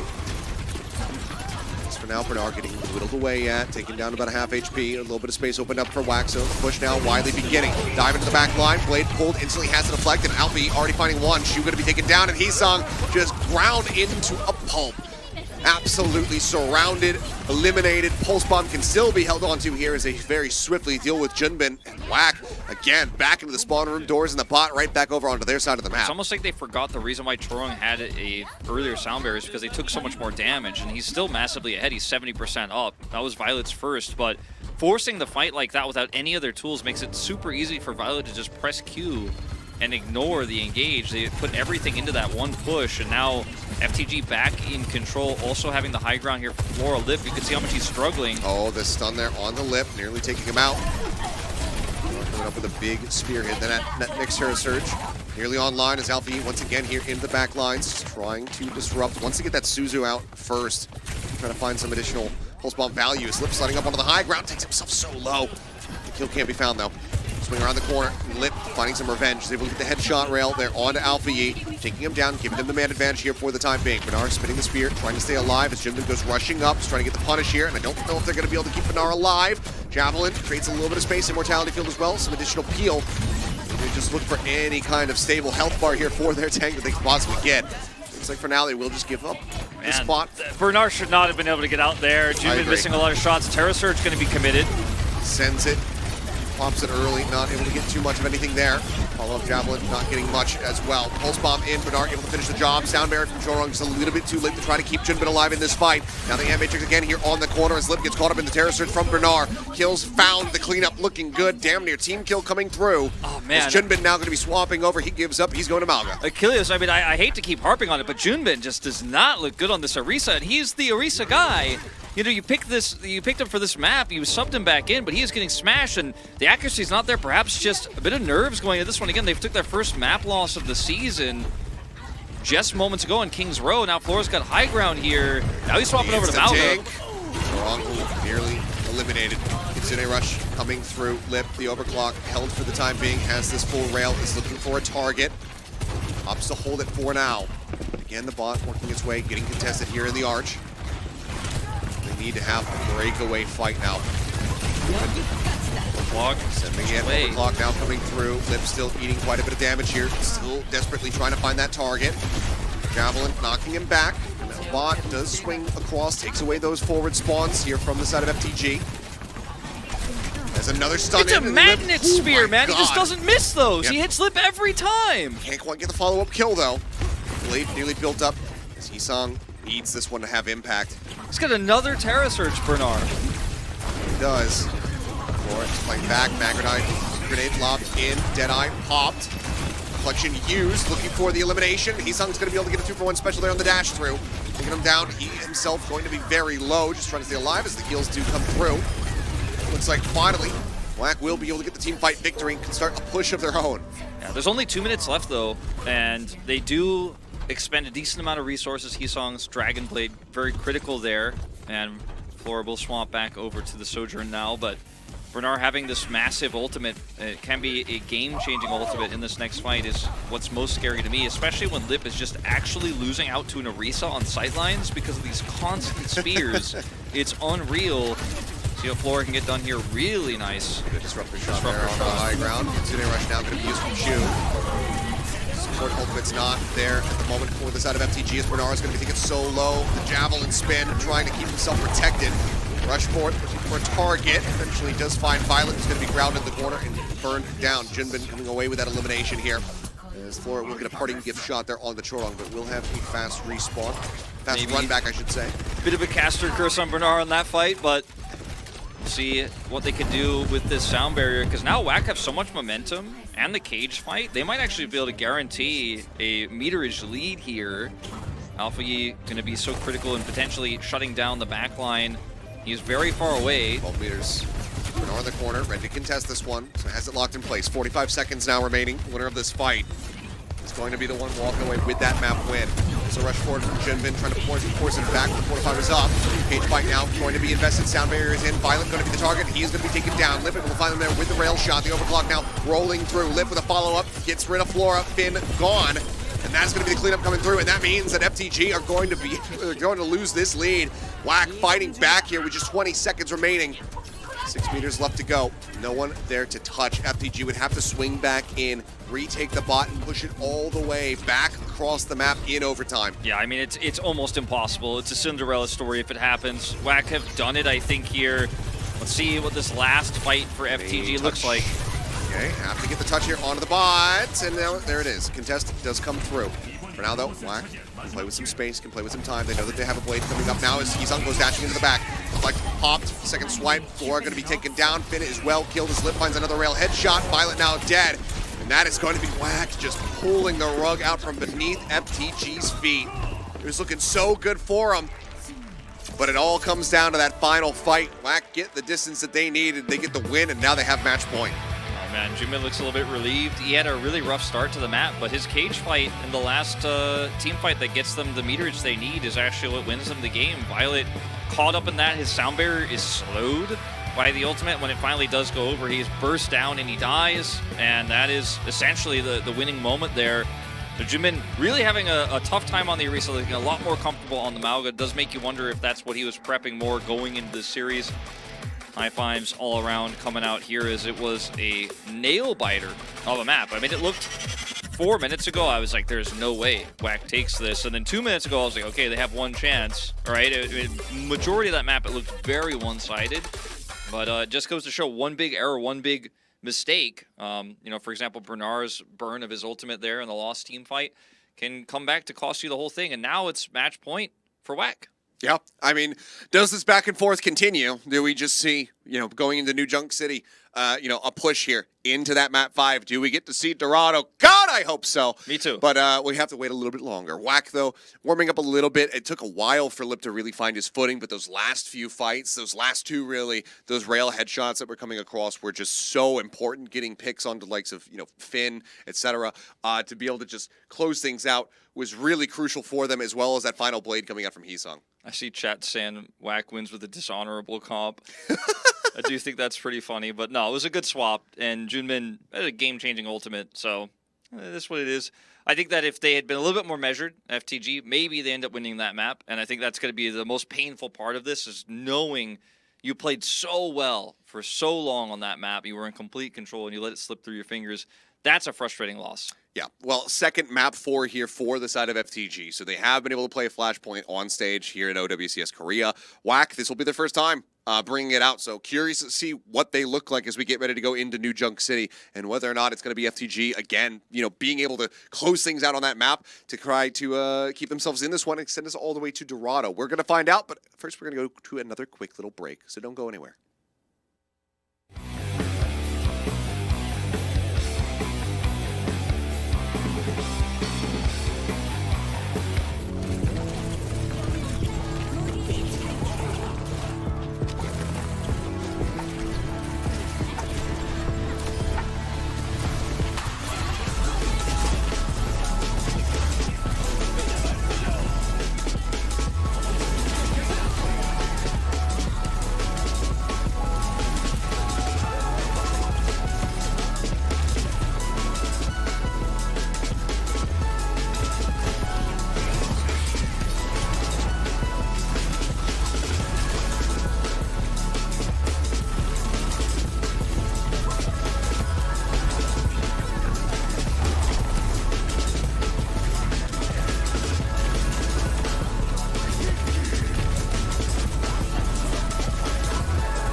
Alrighty, we are back, and we are going into what could be match point here, as WAC narrowly scraped by with a victory, but well, look who it is. Bernard being subbed out for, I believe, only the second time so far here this season, this stage, and Bellisria is going to be stepping in. So I got a question for you about Bellisria because I haven't commentated on that much, and I'm still fairly new to Overwatch 2. Does he play Junker Queen? Is that a hero that he likes to play, in your experience? So, has he played it? Is he better than Bernard at it? Is really my question, because we see a lot of Junker Queen on Flashpoint, and that's kind of my feeling is maybe they've got a Junker Queen comp prepared. I'll be straight up with you, and I'll peel back the curtains for the audience a little bit. The last 2 seasons of Overwatch League are a bit of a fever dream for me because it was widely working at home, and I usually memorize, I remember things more clearly when I'm working in studio. But when I think of Bellisria, it's going to be either Ballisria or the Bellisrisa. Yeah, those are the two things. That's what I think of when I think of him. Will come to your mind. So maybe Bernard's just like, yo, I'm hitting all these javelins, I can't kill anything. Lip just keeps sliding away. How you come in here and you try your hands? Because for me, like, I thought Bernard played so well in the last map. Obviously, he wasn't able to get a lot of those kills, but he was crushing Junbin, and he punished Lip a lot, even though he wasn't able to secure the kills a lot of the time. Just kept pushing him out of line of sight. And maybe my read is wrong, but I felt like Bernard was definitely not the issue. Yeah, that last team fight was a little shaky, but I thought he played very well. So if he's coming in to play Orisa, I'm a little bit surprised by this choice. But here is potentially and unfortunately what could be the case. Maybe Bellisria has been the one who's been grinding Malga, getting ready for this. And now they say, okay, it's time to run it. We're going into the new Junk City. In the past, it wasn't in Korea, I don't believe. I think it was when we were casting Japan in week 1. We did see some Malga play there before the buffs, and it was holding water. It was, Malga alongside Genji dive that we were witnessing, and it was able to find some success. So maybe coming into the new Junk City, maybe that's going to be a bit of the game plan here for the side of FTG. Yeah, I mean, I think that's actually a really good read by you, considering that we have seen basically exclusively Orisa here from Bernard in this series. So maybe that's the game plan, as he's been prepping that. He's going to come in and play it. They already, ended up losing out to it there when the swap came through from Junbin. So they're like, all right, let's match it. It's really good, obviously, on Control. It's really good on Flashpoint, which is essentially a different version of Control. So it's multi-control. And see what Bellisria has for us. He is getting his flicks set, working on his mouse sensitivity and stuff like that. As you guys can see, still warming up. So we might need a little bit of an extra moment before we jump into this game. But I think your read is probably correct. And we might actually, for the first time, see the real Malga mirror that we saw starting the day off. It could be that. I'm hopeful, and again, it doesn't fully make sense just given that Bernard was looking very good in that Orisa, but I would also be very happy to see him playing the Orisa, because a lot of people will say, well, Smurf was clearly number 1. Smurf is the one who made it the furthest, and yada, yada, yada. But Bellisria, in his own right, is absolutely in conversation for best Orisa in the world after last season. The guy was impeccable. It felt like he had, on every single game, probably was averaging like a 95% connection rate with his javelins.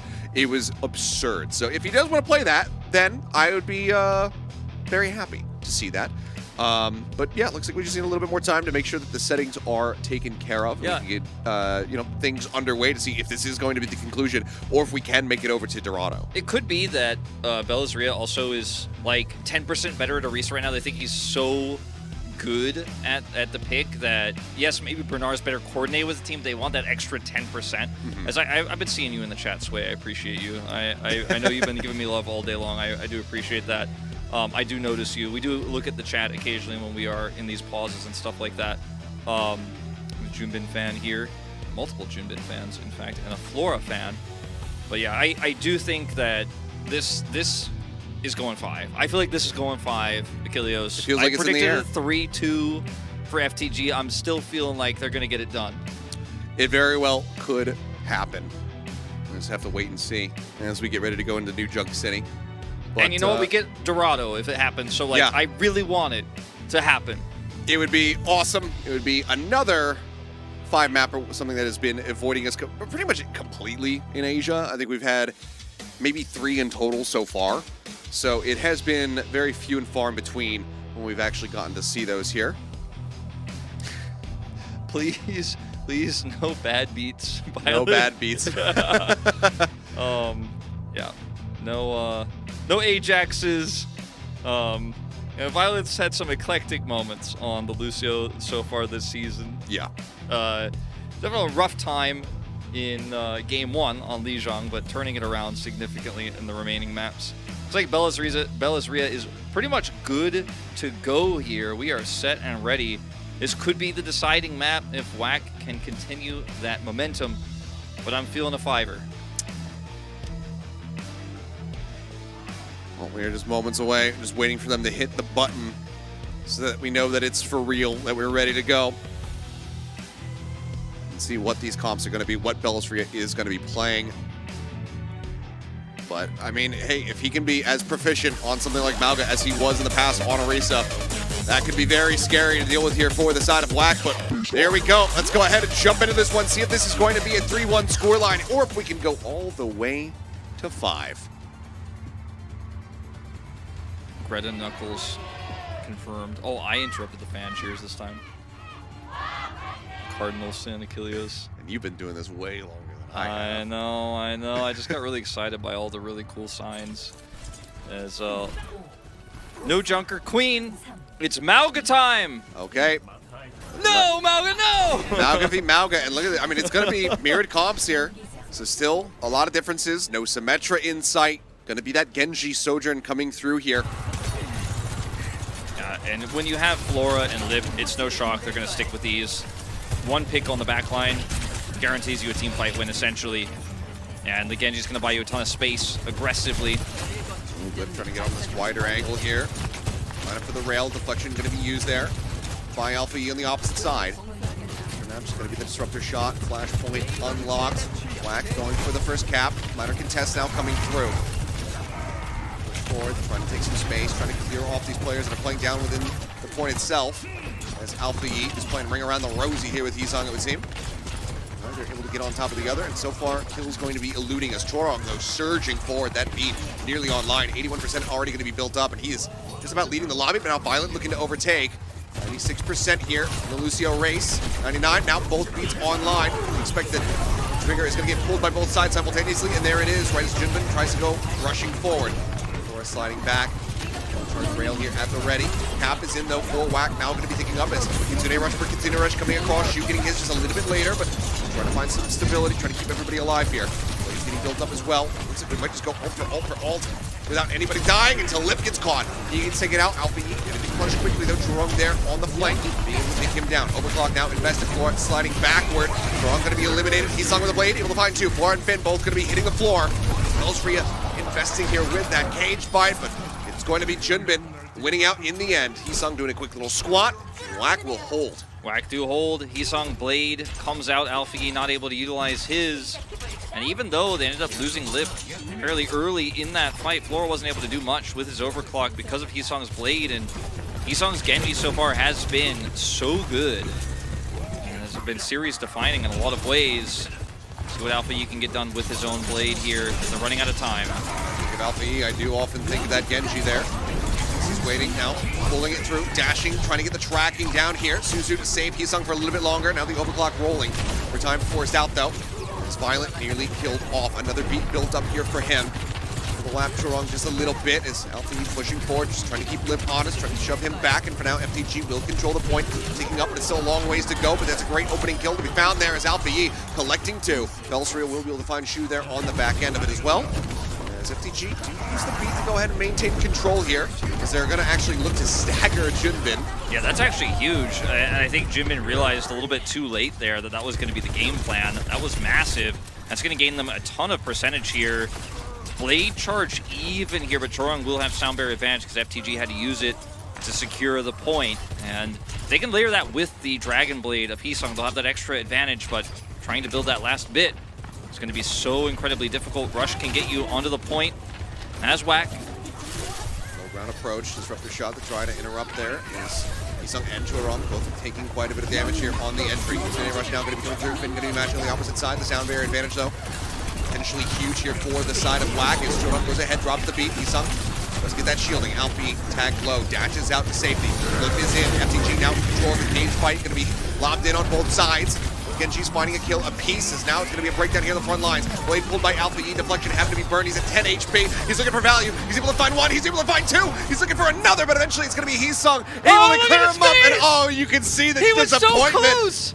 He was so close to Kilios turning down. That would have been such an incredible story. But we're not done yet. The contestant's back in. Violet diving forward, but he's just so damn low. The flip is through. Whack in control. Whack taking the first flash point. Oh, man. I just got brought back to the Busan Wave days, man. That was the old Alpha Yi Genji days. And he pulled that blade. It was a blade fight, and he almost was able to win that for his squad. But we're back to resets here. Whack 1-0 as the blades do get built up again. Such a close fight, so close, but no cigar here for FTG. And one step closer to closing out this series here, Carl Whack, as we are just going to be meeting straight up here into the hallways. There's Jinbin dropping down, eventually having to concede the fight and rotate out. So very low on HP, and Violet again dropping the beat, sending Whack scattering here. As in the back, Flora tracked down. It's Lucio here, but it's a little bit too elusive. He's Jorok. Velasria, though, caught out, taken down. Heesung able to find that opener, dashes through. Carves up Violet as well, and it looks like Whack is going to get first grab of the point again as Heesung finds 3. Yeah, pretty much dismantling from the gamer here so easily, and then getting the dash resets. Heesung will not only get the point with this play, but also the ult advantage as well. They will try to regroup here and stop the approach of FTG. Heesung 10% away from that critical blade. Let's see what Velasria can get done here. Not a whole lot off of that charge, unfortunately. And time is of the essence here. If you just try to build the last 30% of Alpha E's blade, they're going to get to 99 in the interim. Yeah. It's going to be ticking up very quickly. 50% already about to come through, and Violet, having used his beat in that last fight, still trying to build up another one, the match against Chorong. I mean, the build times have been very swift here. Sooner Rush coming through, blade pulled out by Heesung, protected by that sound barrier. Diving into the back line, looking to try to get some of these squishier players, but will get carved up. Velasria able to finish him off there with that rundown. He traded Genji for Genji so far here on either side. Whack can still hold the door. They have this block coming through. Jinbin, however, hovering low on HP, needs a little bit of peel. Chorong diving up, will be able to find Violet. Flora taking away the tank, but that is still just going to be the rest of the squad getting swept under the rug. A back cap actually found here by Velasria, but now is in such a rough position that he has to try to stay alive. The dive back through, Heesung and Lip able to go ahead, isolate, get the pick off. Flip back into Whack's favor, as these staggers are going to be costing them. Now in a position where they need to reverse sweep here on New Junk City if they want to extend this to Dorado. It is going to be so incredibly difficult. Now, Alpha Yi getting picked by Lip was so important in that last fight because he had his blade built up and they traded a kill, and the flank from Velasria was really cool to get in there and get into that backline, try to burst down Jinbin, but Lip trades back that kill. He doesn't get the blade. Now he has it. They have that advantage for the neutral fight here, and they will, of course, have the faster track to it. This is a fight that is not going to be ult efficient. Okay, well, cage fight lobbed in. Velasria locking up the majority of the enemy team, but he's going to be knocked to the floor as Jinbin comes in from behind, finds himself a second elimination. Alpha E, though, trying to turn the tides of the fight once again. Finding 3 with the blade, looking for another target. Deflection out, melee hit will be the finisher here. No, the right click will be able to take him down. Neck overload here for the side of Jinbin, just rotating over towards the point. Yeah, it's not capped. He's just going to get juggled around, and Violet will find the finishing blow. So FTG this time, first to grab, but can they hold? Yeah, it wasn't going to be an ult-efficient fight. I think that's why initially Alfie didn't pull the blade on the cage fight. Thought the cage fight alone would be enough. It wasn't, but he still did carry and pop off with his blade. Those are 2 ultimates now down. Sound barrier can be matched here from Whack, and they have obviously the blade advantage since Alpha E used his so late. And FTG basically have to win an ultless fight in order to win this first point. Then they have to do it 2 more times. Trying to opt into some of the iterations that we saw a little bit earlier on as that sound barrier not a second too late there. Saving Velasria's life. Jinbin moving forward, able to find anything. Floor with a rail shot, does take down Lip. It's going to be quickly traded out. So Sojourn for Sojourn, now Violet low. Heesung hounding him down. Trying to find that elimination, but Velasria also gets dropped. The man advantage very widely here is in the hands of Whack. Violet now gone. Shu traded out as Alpha E, desperately trying to get that next blade online, but still going to be 30-some-odd% away from it.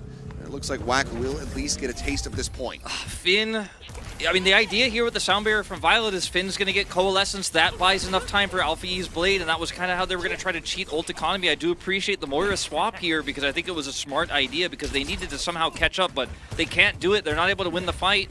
And now WAC, huge advantage across the board. Last fight territory here for FTG. If they can get this win, they will get the point. But yeah, I mean, Blade, Overclock, as well as the cage fight. Huge options available for WAC. It looks like Jinbin wants to go in the cage fight. Diving forward, drops that one down, but his HP bar rings so very low. Finn trying to find that elimination. It's going to be the Overclock before it's able to find it. Heesung, though, carving up to, dashes through to get Alpha E dead as well. Bellstria falling to the wayside. One last reset, but Violet needs to stay alive, and he cannot shoot. Able to find that elimination. Flora desperately is now swapping over onto the Tracer because they know that somebody's going to have to try to get this touch. And as it has been all game long, and it feels like all series long, Alpha E is just one step away from the Blade, one step away from a team fight win, one step away from making this final map interesting. He's going to have a Blade for this final fight, but as you say, someone's going to have to touch. It's not going to be an ideal fight. This Dragon Blade head better be big, and it better be before Troan gets that sound barrier. For now, WAC very much scattered around the point here as Jinbin also swapping over onto that Doom. Disruptor Shot going to be sent down as Lift just occupies the high ground. Overclock ticking, taking their HP bars so very low. Alpha down to half. Finn as well. Over time. It's going to be really Off the map. Oh, Violet with the poop! Sending Jinbin down to his death. Alpha finds Heesung, and now it all starts unraveling here. The flip will come back in. FTG ticking up, but do they have enough time? Jorung's still alive, can't try to force out the OT. They now kind of get to cheat ult economy from that play from Violet, and Jinbin wanted to splat Alpha E. He swapped over to the Doomfist. He wanted to actually kill him, focus him down, deny the Blade. He fails. Now they get to keep the Blade, and we'll see if WAC just give this up. Oh, the pushback. Another one. Yep, just trying to deny it, but overtime still going to be forced out. Jorung's down. Taking down Jinbin under fire. Gets as much green HP as he possibly can, but Violet is going to be able to finish the job on him once more. Violet makes a miracle happen, and now they get to keep their chances alive as we rush to the 4th point here. And crucially, it's that boop unravels everything, so now they don't have to commit any ults into this fight. So FTG have so much being built up. They cheated the ult economy with that. Alpha E gets to hold his Blade. They can match Sound Barrier for this neutral fight. A miracle, a literal miracle, he pulls off Violet. With a pinch. Again, still needing 2 more caps if they want to take this all the way to Dorado. Holding the door for now. FTG operating here inside of the point. WAC just waiting for this to unlock before they start making their real approach here. Now they can start playing the corner, but cage fight going to be dropped in. Diving to the back, looking for the knockdowns there. Bellisria isolated, taken out. He's going to fall, and Violet far too late with a beat. Cannot try to save him. So now tankless here are FTG. Violet as well going to fall. The focus fire coming through. They burn him down. They look for a little bit more. Alpha E dashing to the side. Will end up getting killed off. It's not, first cap is going to be there for WAC. It's not hopeless here for FTG because they only really committed the cage fight, but I feel like Bellisria, he had the right idea, he had the great flank, but the teammates didn't follow up on him. Like, where's the Blade on that play? You got a multi-man cage fight, but... If you're in a rush, I mean, Violet, you have to drop the beat with him as he's going in. Exactly, that was a bit disconnected from FTG. They're so desperate to try to hold onto these ultimates and be ult efficient, but they had already regained ult parity, and now still having the Blade here, but 35% in the hole. To try to get this flip into their favor here. ASAP, Violet stunned up for a brief little moment. Floor going low, pops that recall out. Heesung now. Blade finds Violet, but Alpha E comes back in from behind. Double swipe, takes out Lift, deflection, used, gets Shu as well, and Alpha E, he pops Blade, he finds 3 every single time. That is the Alpha E guarantee. Now the flip is in, FTG back in control. Oh man, look at his face as well. It's like he's wiping sweat off his brow because he knows he has to have such an incredible fast Blade build here to keep the ults in their favor and to keep control of this point. He's not going to swap over to the Reaper. That's the respect swap. He wants to just be stickier on the point, wants to just focus down this Genji, and also he's going to offer a lot of extra damage onto Bellisria here as well. Clock at the ready here for Lip. Be the breaking point because there's no support ultimates, no ultimates in general to speak of here from the side of FTG. Overclock now coming through the cage fight out from Jinbin. Shu tagged up off screen, looks down, spots him. Bellisria now eliminated. Violet down to a sliver as they try desperately to hold on to the point, but Alpha E trying to get some peel, trying to force him off that high ground. Eventually does fall, and now FTG going to have to try to delay a little bit, but then go for a quick reset. Flip back into their favor. WAC very quickly going to regain the lead. It's okay for Lucio to actually delay like that because he's going to be able to very quickly help his team get back to the point itself. They do not build the Blade as Bellisria coming back in here. Bit of a split from the rest of the squad. Okay, everyone's rejoined now. Flora maybe can find a backline pulse bomb. That is the miracle play FTG needs this time. 5%, the touch needing to come through here. There it is. The contest is out. Overtime now going to be forced. Bellisria hovering down about half HP. Sound barrier available from Chorong. And now Kitsune Rush as well here from Shu. It's going to be beat first. Finn taken out. Lit with a headshot. Able to find that elimination. Heesung looking for another target. Spots Alpha E here on the point. Bellisria gone. Violet dead. And it is all unraveling. That will be the team kill as well as the series. 3-1 on New Junk City, 3-1 in the set. WAC are victorious. One of the closer series we've had here in OWCS Korea, but there will be no Dorado, there will be no Game 5, and WAC will continue the win streak. It's going to be just the one map they drop here in OWCS Korea today. Across the stage, some respect being shown. This was good Overwatch across all the players we saw today. I was going to say across all 10 players, but we saw 12 with the tanks being subbed in and out. And they will come now and greet the crowd. A hard-fought victory, but an exciting series. And even though it didn't go to 5, for me, this did deliver. Oh, for sure. This was, tight-knit. Very nicely done. So this guy's got WAC written on his hand.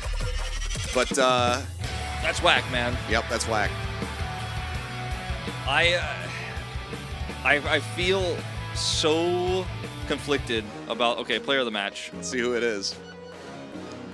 I recognize those glasses anywhere. It's going to be Heesung taking it down. And I mean, with some of the heroics that we saw from him, I mean, I think Alpha E kind of casting a shadow over him as far as the Genji was concerned. But throughout the series, some really nice moments from Heesung to be able to take this one away. In the first few maps, it was Heesung favored. Obviously, on that final map, Alpha E had some incredible individual plays. I feel like his team couldn't keep up sometimes with what he was trying to do, but sometimes they weren't as coordinated either around him. But it does, I was going to say I'm conflicted about player of the match because I feel like both of these Genji players did show up in a big way. Obviously playing different heroes throughout.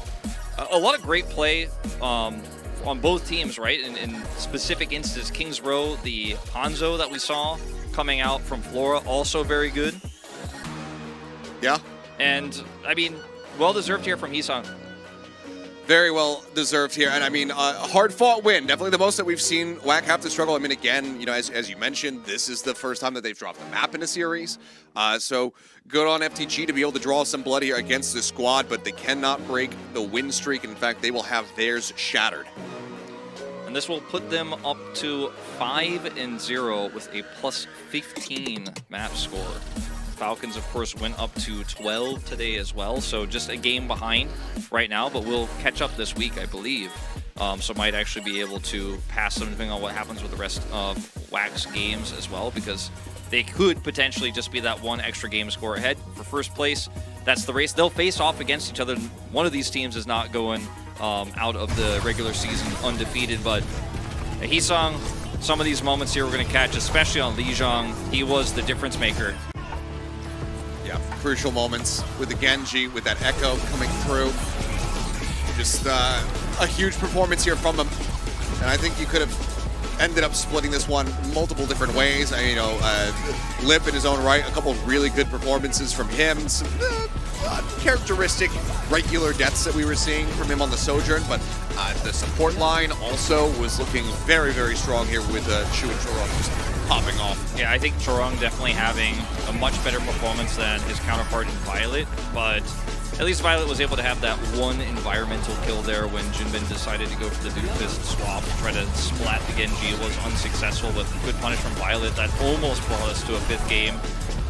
And I like to cherish the Violet moments when we get them, the good ones, because it hasn't always been consistent from him this season. That's certainly fair, but let's go ahead and hear from our player of the match as we hand it back over to Quest for the interview translation. 네, 오늘 준비된 마지막 경기. Thank you very much, gentlemen. We are back with the final POTM interview of the day, and we have WAC's Heesung on stage. 네, 왁팀의 희상 선수가 오늘 또 POTM을 He 받았는데요. 희상 receives 선수 자기 another 소개 POTM. 부탁드려요. 안녕하세요. Please 왁에서 introduce 서브 딜러를 yourself. 맡고 있는 희상입니다. And I am Heesung from 네, WAC. 축하드립니다. 자, 오늘 경기 정말 치열한 상위팀끼리의 This 접전이 was a showdown between the 피지컬, two top 전략, teams. 포지션, 뭐 하나 정말 From the micro game, the 모자랄 데가 strategies to 없는 positioning, 팀들의 it was all 경기였는데, nothing 자, short of 오늘 legendary. 수준급 경기가 나온 만큼 So, 승리 소감 can you 들어볼까요? just tell us how you 오늘 feel about the 뭔가 victory? 너무 쉽게 이기지 못한 것 같아서 아쉬운 것 같고 I have a little bit of 경기는 regret 더 because we 준비 didn't 잘해서 win easily, 이기도록 하겠습니다. but we'll make sure 네, to work 오늘 harder for 이겼지만 다음 경기는 더 to 쉽게 win the next match 이겨버리겠다라는 easier. 우리 희상 선수의 말이었는데 자 오늘 경기 조금 까다롭긴 했습니다. Was today's match a little tricky? And 네, he 그래도 says yes. 마무리는 다 왁이 가져갔잖아요.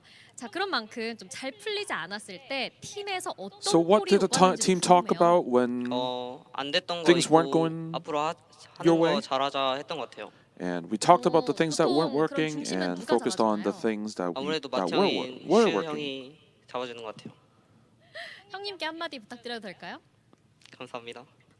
And he thanks his teammate 알겠습니다. 정말 감사한 for 마음이 keeping 여기까지 things in order 느껴지는데 when 자, things 그렇다면 were a 오늘 little 좀 전략에 대해서 tricky for them. 얘기를 나눠보면 좋을 것 같아요. 겐지, 소전 등등 좀 공격적인 전략을 많이 선택을 하셨어요. WAC showcased 이게 패치가 된 지 얼마 a 안 very 돼서 aggressive team comp 뭐가 with 정답인지 Genji and 모르겠지만 Sojourn. 저희가 생각하는 최선을 한 것 같아요. And I think 네, that 아무래도 패치 후에 this is a team comp that we 새로운 조합이 나올 줄 prepared, 알았는데 and I think we 잘하는 played it 조합을 to our best. 선택하셨군요. 그랬던 것 같아요. 오, 그렇습니다. 자, 희상 선수의 용검도 오늘 빛을 발했습니다. 1-3세트에 Your Dragon Blade 정말 was 피날레 obviously 용검으로 highlighted today. 전장을 휘저으셨는데 그런데 중간에 용검 대전이 한 번 있었잖아요. And 알파이 there was a 선수와. showdown between the 알파이 two Genji 선수가 Dragon Blades. 네, 머리를 이렇게 싸매는 장면도 And 나왔어요. Alpha E 자, was 오늘 겐지 doing 컨디션 the not like 본인 this 어땠나요? with his hair. 상대보다 좋았던 것 같아요. And I think that, and Hisang's answer is that I 머리를 think 나는 좀 덜 he was on 싸맸으니까. point today. 네, 오늘 But mine was 정말 better. 용검 날라다니셔서 저도 보면서 나도 오늘 겐지를 한번 해볼까라는 생각이 들었는데 자 유저분들에게도 한마디 부탁드려요. Can you give any tips to the Genji or 겐지 the fans 재밌으니까 많이 하세요. who 네, wants to play 재밌는 in 겐지 ranked 많이 today? And he 즐기셔라라고 says, 말씀을 play 해주셨습니다. Genji a lot. 오늘 용검 피날레 후에 팀원들의 반응도 궁금한데요. how did your 같이 teammates react to the 환호해주더라고요. Dragon Blade finale? 이렇게 좀 And they all said good? 한타를 끝낸 이후에 팀원들이 칭찬을 좀 많이 해주나요? Do they always compliment you when you do well, when you play well? 칭찬 안 해주는 것 And 같아요. he says 좀 yes. 해달라고 해요. 네, 그래 볼게요. 네, 알겠습니다. 자, 이렇게 귀여운 이상 선수에게 칭찬 많이 해주시고요. 자, 오늘 좀 가슴 졸였던 팬분들이 많으실 것 같아요. A lot of 이기실 fans 거라고 obviously 무조건 were 생각을 on the edge of their 하셨겠지만 seats. 그래도 팬분들 가슴 좀 and 졸였을 것 같은데 They 안심 멘트 their hearts may have skipped a beat. So 다음 can you say anything to them? 이것보다 더 준비 In our 열심히 next 해서 match, we'll 이런 make sure to prepare harder, 상황 안 나오게 노력하겠습니다. and that we'll have 팬분들 more 앞으로는 dominating victory victory 라고 in our 말씀을 next match. 해주셨습니다. 자, 지금까지 And that was 와대 it 희상 for the 선수와 PLTM 이야기 interview 나눠봤는데요. with 승리 다시 Hisang. 한번 축하드립니다. And 감사합니다. before we end the day, 네, I'm going to throw it back to the 메타가 casters. 바뀌면서 새로운 조합. Thank you very much. Good to hear from him there after the win, and I love just the what did your teammates say after you had that huge blade? Good.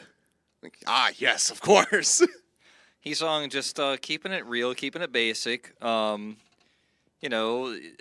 about Alfie's Genji as well, giving him props because it was a good performance. And it feels like it's so rare that Genji versus Genji is kind of a deciding factor in Overwatch these days. It used to be the norm, back in my day, 8 years ago, it was Genji versus Genji every game. But yeah, you love to see it. Keeping us from a 3-series, 3 Overwatch fest. FTG, my prediction was wrong. They did not get it done in the end, but they did keep it interesting. No, they certainly did. And I think after today, we still haven't really come to any firm conclusion about what direction the meta is widely going to be going. And it seems like, that Mauga obviously going to be very important, but both of these teams widely waiting until we got over to Flashpoint, which is already in and of itself a bit of a rarity. Whereas Falcons sticking with it the whole time, opting to go with something like, that Sombra that was coming through. Very different looks from the side of WAC. So I think it's going to take some more repetitions, some more iterations here of the simulation to see which version of that comp is going to be best, or if somebody comes up with something that just completely counters it. But for now, WAC will find themselves up at the top of the standings. Falcons can, of course, pass them with a 3-0 over their next opponent, so It is going to be them taking a firm first place if that does happen. Runaway in the running, but I don't think there's any real world where they get first place because their map score is so significantly lower. There's 6 maps behind Falcons and 8 maps behind WAC. So Runaway having a bit of a rockier start to the season, really making it tougher for them to pull into first. And the fact they've already lost the head-to-head to Falcons means that's probably not going to happen, but they can maintain top 3, maybe even make a run for top 2. There's always that potential. I mean, things can evolve and change very quickly, especially once we get into the playoffs. But yeah, for now, Runaway, just kind of, just keep it up, hanging around the big dogs, and, still maybe surprising some people that were expecting them to be down near the bottom. But let's take a look at the matches that we have here tomorrow, because as mentioned, things not really getting easier for the side of Yeti. They have to now go up against Falcons, who look damn scary. Proper that Sombra is certainly something that they need to workshop overnight to figure out how they're going to deal with it. Maybe they try to match it. I don't know. Either way, best of luck, because it looks like a nigh impossible task. Yeah. Then Genesis, they're finally kind of breaking out of this really rough weak schedule that they had for themselves. Weak in the sense that it made them look weak, because now they're getting ready to go up against FEC, one of the teams that has been hovering on the bottom and that's looking to make improvements week over week themselves. Yeah, I think that should be pretty Genesis' favor. They can finally bounce back. Runaway versus FTG, pretty tough to call, as I think Bernard is going to be a really tough opponent for Mag, and I think the DPS lineup looks pretty good. I actually favor FTG. Okay, but Lee Jae Gon versus Violet in a Lucio feed-off. That does sound... Who's going to win? That does sound unappealing, actually. I'm like, maybe I won't watch. No. I think... I don't know. I personally think tank lineup looking really, really good for Bernard, and also Bellis Rio when he came in. Looked pretty good, too. I give a slight edge to From the Gamer there. Even though my pink sweater at home is arguing with my mind right now. They're like having a battle face-off. Maybe Runaway gets it done. A big match for both teams, though. Racing for second. And one of the big things, the questions that I really have surrounding Runaway going into that one is that, Mag was showing a little bit of Mauga, and yeah, it wasn't finding success, but he was trying to bring that out pre-buff. How practice is he going to look on that? Because if he comes out and he ends up being, this Mauga player that can really perform, that can be that solid front line for the team, then that could be a really big boon for the side of Runaway. So we'll have to just wait and see. Definitely could be. I think if he's well prepared and he ends up having that edge and Runaway prepare really well, Runner gets the strats cooking, then maybe. I think that series is going to be close either way. Yeah, I think that tomorrow should deliver some nice matches. Yeti, again, just curious to see how they're going to be faring against Falcons. If they can put a dent in them, if they can take a map off them, give them that first loss, that would still be a huge move there for that team that has been having just tough opponents the whole way throughout. But that's going to do it for myself and Wolf here tonight. I'll be back tomorrow alongside Hex. So make sure you guys tune in. It's going to be same place, same time as per usual. But thank you guys for watching. We love yous, and we'll see you next time.